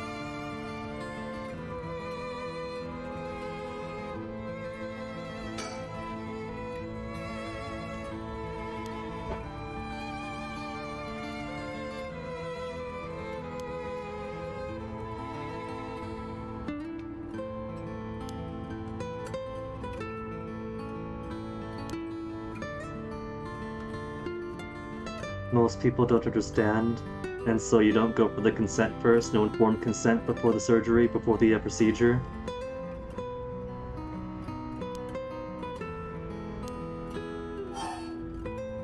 Okay, so, about our homeroom teacher's death.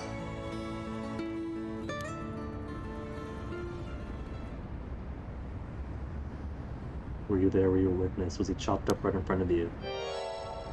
Saw him bite it yourself. And speaking of that asshole, what were you two meeting up for? Could it be about Michio's death, since Jonochi was still worried about that, and Hitomi could apparently see spirits and things? Or was it just a salacious scandal waiting to happen?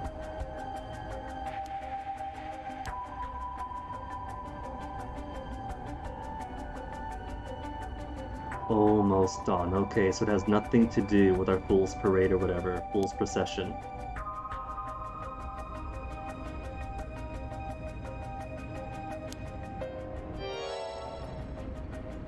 Help me, forgive me, Michio. Now I do want to believe Michio was also a curse bearer who had the same curse. Wait, no, who's got the ball curse? That's Fool's Procession, isn't it?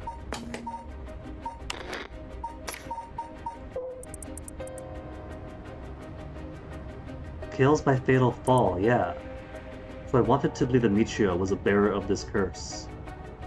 Since didn't she die and was found with a talisman or something that her father had, which leads to believe was also this?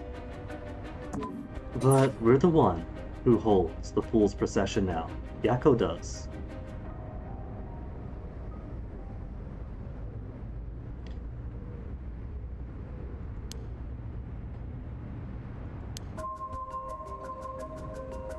Because Michio was also found in a state as if she had fallen.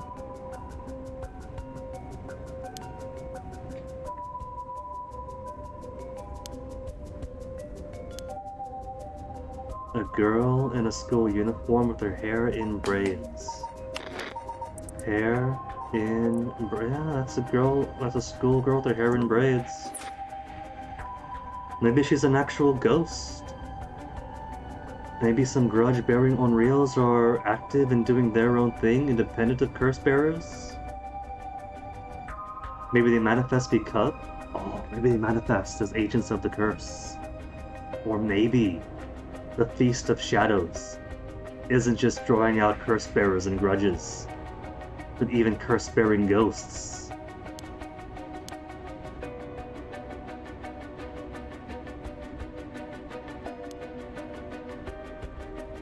Was wrong and I'll do anything.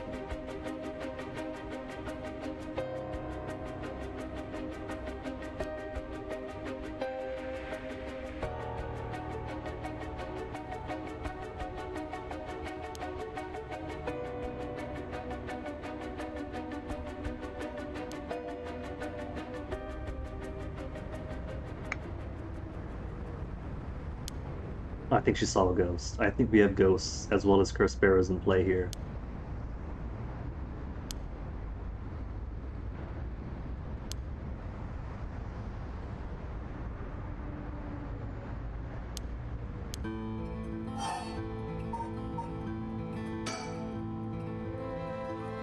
Of course she didn't. Delinquent child has had enough of a rough time with the cops, and the one nice cop that she was getting it all with. That makes it sound bad. That she was getting along with suddenly ends up dead. Nobody else is gonna believe her.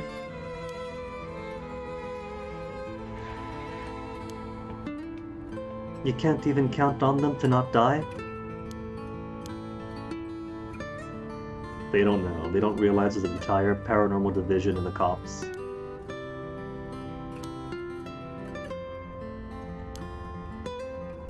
Died just the other day.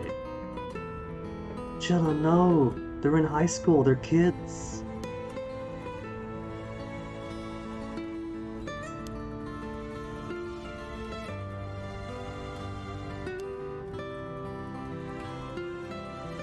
That is a lot of unfortunate baggage, Hitomi.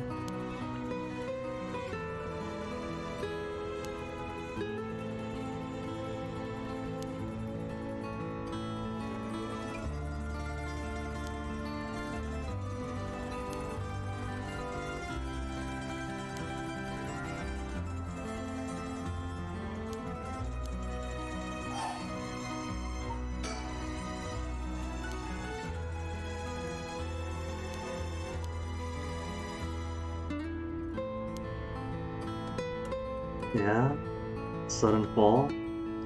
And the spirit of the spirit board said that it wasn't a fall from a building. Nor suicide.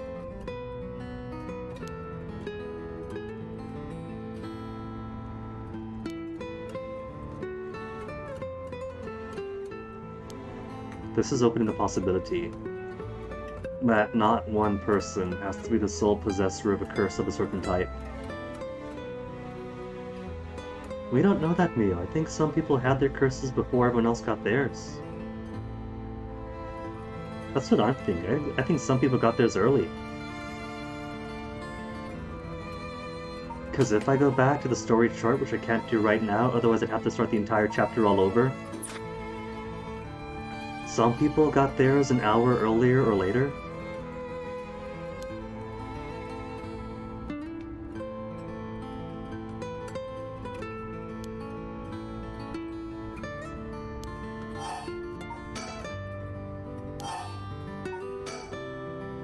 She says that's all she knows, but it's not checked off, so we gotta ask about last night.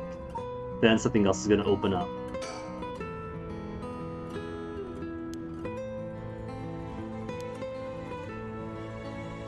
Tender subject, you were talking about something, yeah?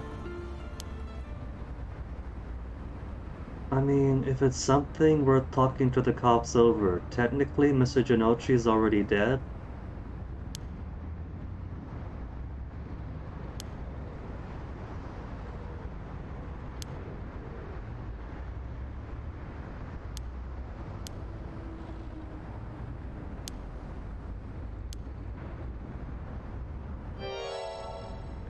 Called her over, like he was going to attack or something. This puts it in a worse and worse light.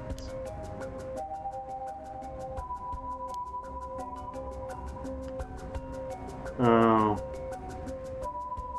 See, I figured because of her spiritual sensitivity and because he was worried that Michio was going to attack him from beyond the grave, that maybe he wanted somebody with spirit sense to intervene or something.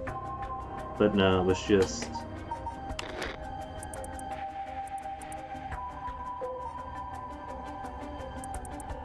Where is it? Considers students beneath him, looks down on them all. To the point where he calls them to school late at night after midnight just to berate them and verbally abuse them?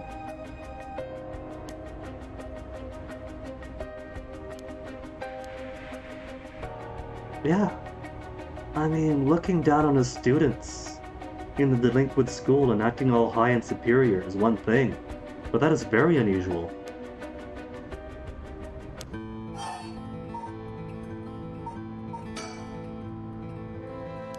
Where to start just gets me here. Gotta do more of this to unlock this to unlock this.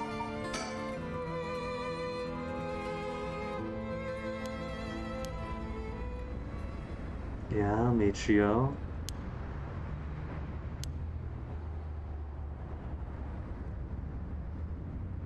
And they suspect it's of the Dojin style of we got this picture of you. If you don't want us to leak it, cooperate with everything we say. But now we know it's probably more to do with Suichi-kun's abduction and murder a year prior. She was very likely involved in that too, for whatever reason. Oh, you know what? Her mother remarried. Her dad died 3 years ago, Michio's, and then mom remarried. And her stepfather. The rumors say the stepfather is a creep. It could be that she was involved because the stepfather made her involved. We don't know who the stepfather is.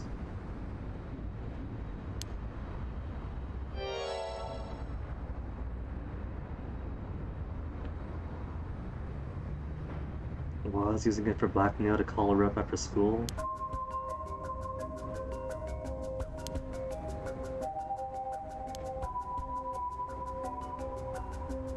I'm guessing she doesn't mean doing his taxes.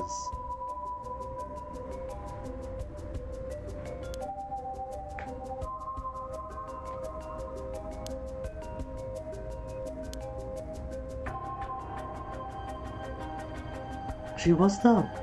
They were close friends before Michio's father died and they grew distant.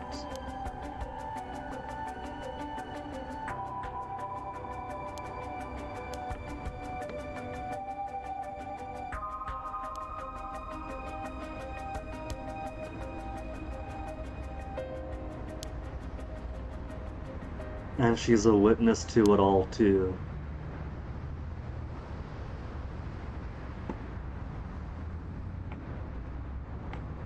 So when Yako wanted to kill Mr. Janochi, after seeing him with Hitomi. It was actually coming from a fairly just place.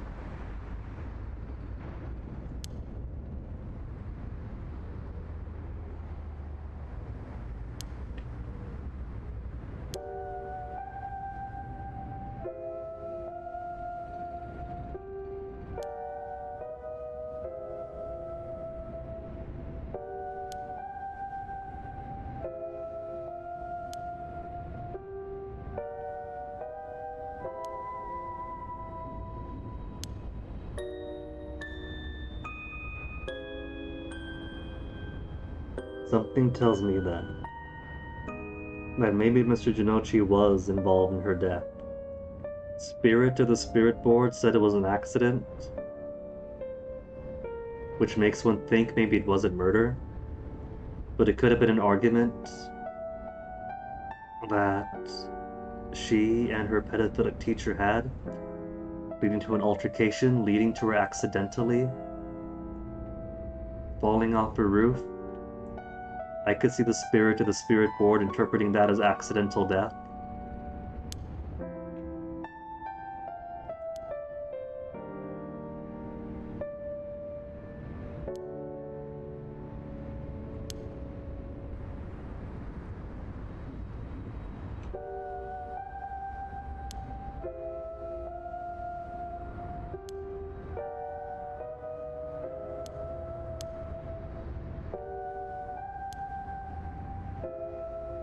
No, not at all.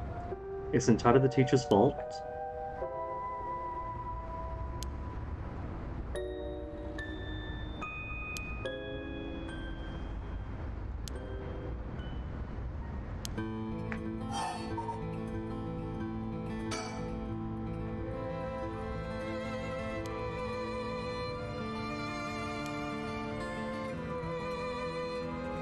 Since about a year ago. Well, we know he was a witness because Richter said as much. That he was a witness to her walking off with Suichi. And so we never went to the cops about it because he was using information for his own needs. And only after he's worried that she's going to become a vengeful spirit does he tell the cops. Not even the cops, a private detective.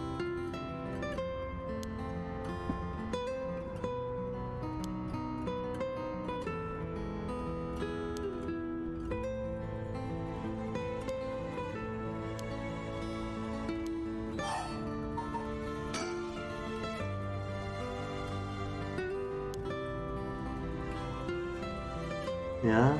The one who died in the park?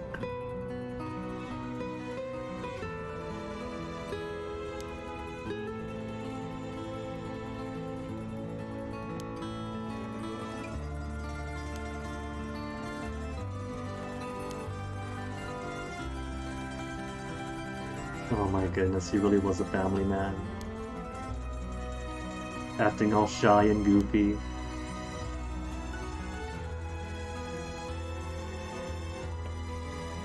Really trying to get the kids on the straight and narrow, not by trying to scare them straight, but showing good, positive examples of I too was a delinquent, I turned myself around, and here I did, bagged myself a himbo.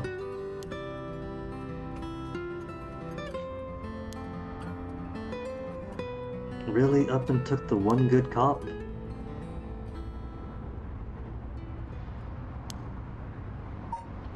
What was that? Saw him at the gardens the night he died. Dang, so poor Hitomi. Death really is just following her.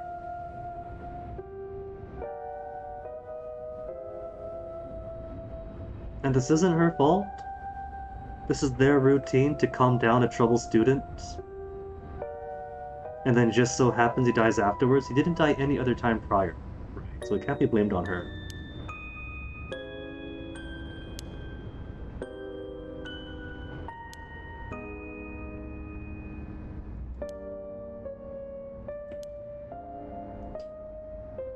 What is a favorite Hitomi?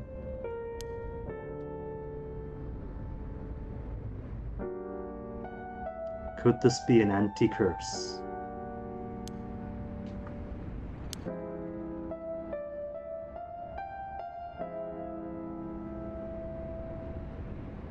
How spiritually aware is Hajime? Because Susumi didn't make any indication that Hajime was part of the Paranormal Affairs Division.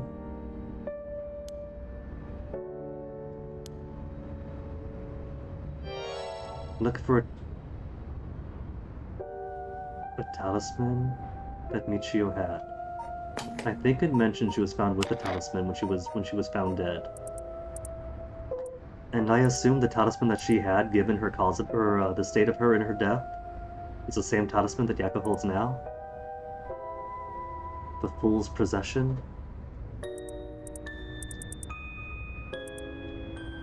Carried an old talisman, memento of her father. But he's saying the talisman looks like this one. It's not the same one. Maybe it's a talisman that guarantees you become a vengeful Onryo.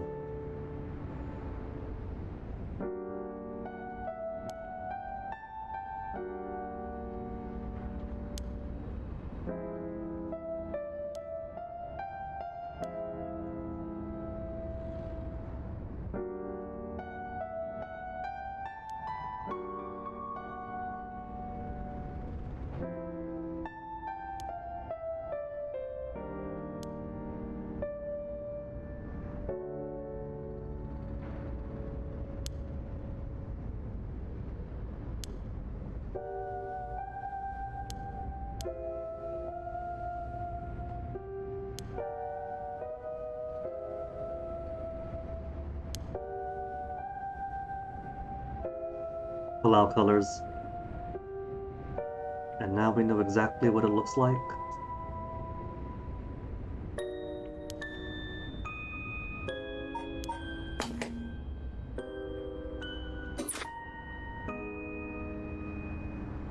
Curious, what would Hajime's interest in the talisman be?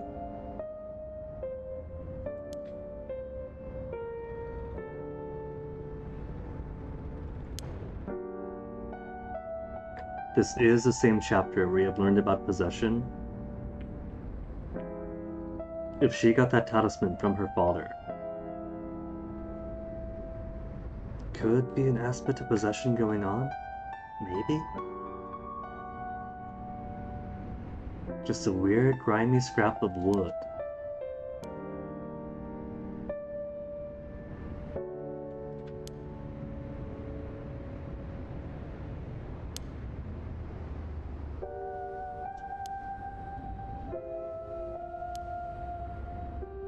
Take those two talismans to a guy named Nakagoshi.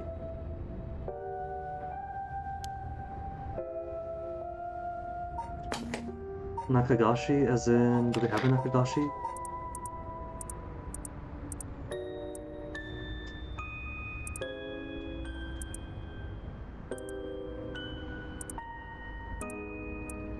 I don't see a Nakagoshi.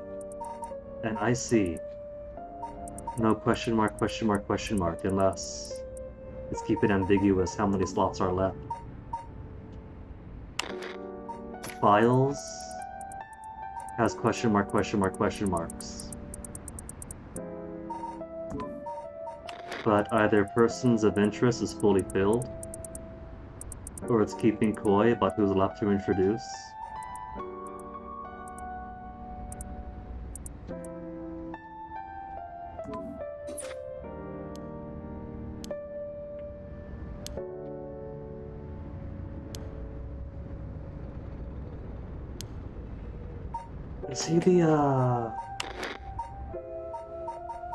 Is he the guy that has a new I sit in for him?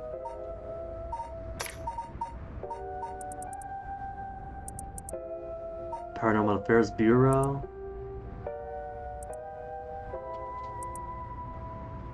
Network of Psychics, including Neo. Tetsuo Susumi is on the case.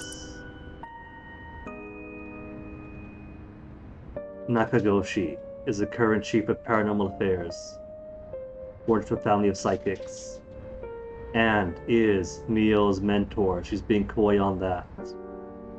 Elusive, uses birds to talk to everybody else.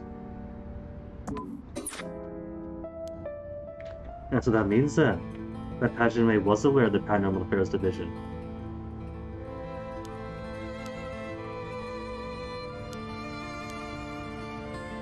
Don't trust us yet. Mio, you have to mention that you work for Nakagoshi.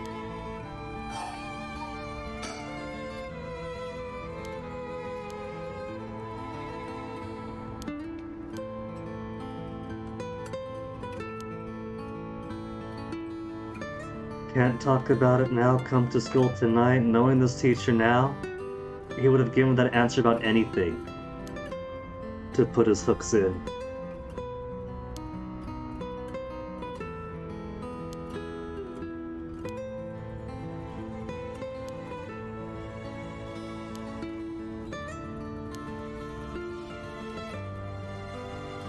Like I was really Michio. Oh, you know what? She has a closeness to Michio, right? By virtue of having chased the teacher off the one time and talking to her and keeping her secret, that gives them a kind of connection. She saw things happen when the teacher died, but it could be that she was possessed by Michio. And what she saw was her own body play out the vengeful execution of the teacher, as it was borrowed by Michio. As Mio said, the possession only would have made her do what she already would have wanted to do, and she knows about what the teacher does.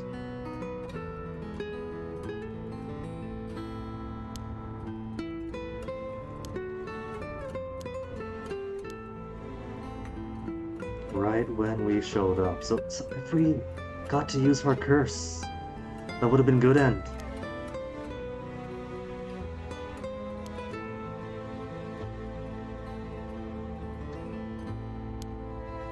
But then whose curse did we see in the classroom? Was that the same one that tried to chop us up? It didn't get a good the first time.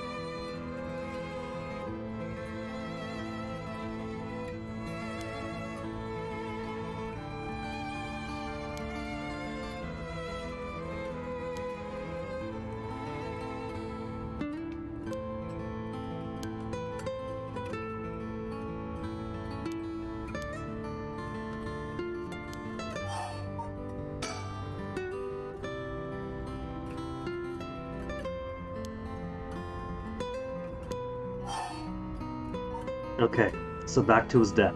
All the way back to start now.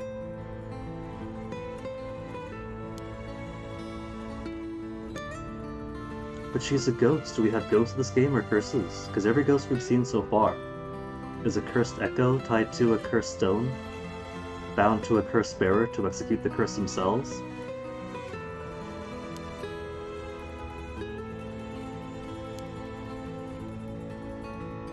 Usually impossible for them to kill the living. If there was any psychically sensitive high school girl in the vicinity at that time with a connection to Michio. No, you know what it is. Somebody with an even closer connection to Michio than Hitomi. Her best friend from so long, even if they grew distant. She's got long hair that could be tied into braids if the ghost possesses her. And she wasn't sure when she fell asleep last night, right? She wasn't sure when she fell asleep. She tried to stay up and then suddenly woke up. And she already had the very strong inclination to kill the teacher. We were just interrupted. Oh, it was Yako herself. Yako was possessed.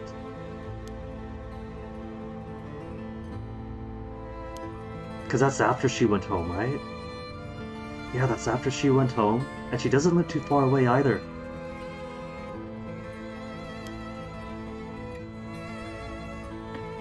So she could have totally been possessed by her best friend. And then saunter back to school, putting her up into a braid to match who she was possessed by. And then slaughter the teacher with her curse stone, which is with the ghost power. If Hitomi's testimony is to be believed, then Mr. Jinochi was not touched. He just collapsed with broken arms and legs. But she hasn't mentioned getting any more soul dregs.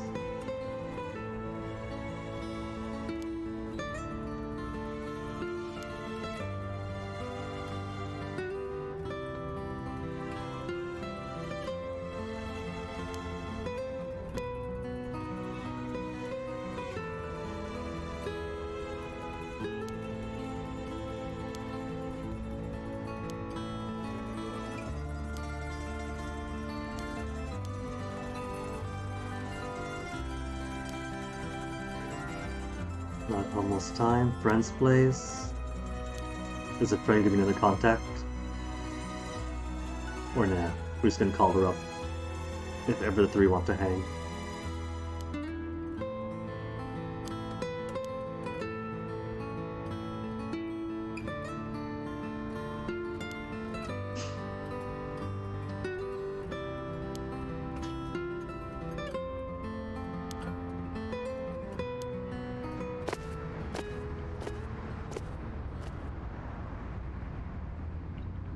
I would say I can't imagine the game getting any darker than that, but the housewife does have her son and went missing and kidnapped. Murdered, found in the river. Got the cop whose daughter's being targeted now, who's connected to a man who chopped up a woman he kidnapped. Not even a woman, a high school girl too. That's now after everyone else.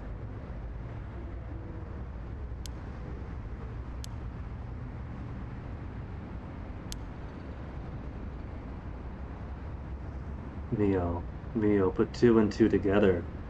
If it was a cursed bearer that killed him. If it was a cursed bearer that killed him. Who has the fool's procession that fatally kills by fall one who hears its music? Without seeing the cursed bearer. Define without seeing the cursed bearer. If she's possessed and puts her hair up in braids like Michio, and all Mr. Janochi sees is Michio, does that count as not seeing Yako for the purpose of the curse?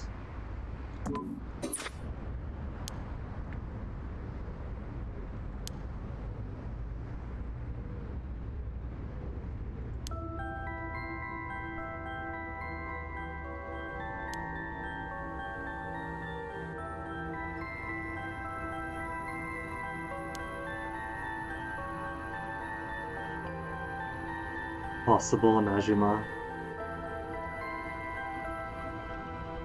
Which would mean, well, he's definitely him. He's definitely the prisoner out on parole who's been granted one-sided read. Sending him towards Mio is when Mio gets her arm and leg chopped up, so it has to be him.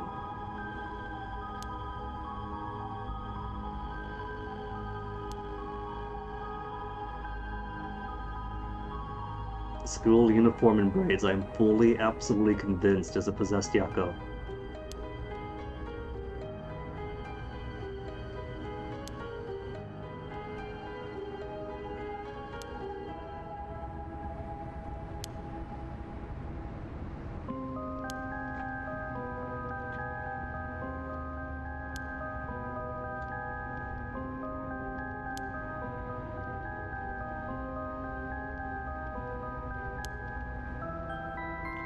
Possession? Is she gonna be open to possession?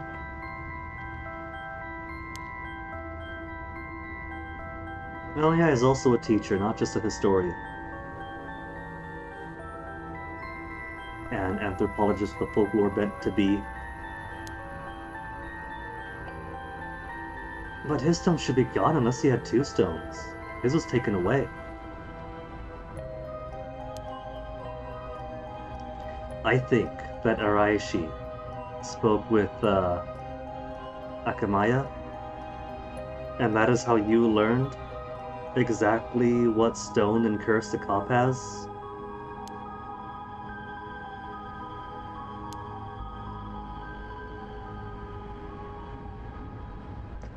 I can't imagine the simple school janitor is the wealthy benefactor who wants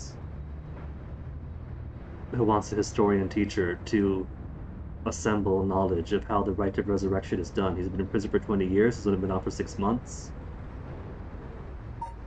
I don't think there was any indication that he was especially wealthy before he went to prison. And apparently, whoever Araishi's benefactor is paying him enough to never have to worry about money ever again. Was self-employed back then. No indicator of any independent wealth here. Just janitor now.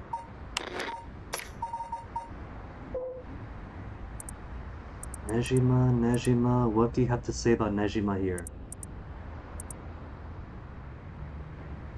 36-year-old shop owner.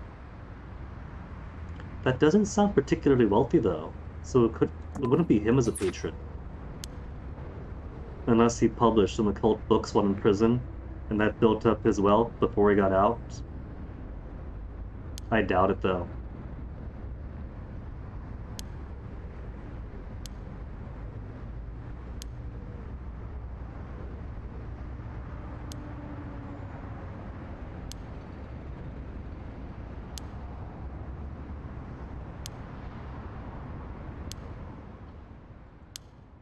Do I get to choose? Oh, we got options. I can zoom in and out, I didn't realize. Komagata High School, that's where you are right now. Komagata Bridge. Candy Shop, that's home. Former Yasuda Gardens. Ryogoku Bridge. Doesn't matter what I choose. Let's go home. I want to go to the Candy Shop.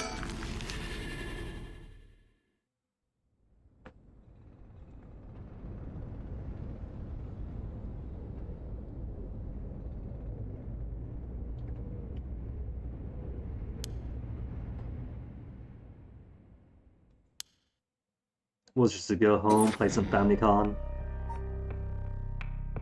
That's it. Hold up. That's the end of it? You just pick a place to go and that's it? Location selection.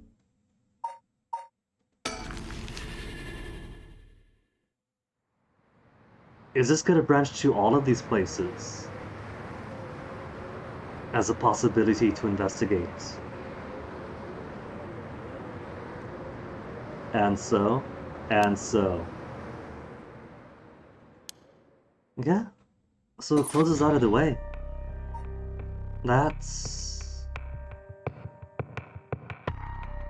going to have to continue, and I can't do hers yet, so we gotta go with the cops. Hajime Yoshimi's death, Nejima's threats of mass murder, problems pile up, and the death is collecting all the cursed stones in jeopardy. Use Ario to handle the investigation while he catches a quick breath.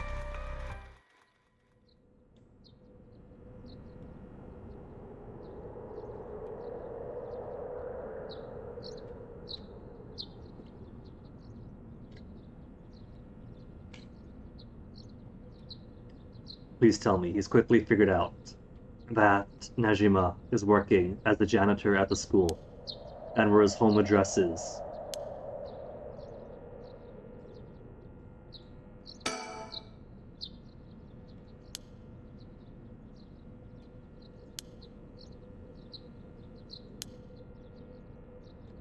So not the surroundings. Where's my sticker?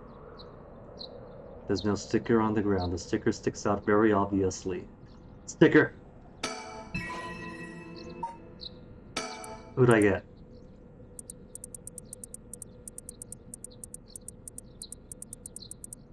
Pelicanot Swanalope Swoost. Cute.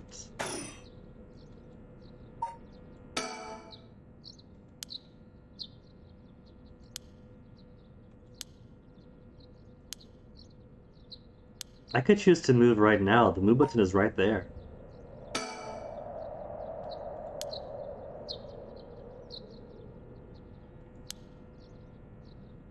Let the young do the legwork while the old nap. What do you find? First, Nejima. That's the most pressing thing. Mobilize the search unit.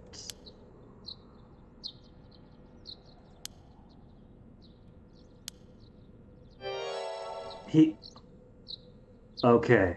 So we do know who he is, but he vacated. And a week ago would be when Michio died. Do you think? Perhaps he's actually the one who killed Michio, and not Janoshi-sensei.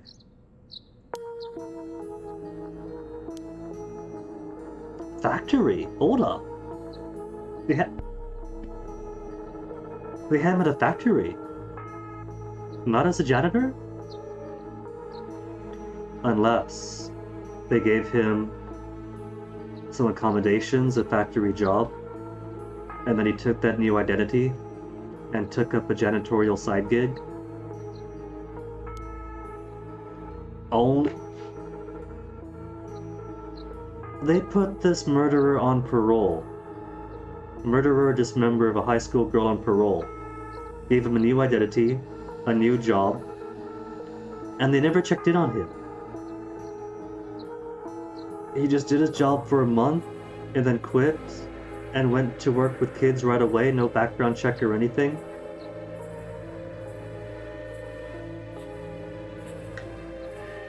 Standards were so lax back in the Showa era, even late Showa. Yeah, nobody caught that.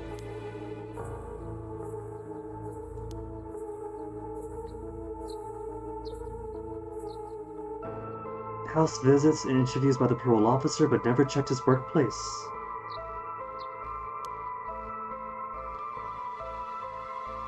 Lost track when he moved. That's not important. A murderer on parole from life imprisonment, disappears. And you think, oh well, I'm sure he'll turn up. That's beyond sloppy. Cops, am I right? Giving parole to just about anyone because running out of room. Okay, I could see that then. If they got so few parole officers to distribute among all these people on parole, then people fall through the craps? I was gonna say cracks, but I think that may be more accurate.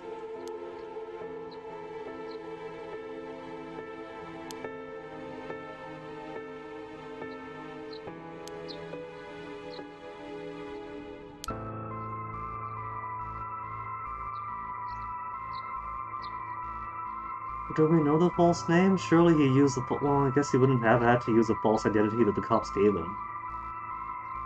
That the system gave them to let him out when they let him out. But to make it the easiest. Because otherwise he would have to buy some fake family register and get him set up with a fake history.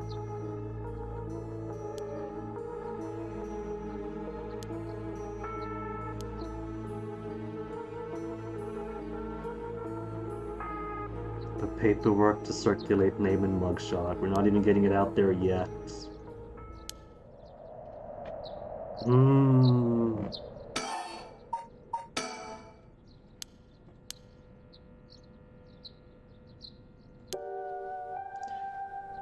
Right, sure, how much you want to bet that he's already got her? And he's just saving her for last or something. Japanese person gets overworked, leads to no issues, yeah. But even outside Japan, like even in the US, public service is like greatly overwhelmed.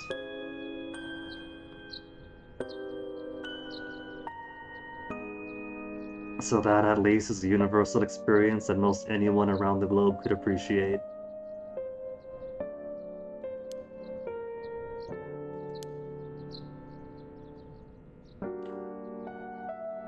Do you suspect that his daughter, who didn't show up, his college-age daughter, who didn't show up last night,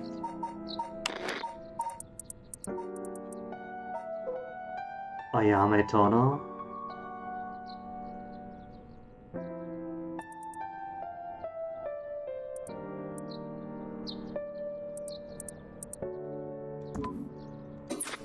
Could be. It could be that oh, the Battle of Titans. One murderer who wants to become a mass murderer and target this cop's daughter to get to him. And his daughter might be someone who is not a curse bearer. but wants to get her hands on a cursed stone and murder so many people. She would have to murder so many people to summon up somebody from 150 years ago.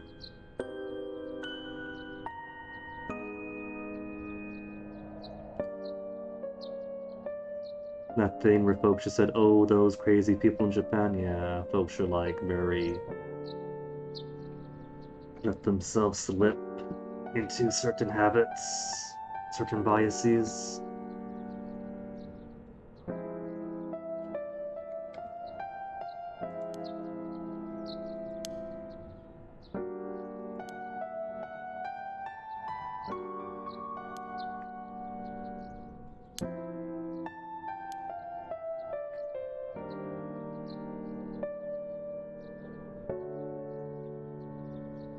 Maybe Nejima's also got some kind of mysterious benefactor. Somebody who put the Beast of Shadows on town? Spawned these curse bearers? Excuse me.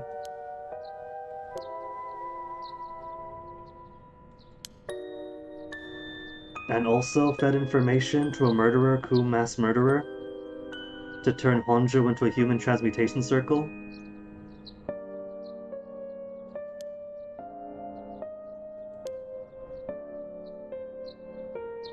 Do you think perhaps that one will-o'-the-wisp kind of curse echo that Shogo saw at the beginning might have been Nejima doing some spying around?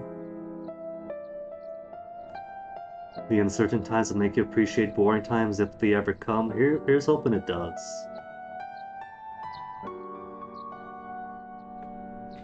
Interesting things going on, but not the good kind of interesting things.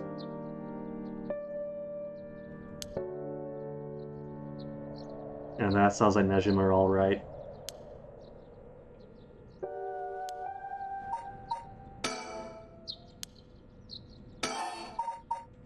And there's still more to ask about him.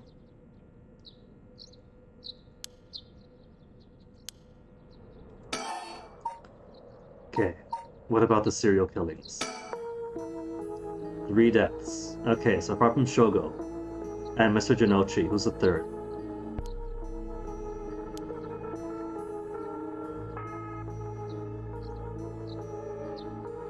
So his death in the morning is canon. We find him at night. I think he was killed by Yoko. So Yoko is also on the prowl. You think Yoko might be his daughter? Because Yoko's also of college age, right? But she got her junior college degree, then worked as a housekeeper. Desk job for trading company, but a supervisor. Quit within the year, now a housekeeper. As far as Susumi knows, his daughter is still a college student, so that would make me believe that his daughter, if it's among this list, is Ayame. But it could be a misdirection. Maybe you want to think it's Ayame, but really it's Yoko?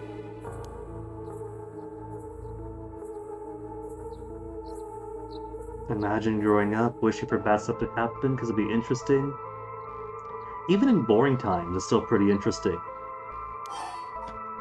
Whispering Canal.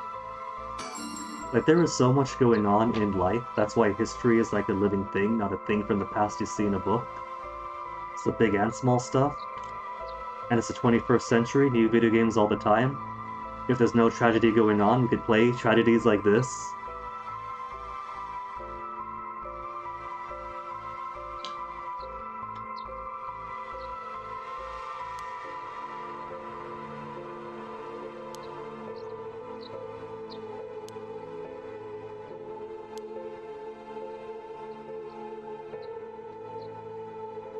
Body of a woman found behind a residential complex.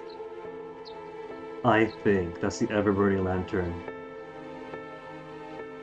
Because that's about where we were found, right? Where we saw that one curse echo then get dragged into darkness.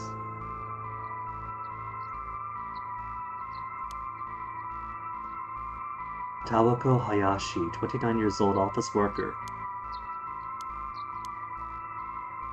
crushed by some kind of strong external force. I think that's Steppy. That's probably Legs Guy. Legs Guy had like 1% over the bare minimum of his soul dregs. So I think he got 1 kill in, and that was her.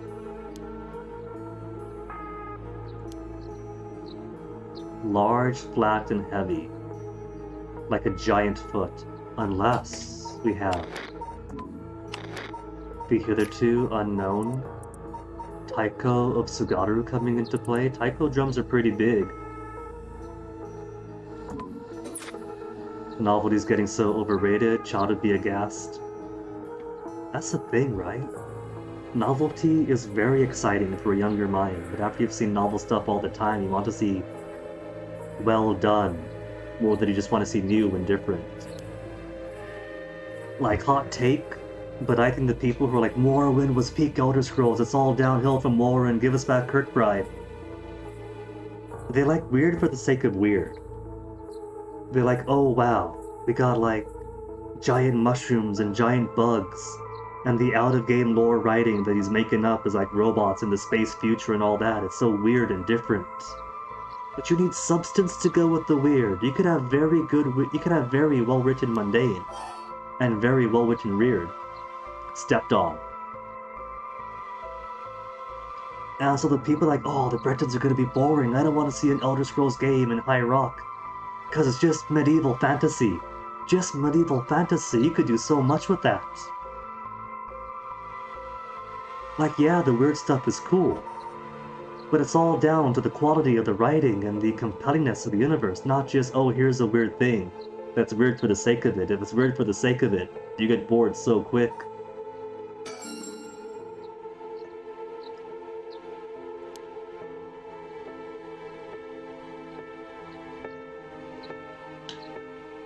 Like, for example, few people look up The Witcher and say, oh, that's just weird medieval, that's just mundane, bland medieval fantasy, right? Because with the presentation, with some of the writing in it, it makes it more compelling than, oh ho, here's just a chivalrous knight. Part of the issue is how Oblivion and Skyrim, as games enrolled compared to Morrowind, there are certainly fewer mushrooms. And Oblivion, specifically, was also like... not... Oblivion has issues. I'll grant that it does. And of course, for most video game things, I'll point to the writing like 99% of the time. But also a trouble is the ambitions would not have matched the technology of the time. There's not much you can do trying to fit a massive open world into early Xbox 360. It's not just Xbox 360, but early Xbox 360. If you made an Oblivion game today, even with a more temperate environment with no jungles of Cyrodiil, you'd probably be able to get away with making it closer to your vision with today's technology and with a build-up of a couple of decades of game design today. You know, like the ambitions might have been too big for what they had at hand.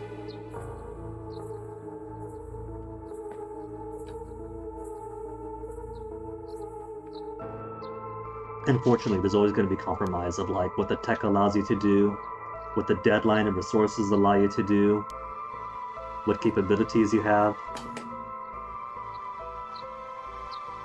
Which is why in many ways, things are only going to get better because the tech builds up, the expertise build up. Namigaki's doing. See, that's the weird thing though. Knew he used it, but we used our curse. Namigaki said he did not use his curse. Wait, no, I'm thinking of the other guy. I'm thinking of the historian teacher. I forget. We didn't have the chance to ask Namigaki if he used his curse. It was more of whether he would use it on us.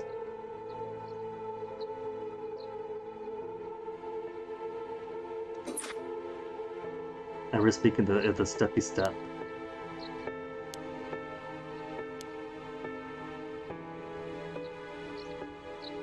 Kohei Janochi.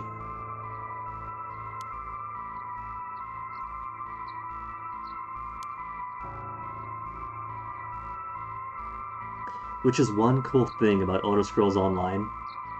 Some of the lore heads are like, oh, it's Elder Scrolls Online, it's ZeniMax, it's not Morrowind. It's not. Our fourth Saint Michael Kirkbride. But they're not making the game with a vacuum, right? But they're making it with modern systems, and they're exploring so many other parts of the lore that so far the mainline games haven't explored. And a few places they go back to that were covered in the mainline games. And so there you do get a living sort of game where they're expanding on things with more modern capabilities. And some of it seemed pretty interesting. Komagata houses. We got the Fool's Procession right. Like, I know that that's what we got there. But is that specifically associated with the school? Yeah, Komagata High School.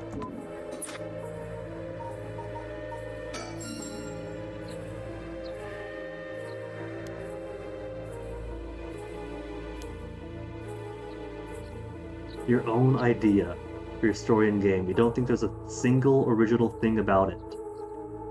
As they say, there's nothing new under the sun.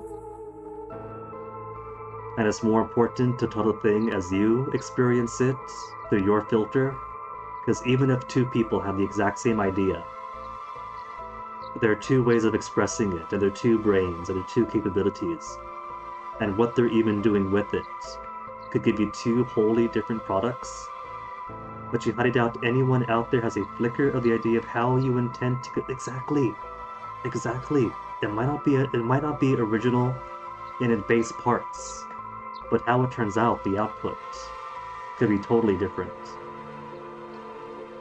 If you told me exactly what all your ideas were in the combination of how you want it to be in your vision, and I tried to copy it and plagiarize it and make my own thing based on that concept and that outline, we'll still have two wholly different products.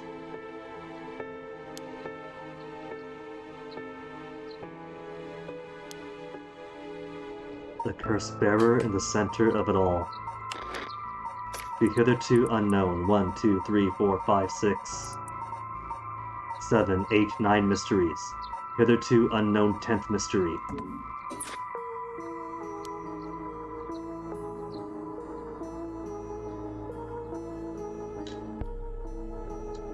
A few folks appreciated how if you made your OC Fabienne a VTuber thing, and you might, she might be interesting for being more normal and sensibly designed. Not that you expected to be a popular if you didn't. Maybe though, you never know. VTubers are really popular these days. It sounds a bit callous to say it's an easy in, but as opposed to a guy who streams like me, right? You have an interestingly designed character with a backstory, and a character you know has got like an actual thing to it. It makes for a compelling watch.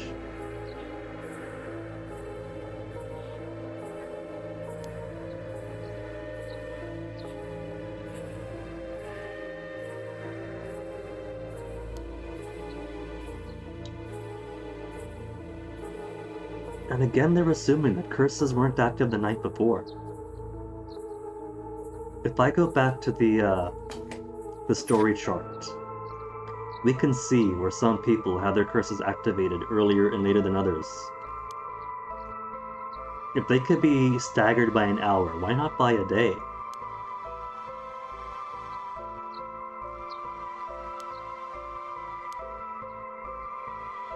A powerful practitioner, say somebody who could cast the Feast of Shadows over the entire Shinada? Sumida?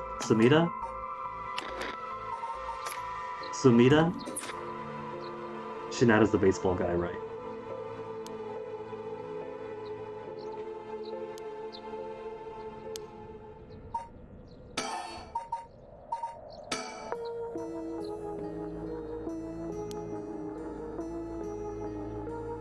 Also true. I also had not considered that. And I love these faces. Even that description misses some of the point. You intended to be anime BS, militarism, philosophy, and absurdism, basically Metal Gear Solid. You have doubts people would get the right mental picture painted in your mind with just a description alone.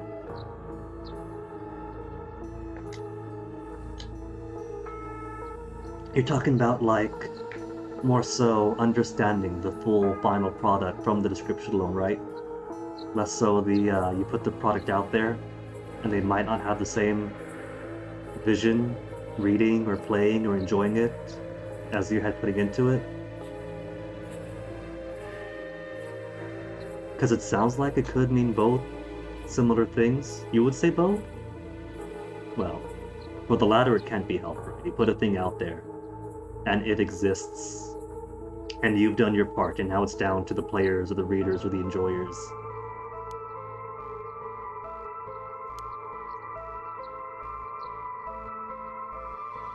Which is why I choose to interpret Dredge as a colonialism story. Maybe, despite the game coming from Aote Aurora, they had no intention of it being a colonial story, just a spooky fishing game. But it's got enough breadcrumbs that I could choose to literary analyze it that direction, and there's nothing they can do about it.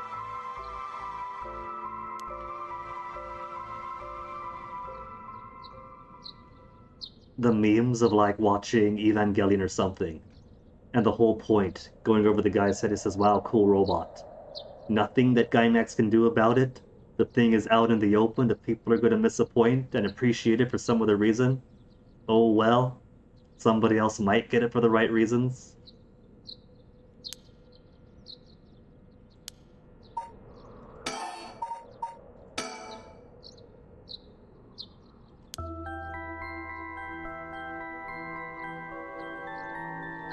Is anybody still on unknown, unknown, unknown? Unknown? Unknown? None, Suichi, because you're dead. None. June is confirmed none. I was thinking he might also be on unknown, unknown, unknown, and might be hiding things from me. None, because you're dead. Fool's Procession. None. None. Question mark, question mark, question mark, Hitomi. Possibility. Being dead does not mean he's not also none. He's also got question mark, question mark, question mark, question mark, question mark. Abandon his. It's cut off, but he should have abandoned his too. See, this shrunk the text so we could see it says abandoned. He gave us his, but it didn't shrink the text enough to tell us it says abandoned. So what if he gave us a fake and he's actually still active?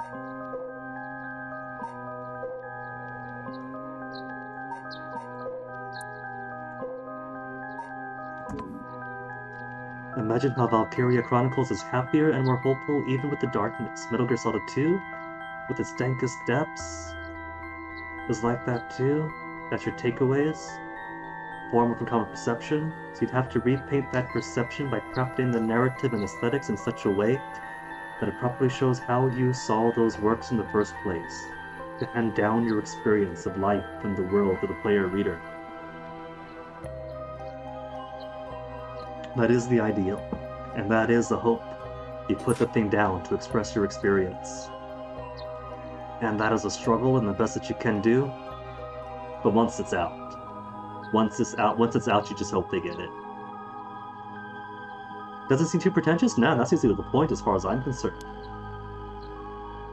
The whole point is to try to carve that into the stone of your work. To hope that the pulse that you put into it is felt by the enjoyer.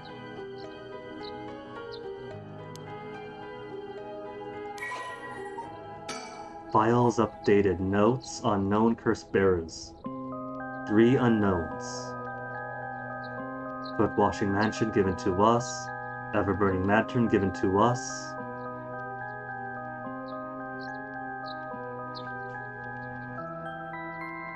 And hopefully is it enjoy the first place? I'm sure there is. I'm sure there will be.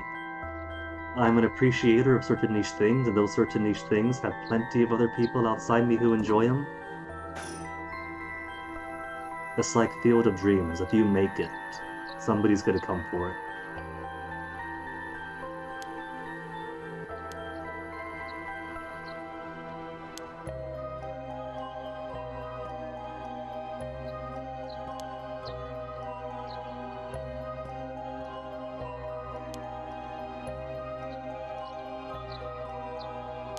We haven't done any conversation on Hajime Yoshini yet.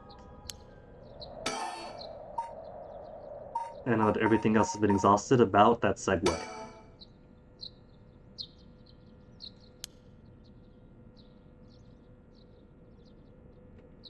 Directly investigating Michio's apparent suicide.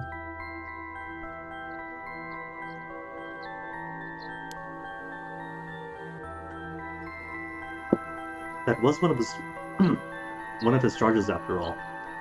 Trouble student of the delinquent school. Superior said not to stir things up. What if it's somebody with the cops? Because the cops are prideful. And I've already botched the kidnapping of their chief's grandchild and put a cover up around that. And they come from the family of samurai around the area. So they probably also have some connection to these curses and these rumors. So what if some old chief and some old family? Why would they want to get... Well, there's no control of who gets what curse though, I guess. Just whoever has the strongest urge to kill, the curse goes to.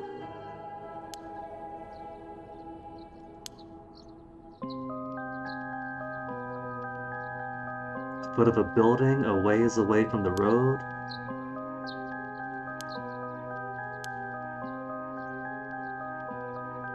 A truck or flat-faced vehicle at a high speed could have done similar damage.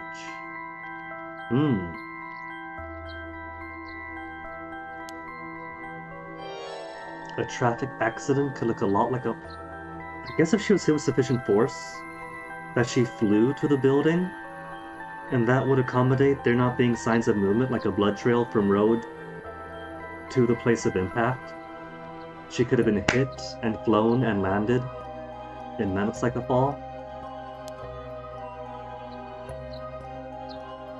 And the spirit of the Ouija board did say that it was an accident.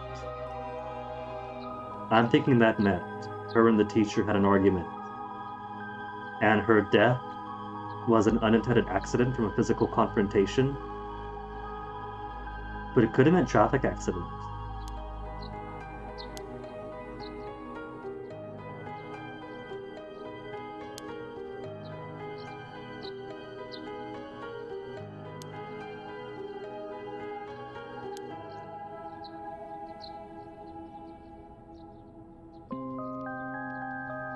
But this is the 80s. Nobody knows how to drive. So, a truck or a bus or something rolling into the shop with a bit of dentage to clear up wouldn't be too unusual. This is the city after all. The city in the 80s has two things going against it.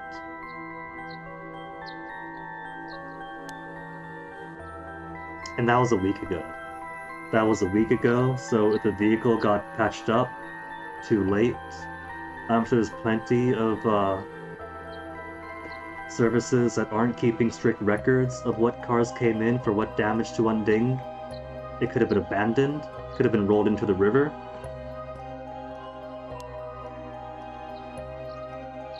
They could have driven it all the way out to Chiba, and that's practically foreign.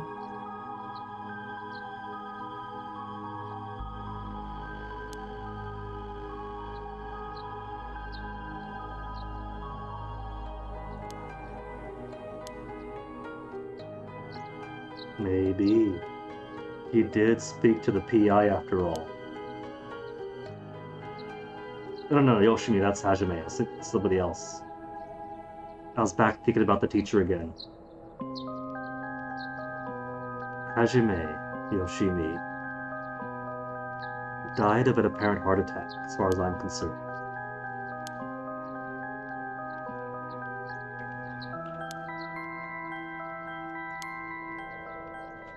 But don't forget, kid.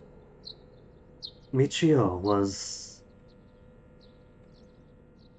Do they know that Michio was connected to the kidnapping of a police family scion just last year? Because the PI knows. I don't think these guys know. So this could be coming from some high-up conspiracy in the formerly samurai clan families that now make up the administration of the city, of the police department.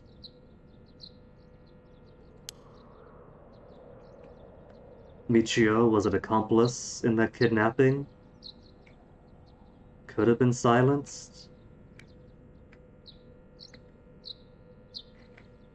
And then Hajime wanted to get to the bottom of that, and then him silenced.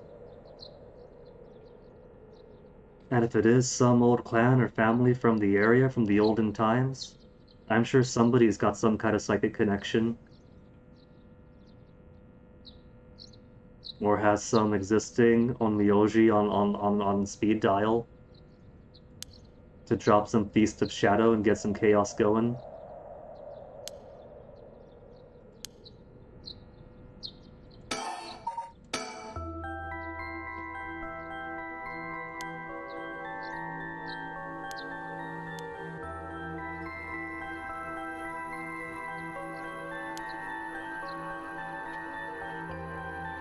They didn't want anything to do with her. Ouch.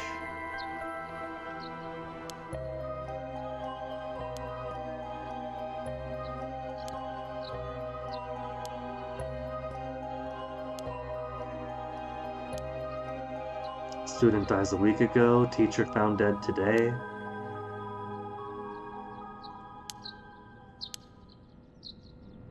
Is that everything? No, there's still more. Mayu Chozawa.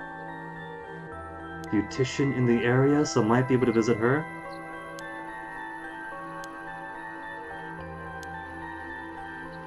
Hasn't been able to contact her.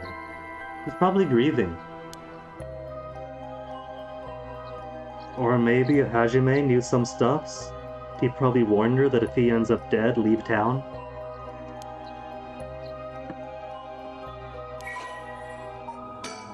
Yeah, see, for persons of interest, we do get new people. Even if there is no question mark, question mark, question mark. So there could be an unknown number of people yet to be introduced. Female beautician. Unknown if she has a Kurseku or not. Fiancé of Hajime Yoshimi.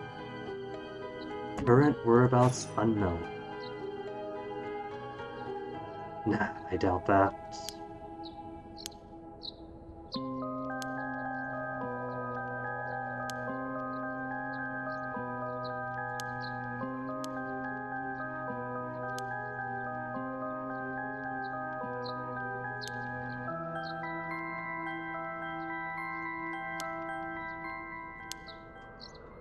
And that exhausts everything. That's about it.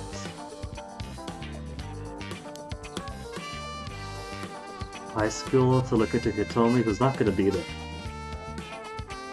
Love on this jazzy track, they should have this up more often. Or Michio's house to find more about her. Sticker, sticker. We got that sticker now. Any other stickers gonna be around? We get multiple sticker in one scene? I don't see any.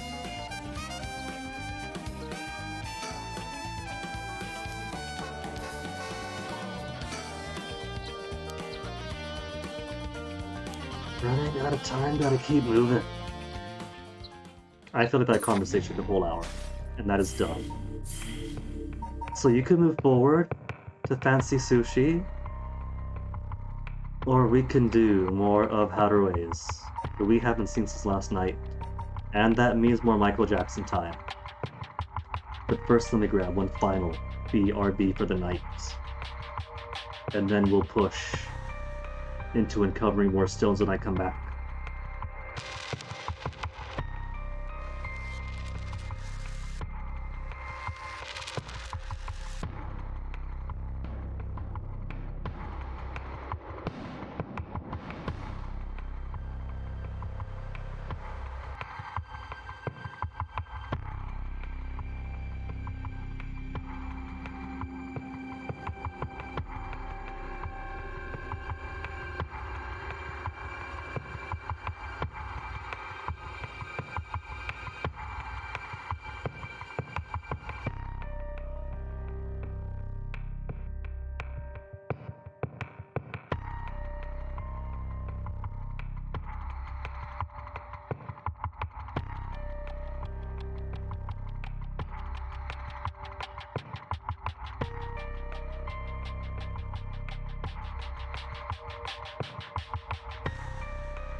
chill and show what we got here. To think so arrogant, perspective good or decent.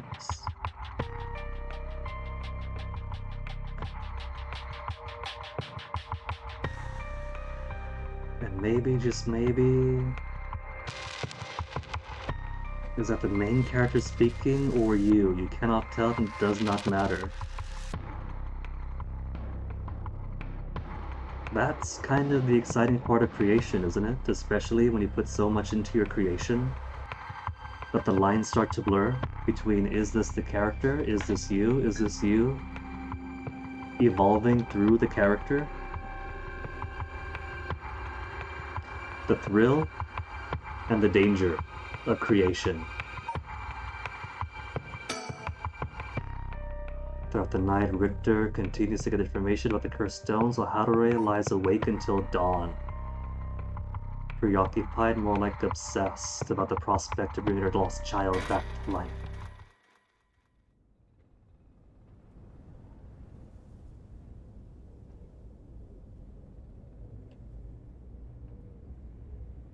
Line was always going to be blurred. He's supposed to be a seasoned gamer. Oh no.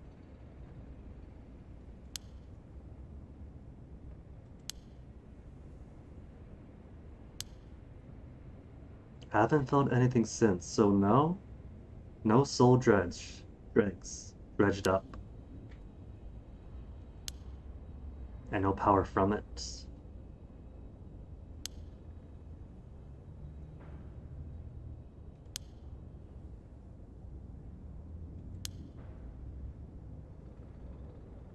And I'm not sure, this is what, 10 a.m. they said? So he might know by now that both his potential leads are dead. One last week, one this morning. Let's look around for stickers. Stickers gone. No stickers.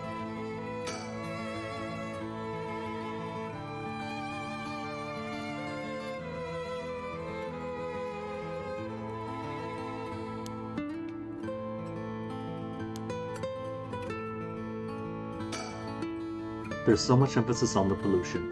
What if the real curse is industrial excess?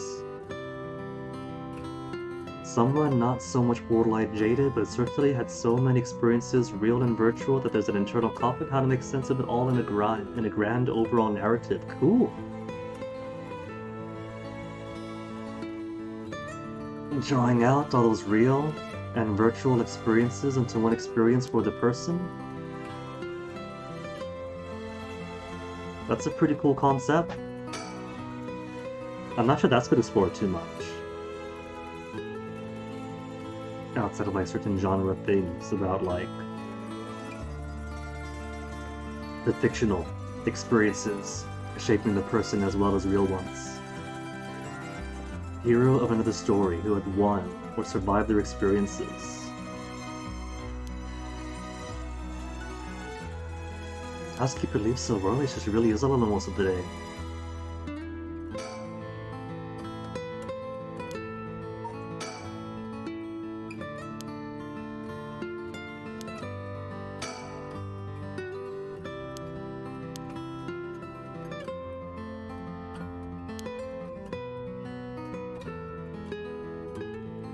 Not to steal, but negotiate.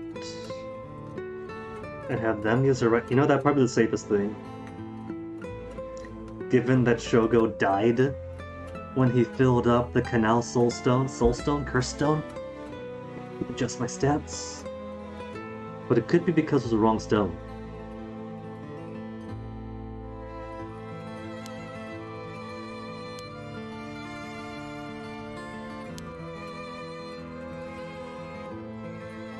It'd have to be some compensation. Because most of these people who want somebody revived have a really strong urge. That's what the curse stones came to them.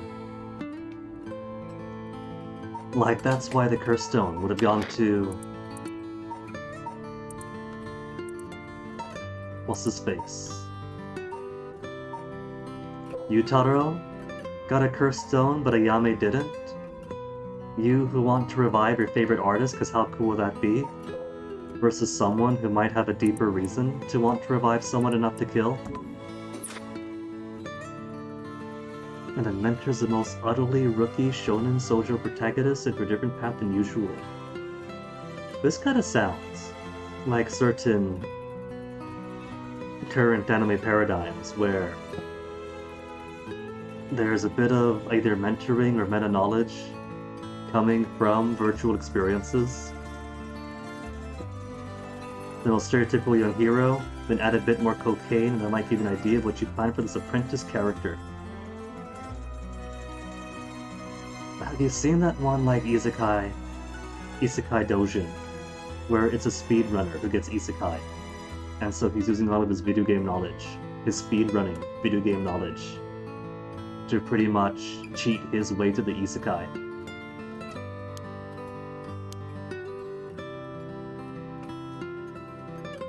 I don't know the exact title of it, so I'm afraid I can't pull it up for you. But speedrunning isekai might get you something.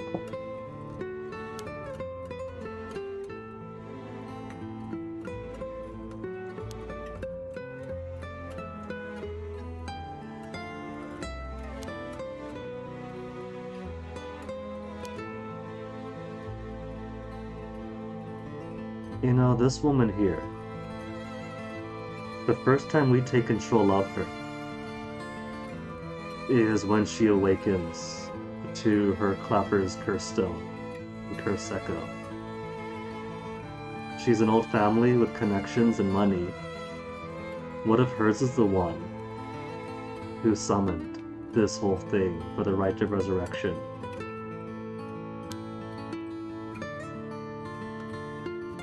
Because we kind of media resident to her. We didn't really get anything prior to the awakening of the Curse Echo.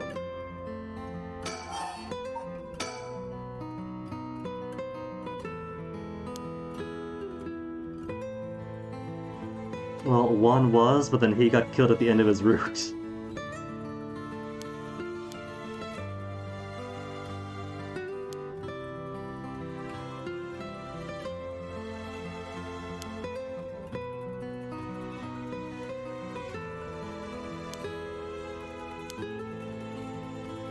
Only 3. She's disappointed. That's not gonna be enough to bring her son back.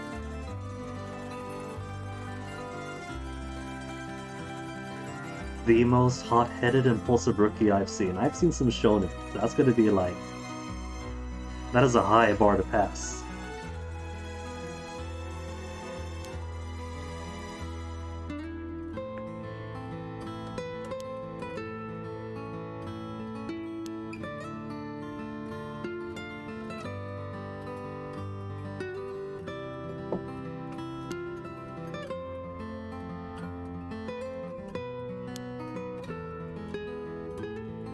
To spur them on.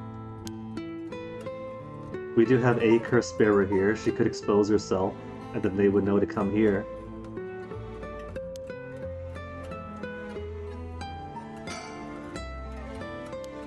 Only thinking about seeing her son again.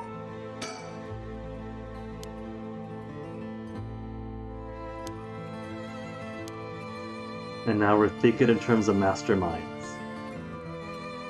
Your cast either the worst, most memey and utterly crazy, or the best, or both. Sounds a bit like certain tabletop gaming circles.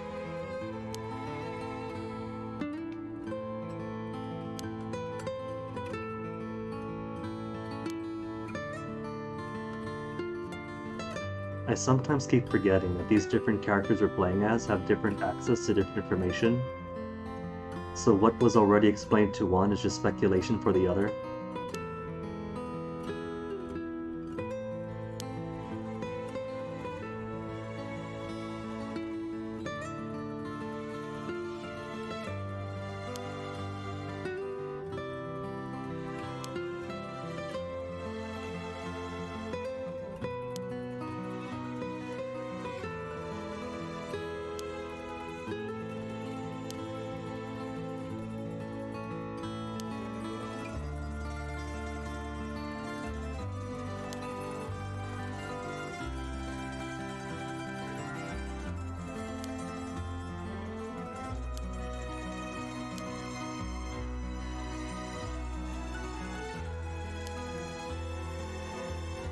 We have 3 unknowns and a possible unknown 10th.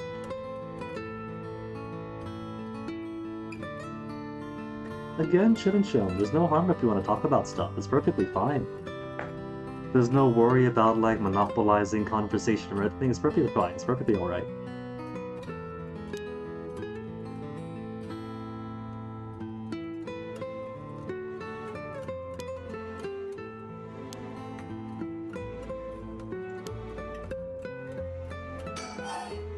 And there's still more to ask about curse bearers.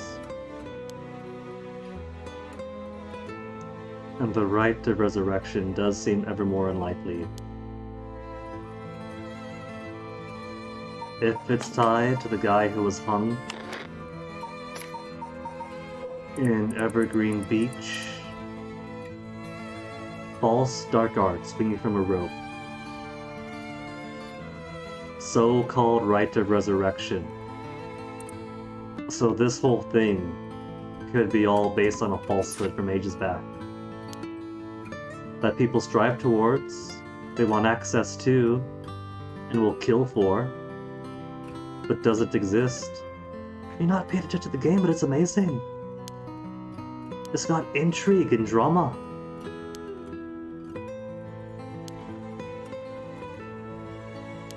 And Michael Jackson lookalikes?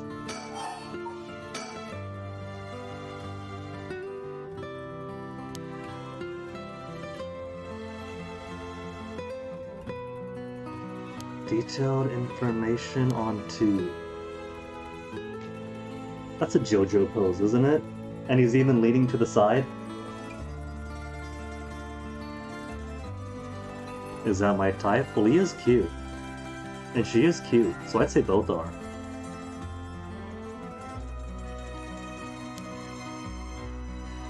He's totally going JoJo inspired with this.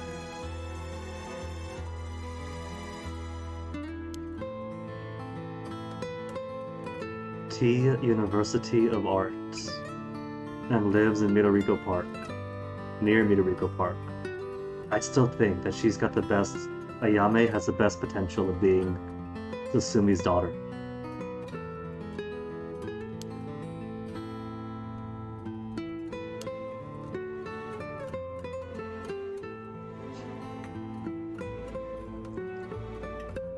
Called every single university with an ukiyo-e in the curriculum pretending to be her parent.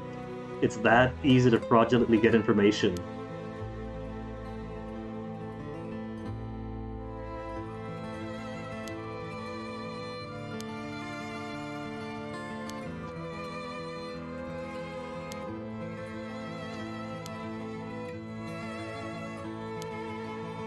The way she teases. If she wasn't already married. Not that it's a happy marriage, mind. And the other? He said there was another, right? Tall man dressed in black. Larry. He's referring to... what's in this one? To the Pokemon Scarlet Violet Larry. Who we've seen once in Shogo's route, and then never again.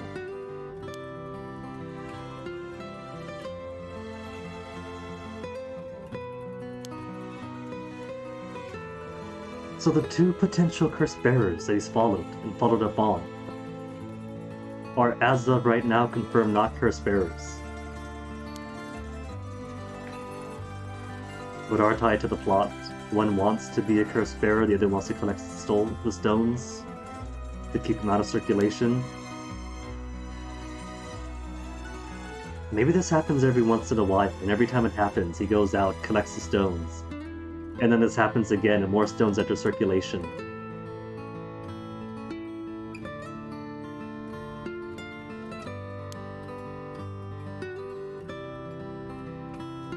You think I get the idea behind your main lead? But you're going to tell me about the additions that you made. You got additions too? Go for it.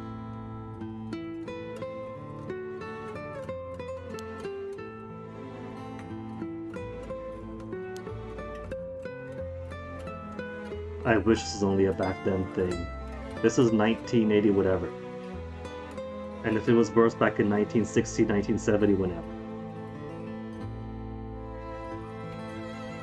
And even after they decided in the Showa era, you know what, maybe we shouldn't poison ourselves and where we live and eat and work and play to make a profit. Let's just poison over there instead.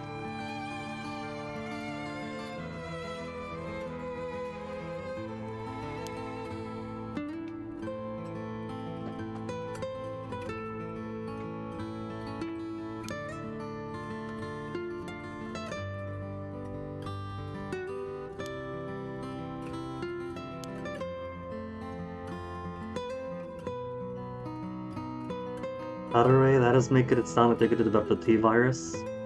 The benefits of resurrection from death into like pharmaceuticals and skincare products. Because identity is based upon as much an amalgamation of features of typical older gamer. And what is typical?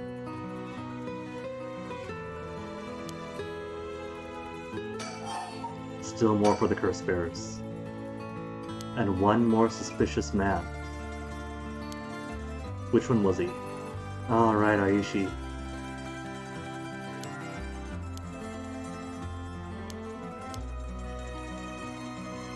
He's perfectly pegged him for exactly who he is.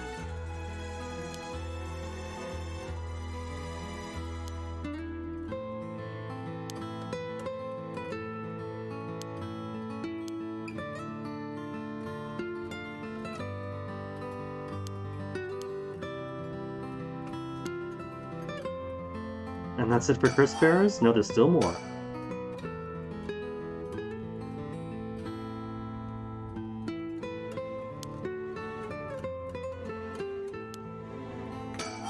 Okay, that's it. Now about the kidnapping. Back to the past that we cannot move on from. Sensible, because it's her son. We're choosing not to be healthy about.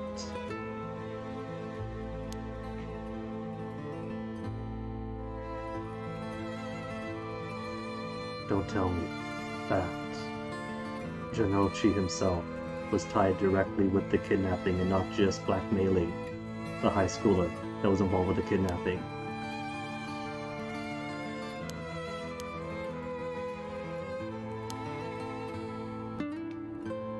That was the Janochi that he was going to interview to get more information about her son's kidnapping, but she doesn't care. He's like, oh, is he a curse bearer?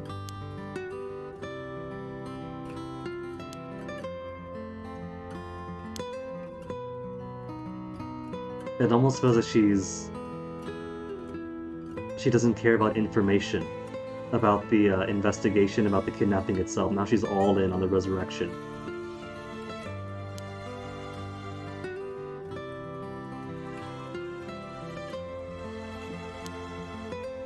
I think if anybody here was involved, it's probably the stepfather. Because why would Michio, straight A Michio, suddenly get involved with the kidnapping of a child? And then that child ends up dead when the ransom doesn't go through, and it turns out the child is connected to some bigwigs with the cops? But stepdad might have reason. Stepdad could have forced her to help out.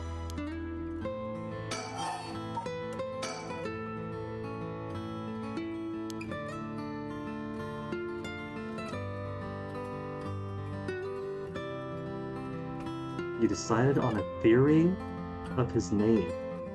First possible name of the identifier was Andrew, but decided that name is far more suitable to one of his subordinates. If you choose. I knew an Andrew once in school. Jolly fellow he.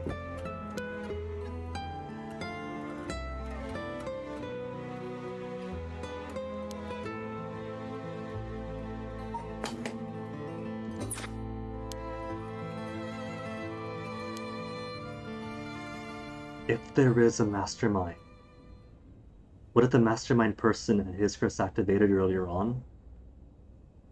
Or some powerful modern onmyoji who has the ability to do curses without a curse stone? Since those deaths, yeah, the mastermind involved maybe. If there's a mastermind.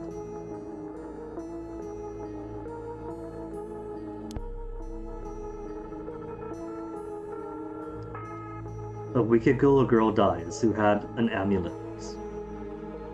And then a couple days ago, a cop dies who had an amulet. I don't know what those amulets mean, but it could be tied to it.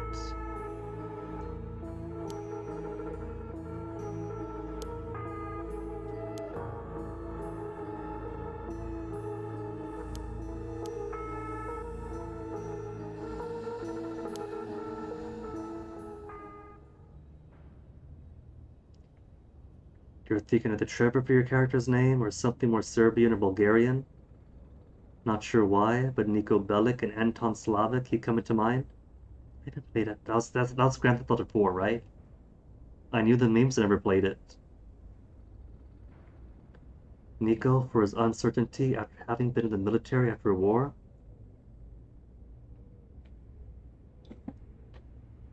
And more leads. Thinking is still just focusing on the child's resurrection. And still no hidden stickers anywhere.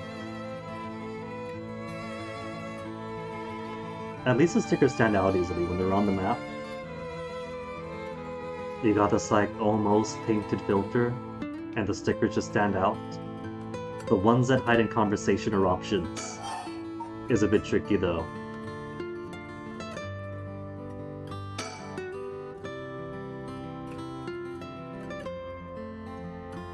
Not so much the names of the associations. If so, I mean, as a writer of your characters, you would know best. And sometimes simply liking the name is reason enough.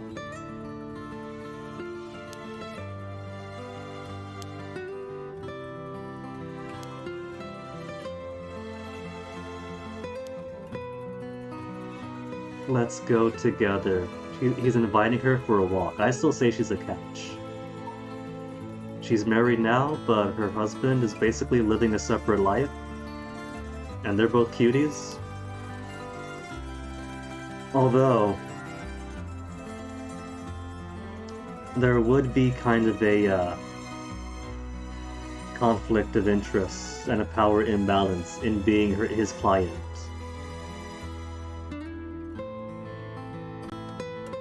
I don't know. Maybe if they gave it a year or two after being clients for it to be all proper and legal like I think medical professionals and psychiatrists have to give like a couple of years before somebody is kosher to date. Miyaricho Park, South Warageshu Street, or Komagata High School. They even share a portrait? Aww! Let's go to the park.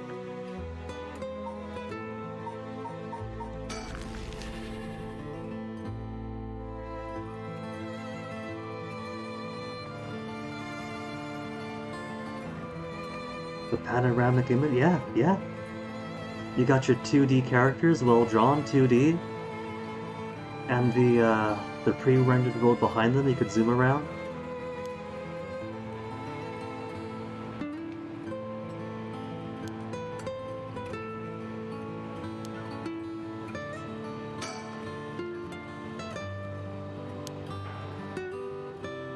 Because this is a pleasant morning and the two of you could use some time together.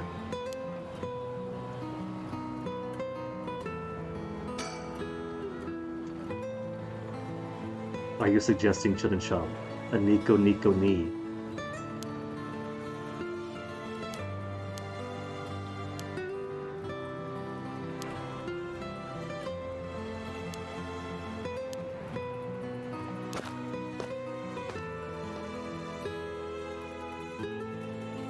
That was such a dumb go. What I should have done was take a look around first and see if there weren't any stickers.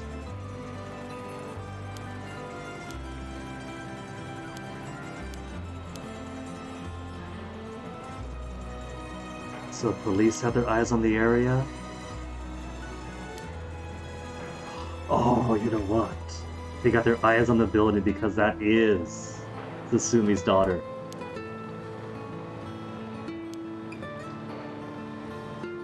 There's a person behind us. That's probably the cops.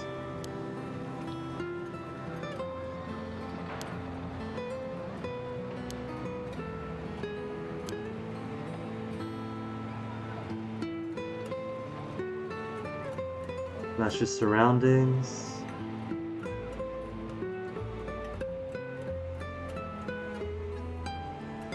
I don't see any stickers.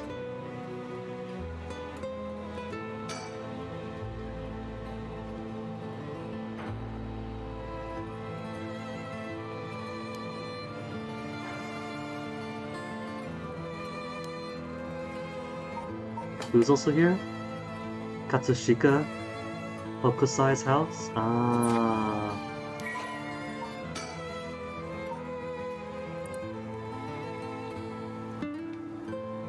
Unremarkable in most respects, small playground attracts a number of children. What also was once the site of the Suguru estate. Legendary artist Katsushika Hokusai, also believed to be born in the vicinity.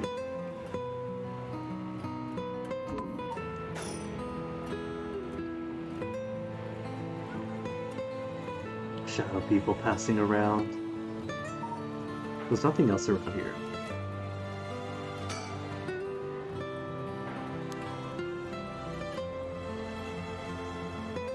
And he likes kids. He's a beauty. He gets along well with her. He likes kids. She's not so old yet. She could totally start a new life with an ambitious young detective.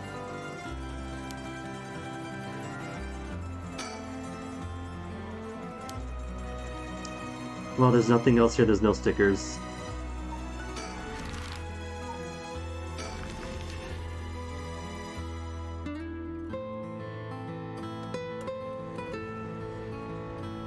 There's the headquarters.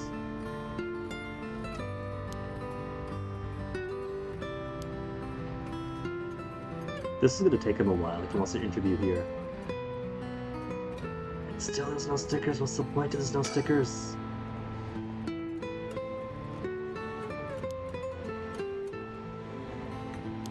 Man, they do everything including soap, I bet. They'd probably own Asahi.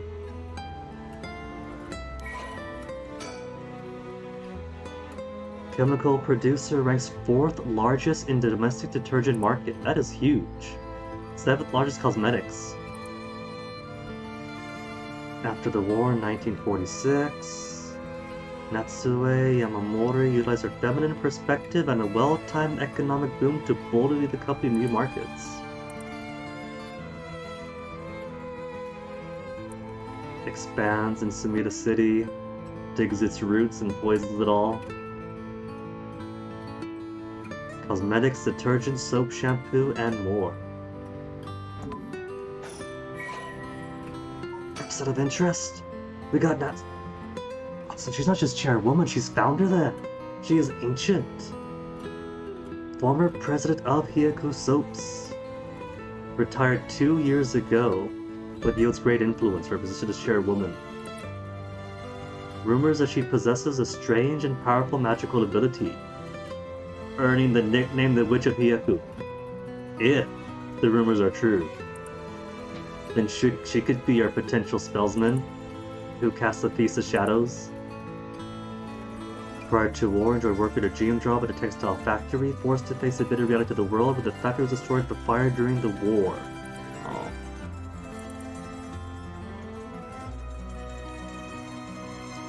Dissatisfied with the soap supply to the textile factory, set up her own soap factory. Cool. And of course, marketing is everything. Cynthia is a hot-headed shonen shoujo rookie protagonist who has a sword and will do things purely for the memes. If that's not terrifying, you don't know what is. I would believe it. Certainly seen a few of the bloodthirsty types in anime that have no other reason for what they do, but it's fun to do so.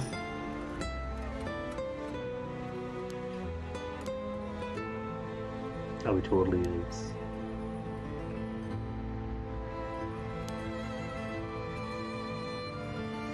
Now, Larry did say that their focus is to get the stones off the street for the safety of Honjo and Sumida City. But what if she wants to secure them so if she passes, she could be resurrected? Is she the type of person?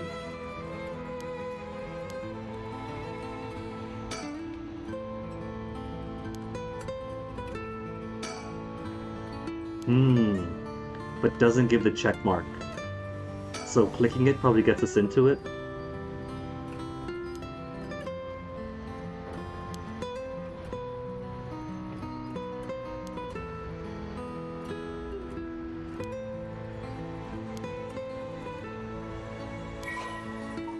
File updated, South Largacy Street. Cool.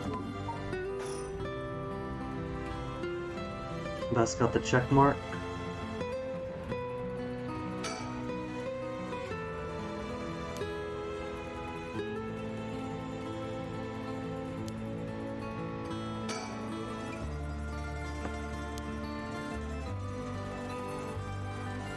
If we're trying to use money to negotiate, if they're here and they got money of their own, we might not have enough. They might not need it. Could hardly outbid a large corporation.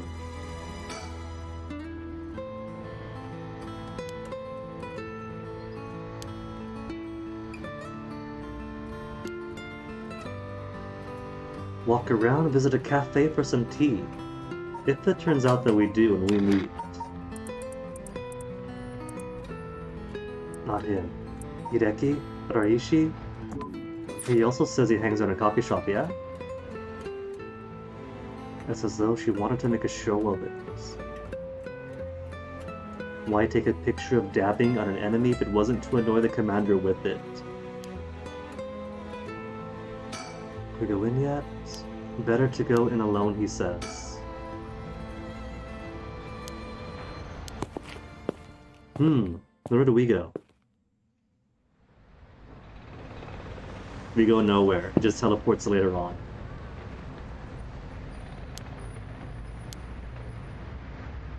Met with Takumi directly. What'd he learn?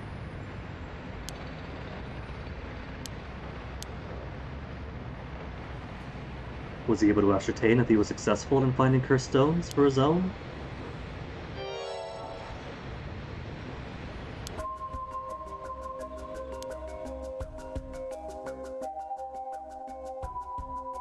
Totally Larry. There is no way this isn't Paldea Larry from Pokemon Scarlet Violet. Except Larry was middle-aged and like contemporary. And here he's not as old. But that's still like a 30-year time difference? 40-year time difference? Closer to? So maybe this is Larry's dad. This game happens, they move to Paldea. His son gets a proper Paldean education. And then grows up to be the normal type gym leader. Hey, MP83. Because don't they have that family resemblance? Let me pull him back up.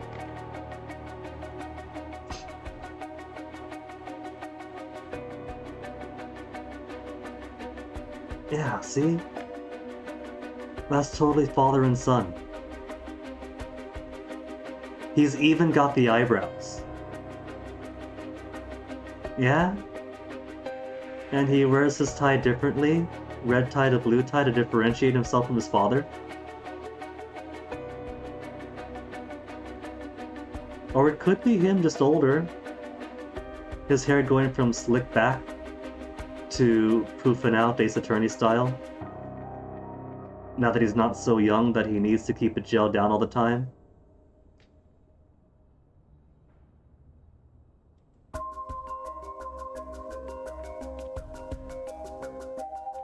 Maybe after the events of Paranormasight, he's figured he's had enough of Honjo and just leaves to safer climates in a safer video game.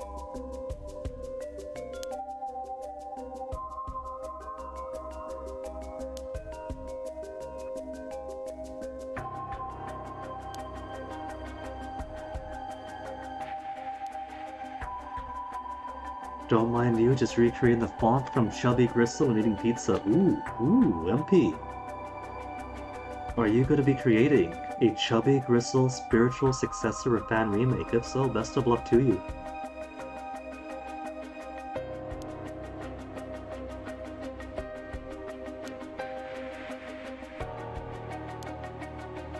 Richter actually isn't.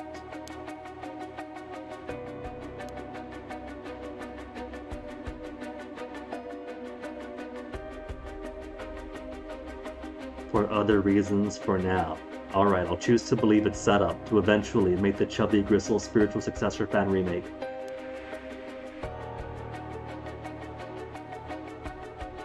Unless you're updating Nasu so her text is in Chubby Gristle.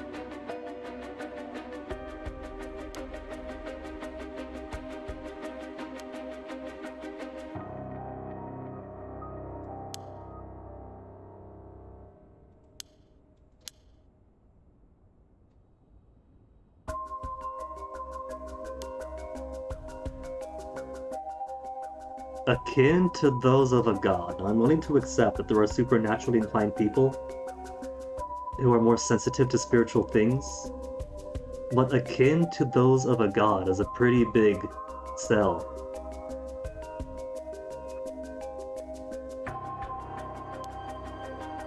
I mean, maybe she just simply has strong Onmyoji blood running through her veins. And so maybe over the generations of spiritual training, spiritual training in the future, maybe she does just have phenomenal psychic powers.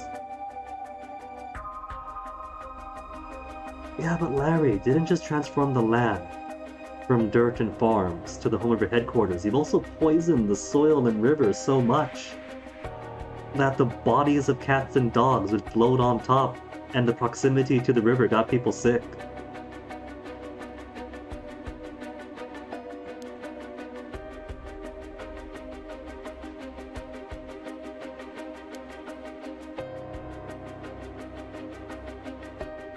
It was a site of the curse of long-term cancers, bronchitis, respiratory illnesses, long before these supernatural curses popped up.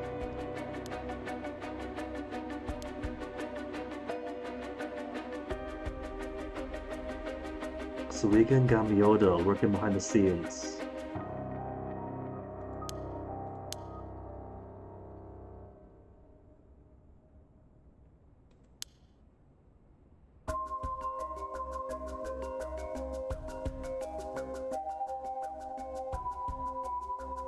Tools used by wicked beings to possess people. Larry is strangely straightforward, but given that he thinks he's talking to a curse bearer, I have no reason to believe he is lying. Maybe there is some aspect of possession in the curse stones themselves.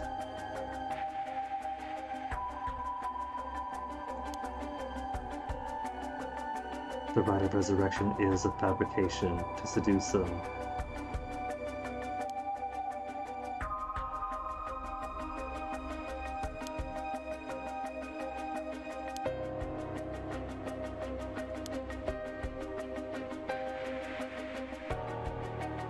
Yeah, the large-scale search is Larry.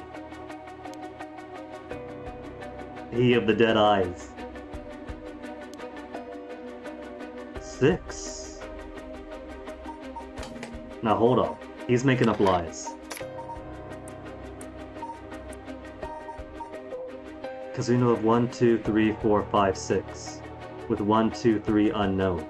That's assuming that there were 9 curses. But they said there's as many as 15. And there's an unknown 10th one down here, which I'm pretty sure is an unknown 10th one.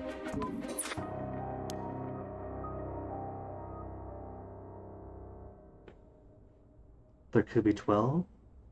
If we take the 10 we know, if we take the 9 that we know about, that we confirm know about, and there's 3 unknown, and there's 3 more, that would mean 12.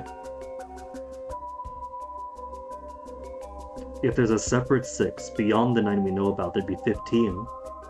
That'd be within the range of 7 to 15 curses.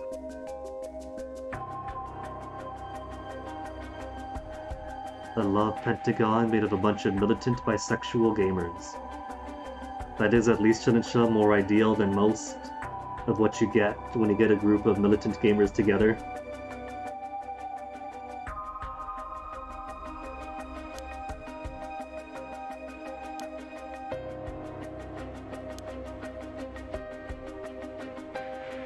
Now, while I'm sure he's been on the up and up to convince the Henderson over, whether or not he actually has 6, he could be making that up.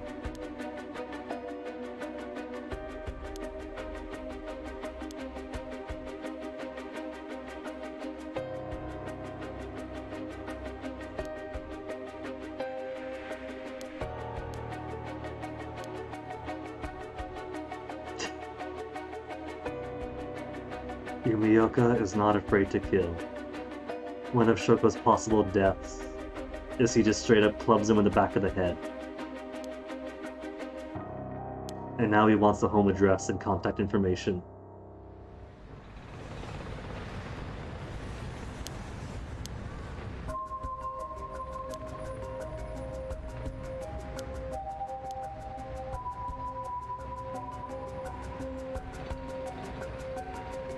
I don't know, nothing's more convincing than the truth. Lies are hard to maintain. If you tell the truth correctly, you can tell a convincing enough story without having to reveal everything. There could still be more hasn't told us. 6 stones is an easy lie.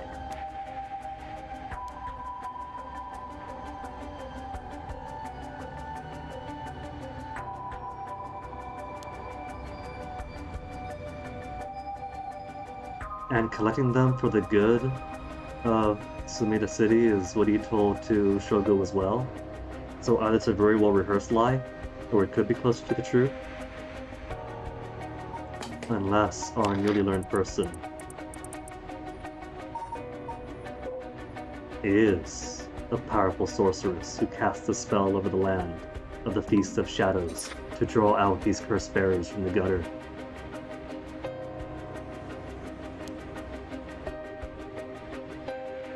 They could be the masterminds.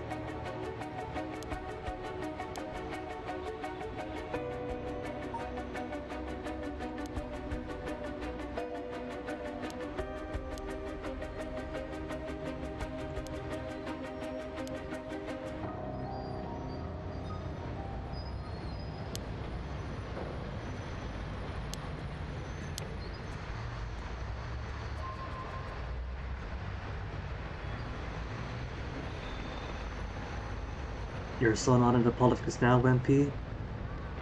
You don't know what is so-called left, right, middle, or whatever? In general, these days, left is sort of like you agree that people of all types deserve basic human dignities and liberties, and the right's more like, how dare you, that is too radical, you horrible commie. And the middle's like, now hold on, let's hear him out. He might have a compelling reason, let's see first. Is what it basically comes down to.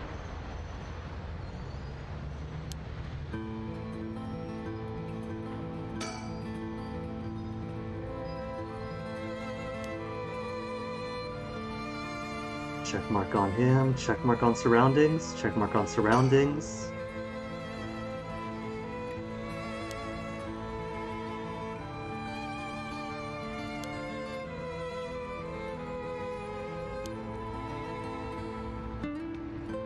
Now, if you told child me back in the 90s that it really isn't so complex, it really does come down to, on one side you have people wanting to good for others, and on the other side you have a very regressive faction that wants to strip people of their basic human dignities and rights based on who they are. You'd be like, really? But everyone else's politics is more complex. It's like economic factors of what? No. These days it's absolutely what that is. Economically, you could have all sorts of interests and leanings, but it really does come down to, if you're voting conservative, you really are just voting for, yeah, you know what, I don't mind, I'm not a Nazi myself, but I'm okay with what they believe in, because it has really gone mask off, it is really that easy. It makes voting easy, because now we don't gotta worry about like the complexities of it.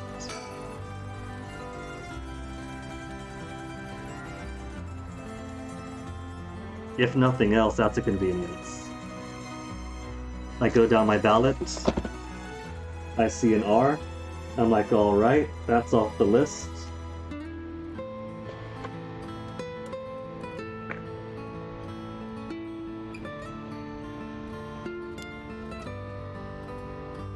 With the exception of nerdy.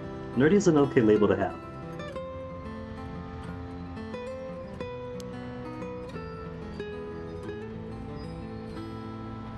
Bodies? Oh yeah. The employee of Shogo.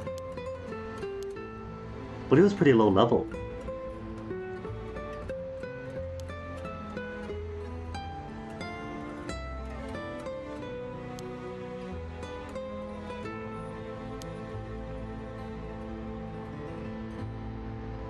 and the soaps company being deeply involved. I could accept that, because Larry's involvement from the beginning. Talk is done here, examination done here.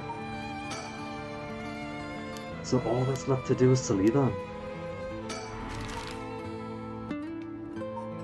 Amito Rico Park can go back too. But there should be nothing there. How about the school? There should be nothing at the school too. But maybe our detective boyfriend could talk to some of the cops here. You love how the game is never still, even when it's mostly still, right? Like, even when you're talking to someone, it very slowly zooms in on them, takes a rest, and then very slowly zooms back out.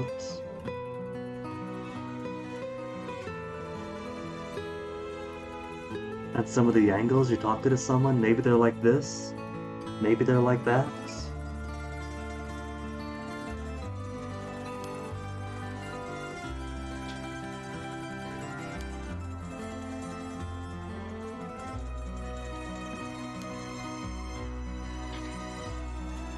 And this was the delinquent school.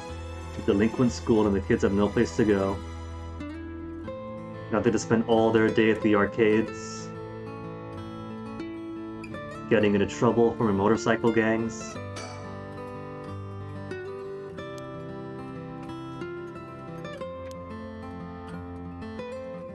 There's no stickers as far as I can see, though.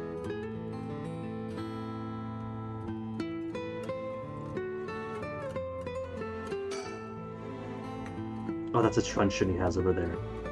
It's his nightstick.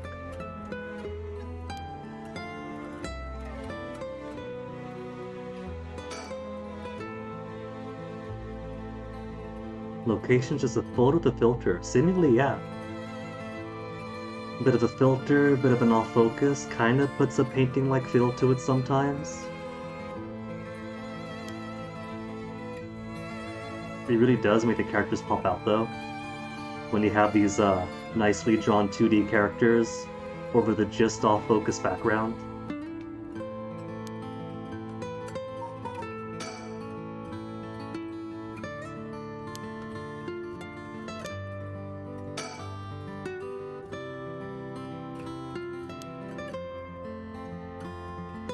The Fool's Procession. We know who has it, but there's also been deaths that resemble it. But Yako hasn't done any killings yet.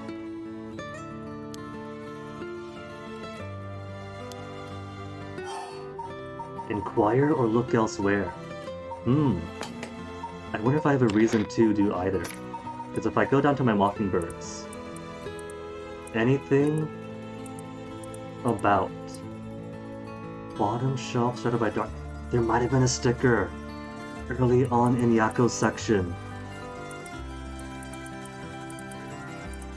In the dark, either during the seance or after when the lights turned off. Among the morning green. Among the morning green. Maybe the park. Maybe at her house, but I looked around and I saw nothing. Bright garden. Detectives and private eyes. Excited detective. Waiting at the entrance or at the school entrance.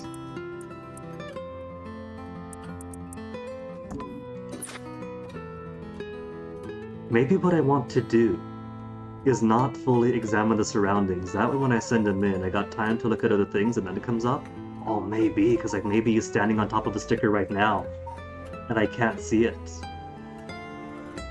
How's the curse hunting? It is going really well, chillin'. I have nothing conclusive yet, but we are finding more breadcrumbs here or there.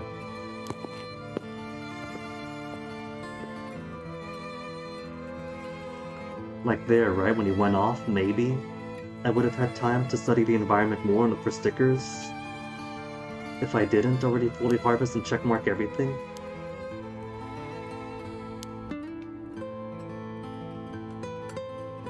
Most of which seem dubious. I don't know, we learned from Hitomi that they aren't very dubious at all.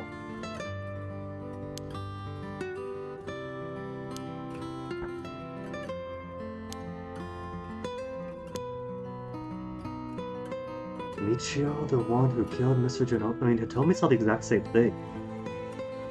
I think, as far as the rules of possession that we have learned at the end of the game goes, Yako. I think it was Yako. Yako possessed by the vengeful ghost of her friend, using her cursed echo to do the deed. That's what I think. And maybe there's some rules lawyering going on, because that curse requires that they hear a song for 30 seconds, and if they see the curse bearer in that 30 seconds, the curse doesn't work. But maybe it doesn't count as seeing the curse bearer if the ghost of Michio is possessing her and has her hair braided up to look like her. And so when he sees her, he only sees Michio. That's what I'm thinking.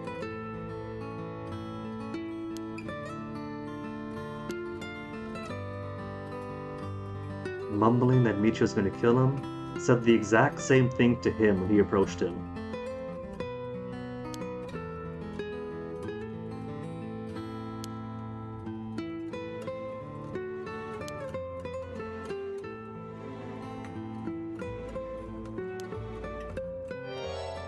Pigtail girl in school uniform. Hitomi said the exact same thing, that when the teacher died, she saw a pigtailed girl. And the pigtail girl would match Michio, except Michio is dead. She's been dead for a week. Short, almost curly hair. Medium hair. Not quite enough for pigtails like that. But if her ghost were to possess her best friend, that's enough hair to tie down and braid into pigtails. They have history, they have a connection. And she's got the hair to match, the bulk to match and braid up. So Michio, by way of possessing Yako, is what I'm thinking.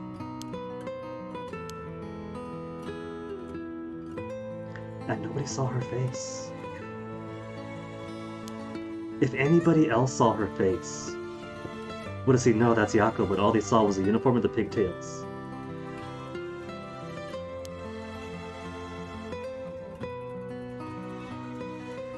Rumors are rumors, but Hitomi doesn't do rumors. Hitomi says what Hitomi saw.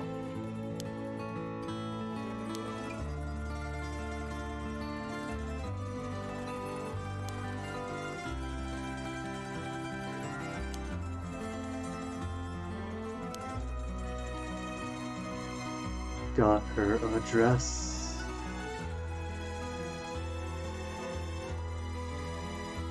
Cops are gonna be heading there.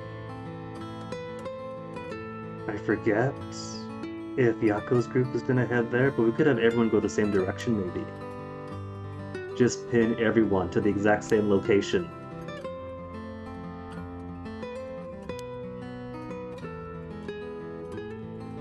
And yeah, when I was in school in the 90s, it was super easy to get everybody else's contact information. Every classroom, the teacher had a list of like the students and their home phone numbers. Not even locked up or anything, you could totally just go in and look at it. And bam, there's all of your classmates' home phone numbers.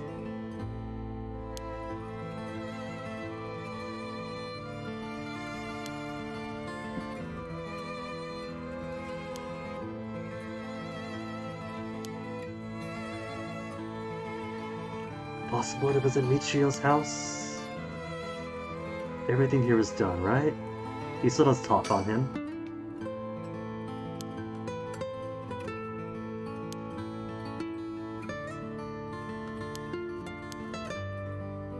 And there's still more in him. Preach, Michael.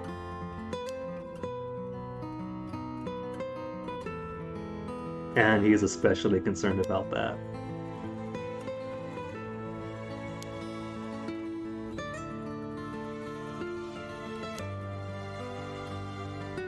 Calling himself an outlaw now. That's just romanticizing himself. Unless Richter has a few secrets. We know that he went to the academy with June. And then eventually June chose to continue to become a cop. And Richter chose to become a PI. But what if there was a reason he could not become a cop? What if he's not just romanticizing himself and he did get into some trouble? What'd you do?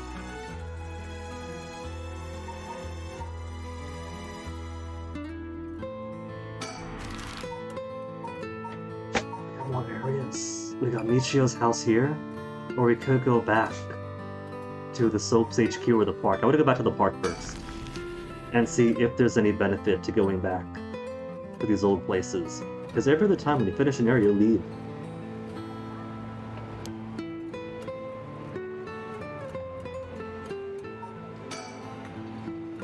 Yeah, there's nothing else here. And as far as I can tell, there's no stickers. Unless the sticker's really well hidden, I don't see anything.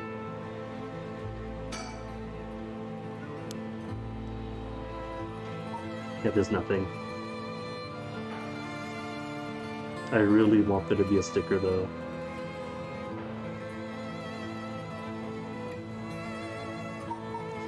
Alright. And nothing on South Origasui?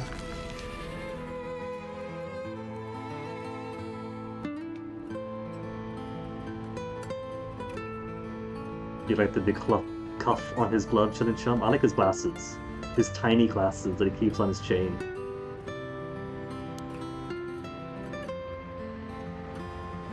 But there's nothing here either. I wonder why I can return. And that's just everything's on the table. Because as far as I can see, there was nothing here. No stickers to come back to.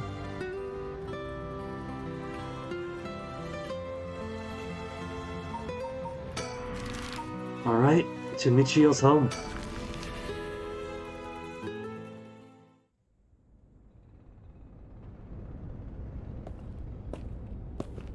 Michio Shiraishi. The guy goes through so much in Golden Kamuy and his descendant has to die so horribly. Didn't say he liked it. It's kind of as if he had longer gloves that he rolled up. Longer, fingerless gloves. And that's just long gloves in general that he rolled up and cut the fingers off of.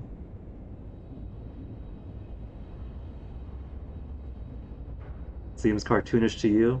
There is nothing cartoonish or outlandish about this very professional detective.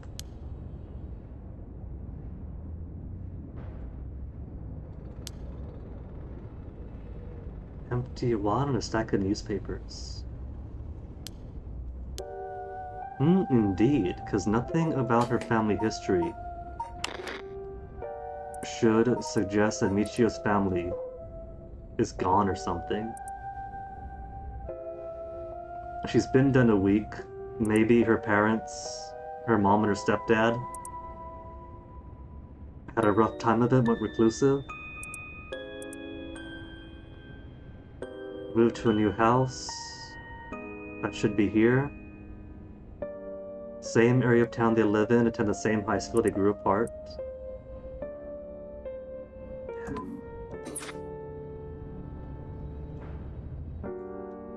Obligatory sticker search. No stickers. No stickers.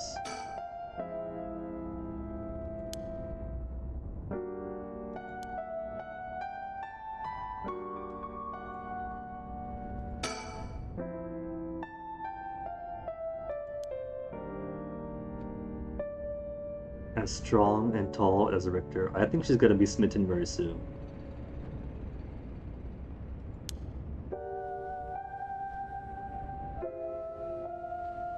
She's appreciating his physical aspects, and he's certainly more reliable than her husband.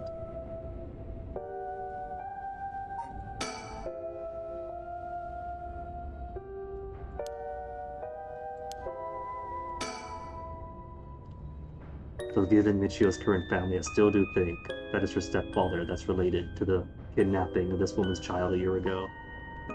Because why else? Why else would schoolgirl Michio be involved in a child's kidnapping?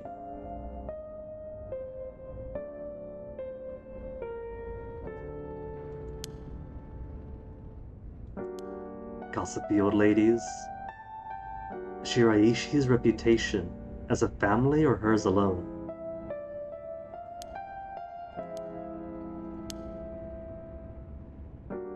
3 years ago, that'd be after the father died. Father died in a car accident. Which it is possible that Michio died in too. They suspect falling. But if a truck or a flat vehicle hit her and threw her onto the sidewalk, would have been the same kind of injuries.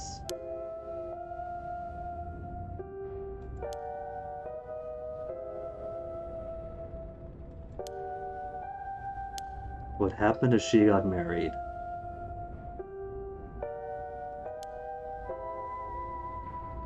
Toshiko's common law husband. So they weren't even properly married, like officially? They just lived together, cohabitated? And then he moves in? Kankachiro Iwai. I suspect he was the actual kidnapper and he forced his new stepdaughter, to be involved in his kidnapping scheme. He thought it would be a get-rich-quick thing.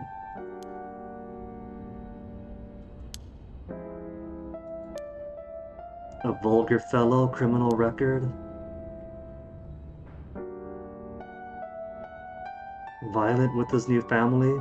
Threat of violence could be all it needs to force Michio to be involved, to coerce her in. Pleading not to hit Michio.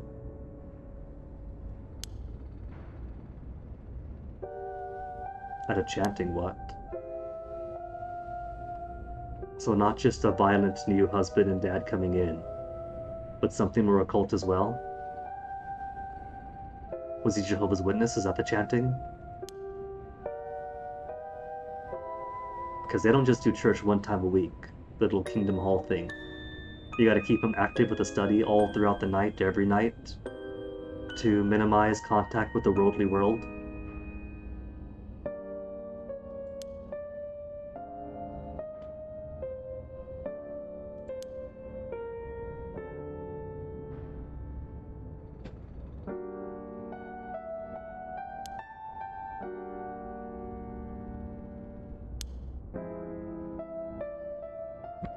Police aren't allowed to get involved with domestic disputes, and what is the good of them, 1980s Japan?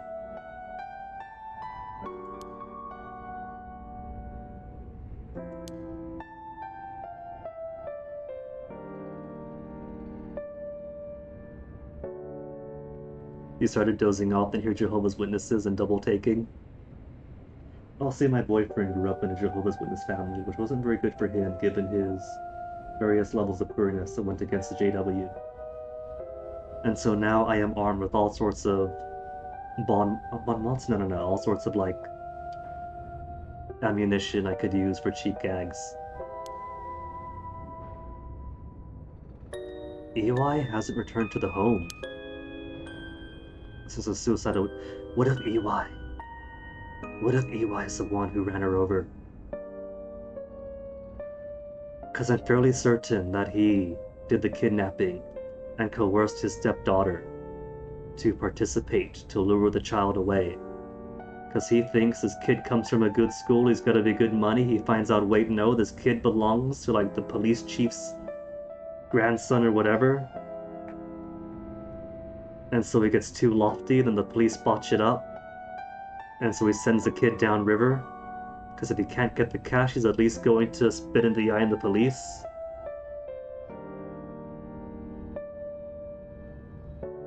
But that's still a whole year of his stepdaughter being a liability. So he hits her with a truck, probably. It could be something as mundane as that.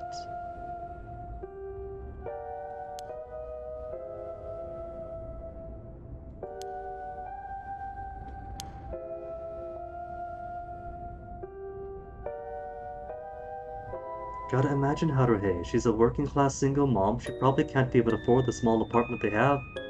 Needs outside help. Even if it's somebody grossly violent. She might have thought she had no choice. Might have thought she was doing it for the good of her daughter. You grew up Mormon, don't want to talk about it, that's alright. Rosentia and others who are ex-Mormon are very vocal about it, so I think I understand.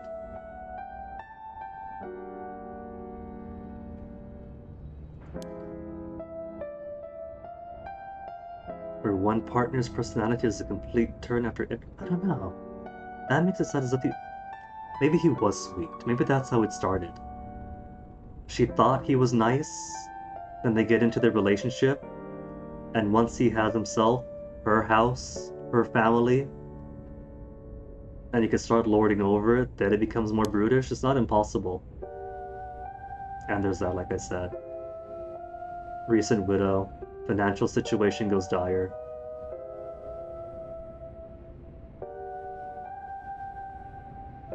Especially the ex-Mormons, you don't want associations with them. Alright, alright.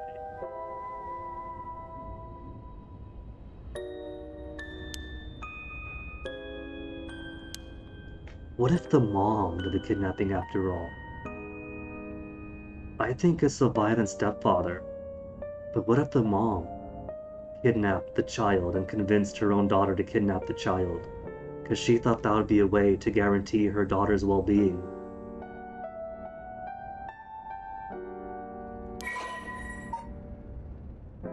Achievement unlocked, Honjo's Ace Detective. Is that for getting the last person of interest? Collect all information on persons of interest. Okay. So the mom we don't get. With the stepdad we do, so I think it is a stepdad then. If this is the last person we need to complete the puzzle. You're just not a fan of the hate boner ring? Well, it depends on where you go, right? Like, certain communities are, of course, going to coalesce into certain things, and if your community is all about being the next something, that's why for like Jehovah's Witnesses, I was on the XJW subreddit for a while because my boyfriend's XJW, and I wanted to learn. But then after a while, that's all the community's about, and that's all the community's about, and I figured, alright, I got all I need, I'm out of there. But not everyone who's X at something are going to be like wholly into the we are now solely about being virally against. I mean, for sometimes there's good reason for it, right? Like, people don't become X somethings for no reason. And they're vocal about their experiences, but there's more to them than that. Like what I mentioned, Rosentia is vocal about being ex-Mormon. Very pleasant fellow. Charming fellow, very jovial. So, absolutely not about, like, just focusing solely on the negative, the negative, the negative. He's had his negative experiences, but he also has family inside. He's understanding of where people come from. And he's more often to speak of, like, the pleasant, funny things in life. And he fully intends to use the good parts of upbringing for the best. That's good. You took the best of your experiences to better yourself. That's good. It's 4:42 already. Oh, I was gonna finish this. I gotta finish this chapter. If I don't finish this chapter, I'm gonna start all over. I gotta finish this chapter now. We got the husband, the ex-husband, the stepdad. Spent some time in prison, which means he's probably also connected to Nejima, who also spent time in prison.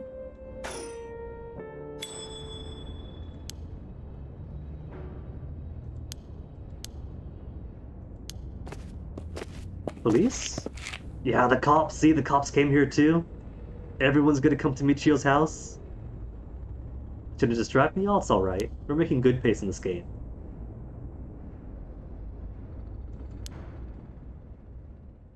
And that's chapter end anyway. They coalesce into one.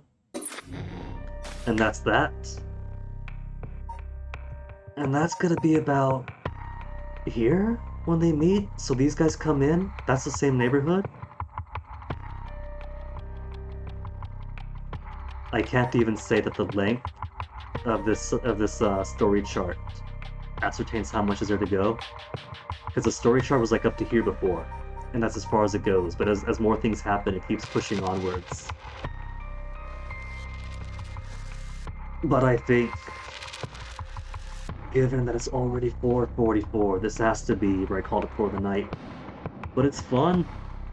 This is compelling. We're getting further into the story. So I'm definitely going to be doing more of this tomorrow. I thought this was going to be a short little thing. But this might actually continue into next week.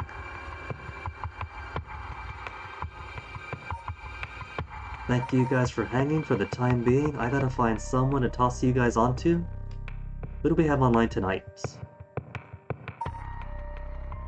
Depending on what the burb streams, you might stream yourself, MP. Well, do it now! Do it now so I could raid ya!